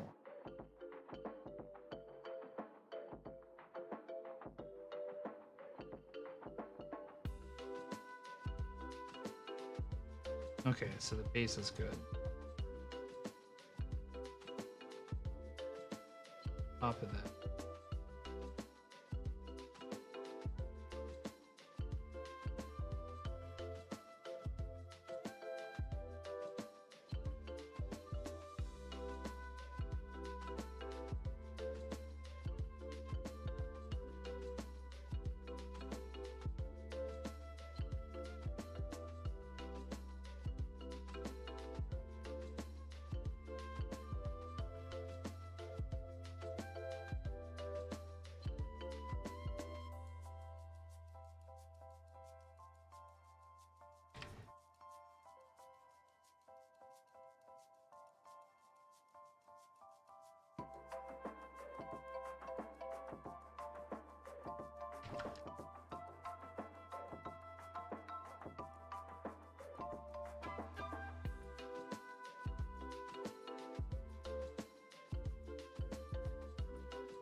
trying to figure out where I want to like bend this at.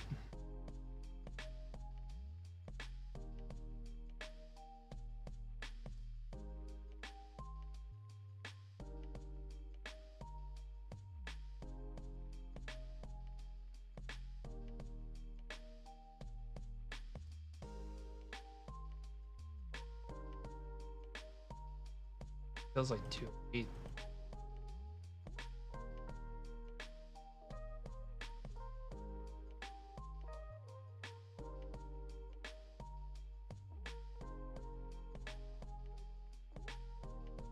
Let's start getting the basic shape. Let's not worry too much about like the curvature.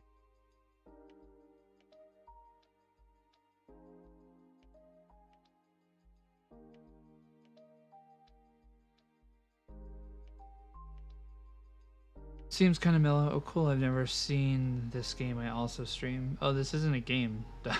This isn't a game, dog. I'm animating.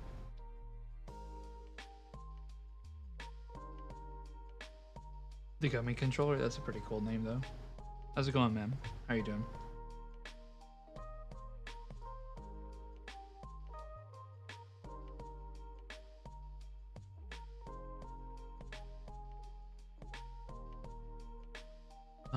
It does kind of bend into the other one. Yeah, I'm definitely gonna need some I'm gonna need some sharper light for this.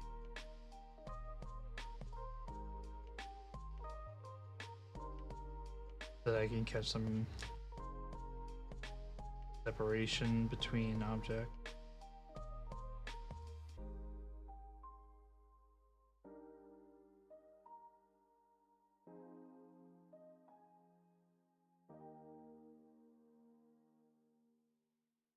Just bringing it up a little bit. I will have to be careful about that.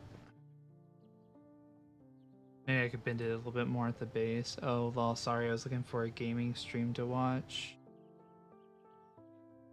Gave your stream a like and a sub. Hey, thank you so much, man. I mean, we game occasionally, but it's like like right now, I'm still trying to build stuff up, so it'll be very occasionally. But once we finally get stuff rolling, I'll be a little bit more comfortable with streaming games. As far as like what we'll be streaming, it'd be or like what games we would be streaming. It would primarily be like action games like Dark Souls, Blood, maybe Overwatch, but I'm kind of getting burnt out on Overwatch, or I've been burnt out on Overwatch. But just games sort of like that. But I'll be honest, if you want to stick around, it's going to be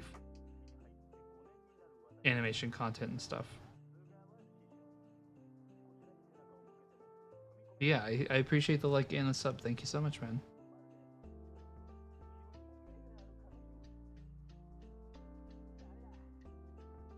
Hope you enjoy your stay.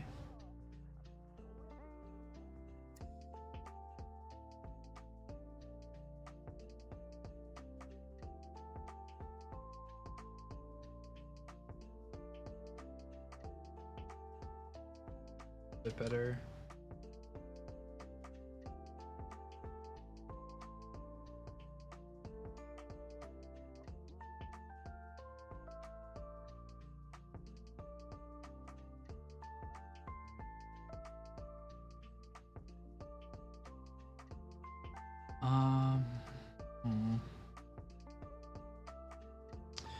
Feels pretty good, honestly. I might keep it like that.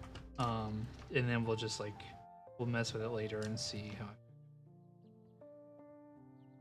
Oh, I stream practically anything. Can't stay long. Gotta sleep soon. I hear that. I'll be going to sleep here in the next couple hours. I'll actually be ending here in about like 5-ish minutes. Cool animating. Yay, thanks. This is actually an older piece of. Oh well, I'm redoing an older piece. If you want to go back through my catalog, look up a video called Pasta Box. You'll effectively see what I'm trying to recreate. That was originally done in 3D, or excuse me, that was originally done in 2D, but now I'm doing it in 3D.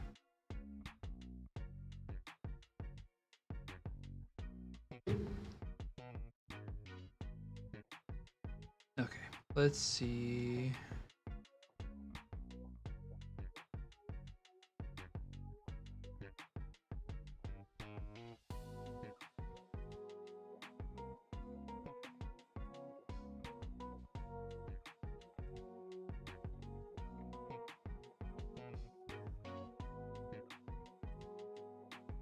I probably have one more frame to do before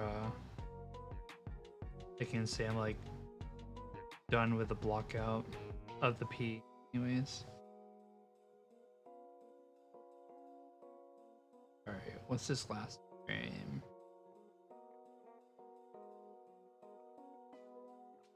Okay, so originally I did the original or the like the main P, but like the setup for an overshoot. Okay.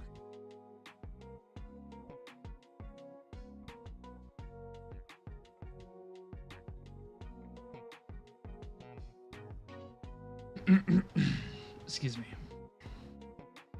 Cool. Okay, gonna get to sleep. Now you. Okay, I'll see you later, buddy.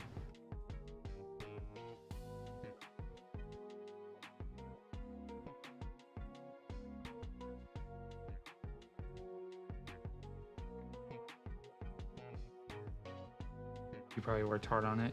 I think it took me. It was around when I was first originally starting. I think it took me like 2 or 3 days. It was like my first project not working on like a humanoid character. That was kind of weird, but that was pretty fun.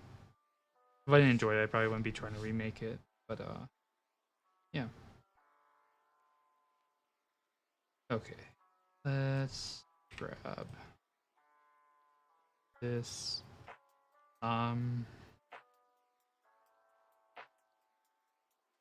Part of me kind of wants to take the original, like this one over here, and just kind of work off of that. No, let's not do that.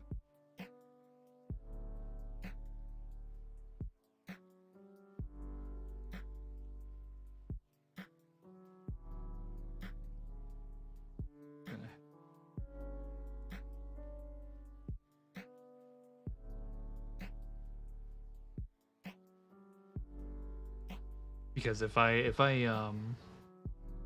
try to take from that original, there's a very good chance I could let that that frame kind of influence it too much, and I'd rather not do that. I'd rather make sure it just works.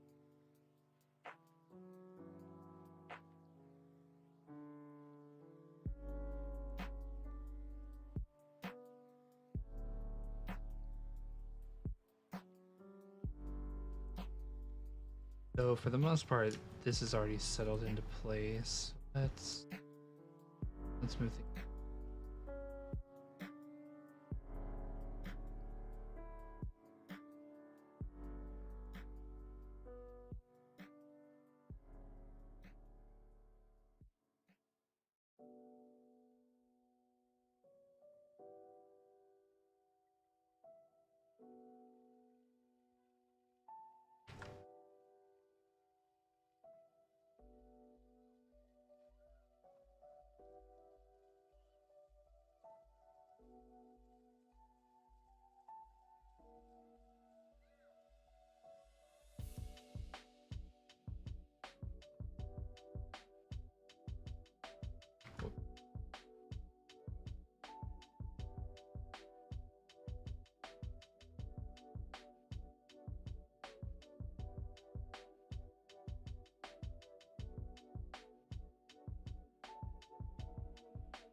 Probably need to be bringing this down a lot more.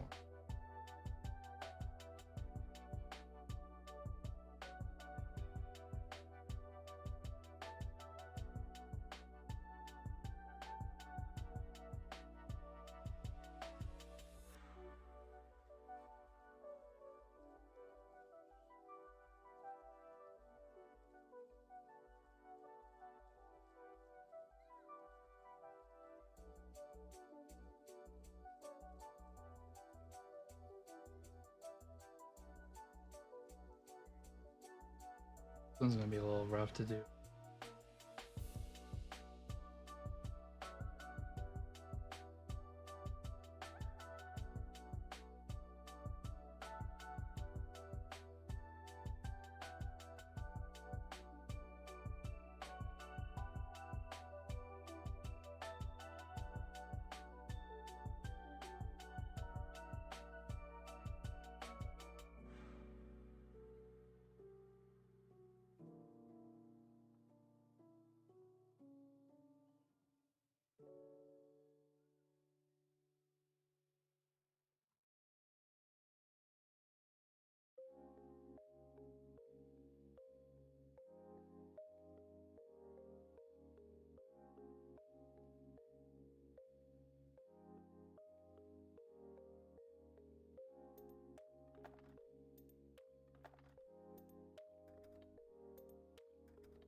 These all kind of need to be brought in more.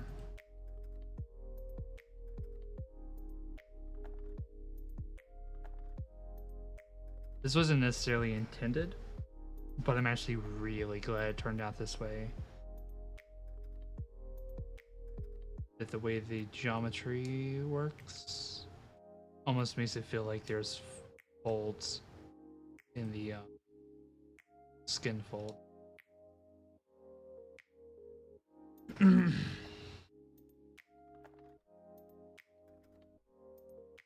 In the tentacle.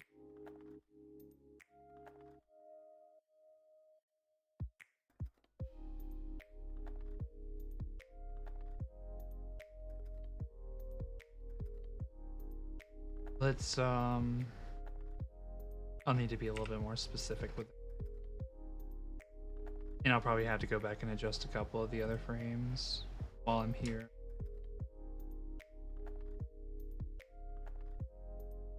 Let's see if it at least gets the motion.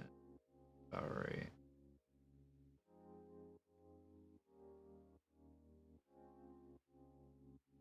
The base is really good. I think no, it still needs to come over.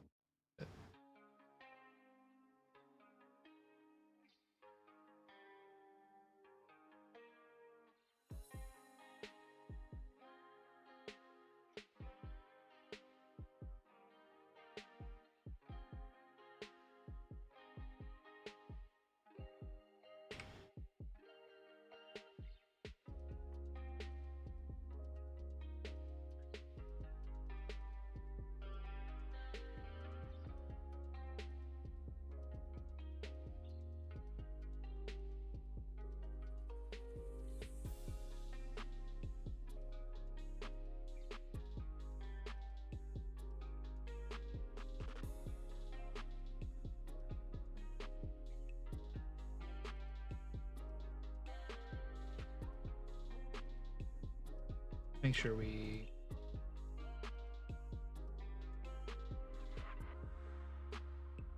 that's much better.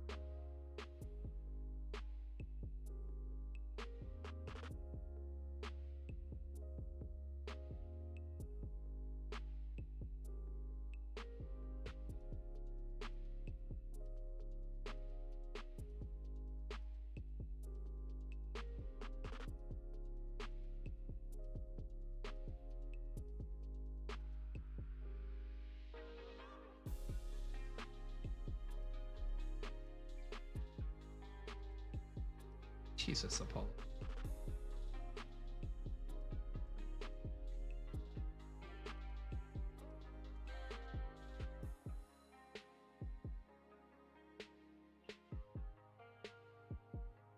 Pushed a little bit more.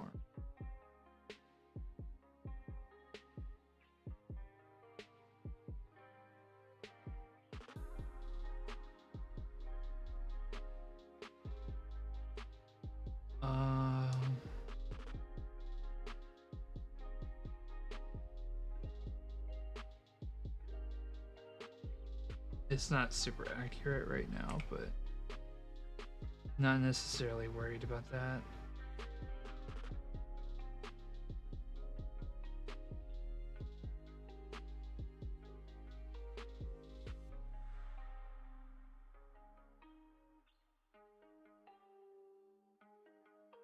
The bottom diff or the top a lot.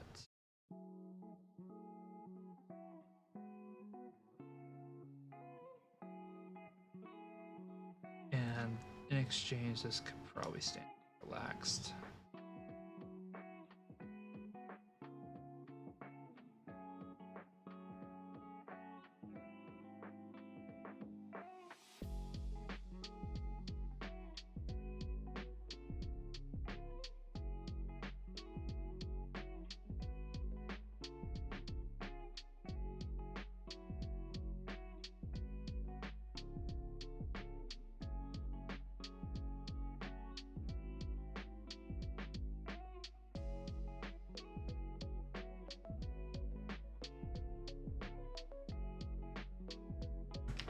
I'm gonna have to think about the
It's a shot.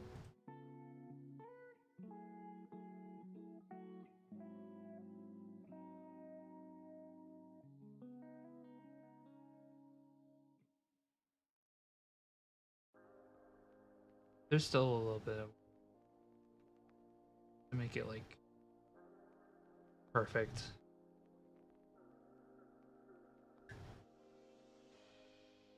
That was not intended.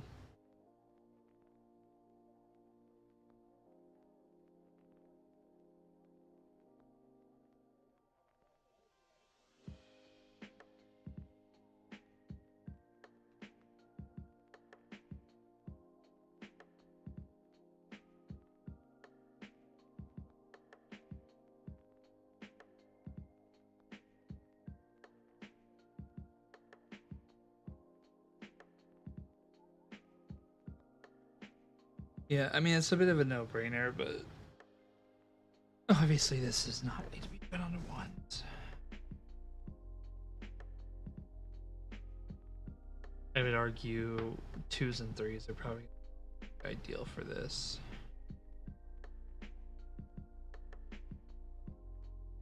But I think unlike the majority of my projects, I'm probably going to go as far as to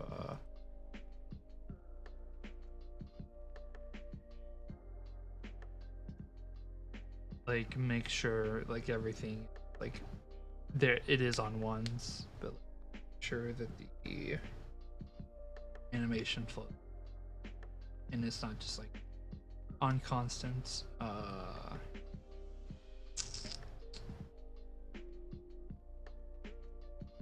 think I'll patch this up tomorrow. And like I would even go as far as to say like I might focus on this and like getting that last illustration thing done. So that way we have a little bit more to show for what we've done. Okay. It's almost 4:10. Let's go find somebody to raid.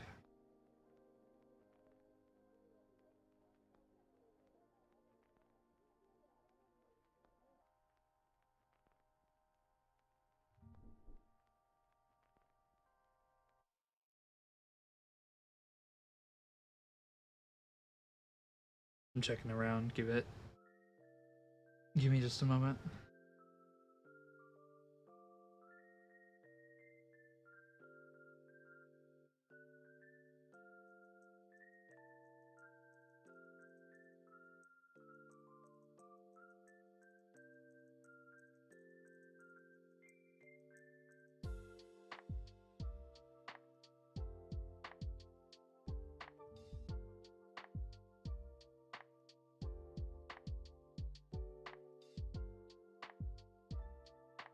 It's not.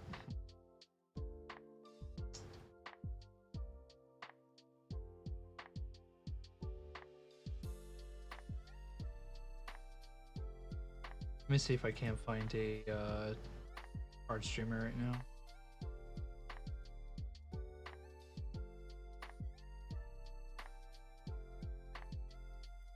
Wait, Meat Canyon's streaming right now? What?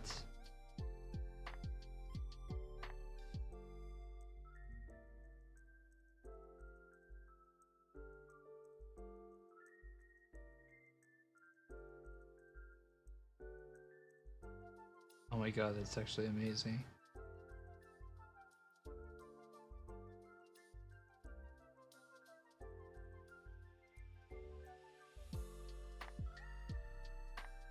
But he's got plenty of viewers right now. If I was gonna raid somebody, I'd rather it not be someone with more than 100. Or arguably someone with 50 or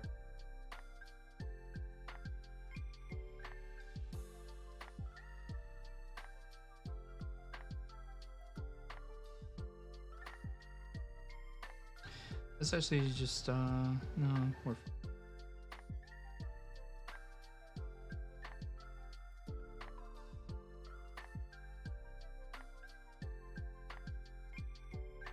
waiting for one that just kind of like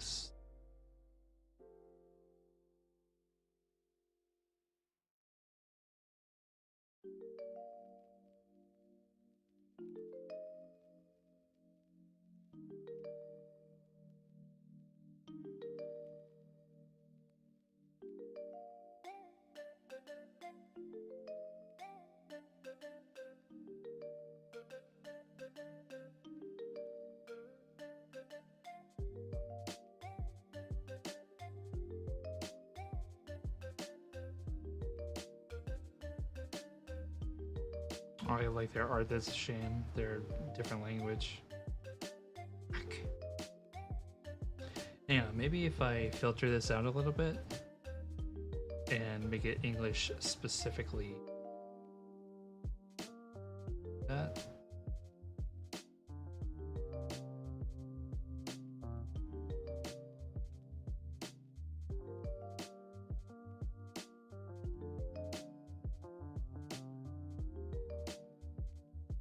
We'll do this.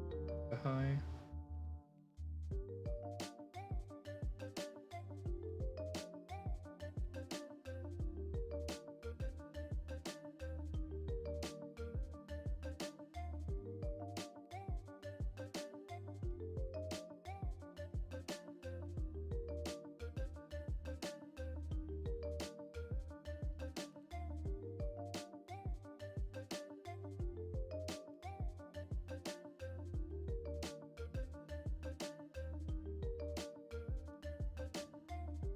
This right quick.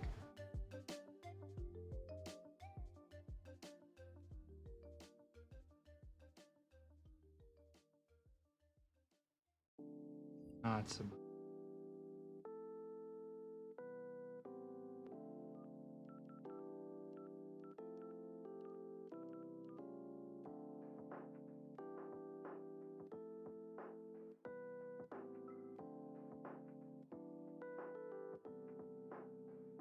like somebody forgot to change their thing from art to Overwatch. Sounds like something to do. Ooh, this is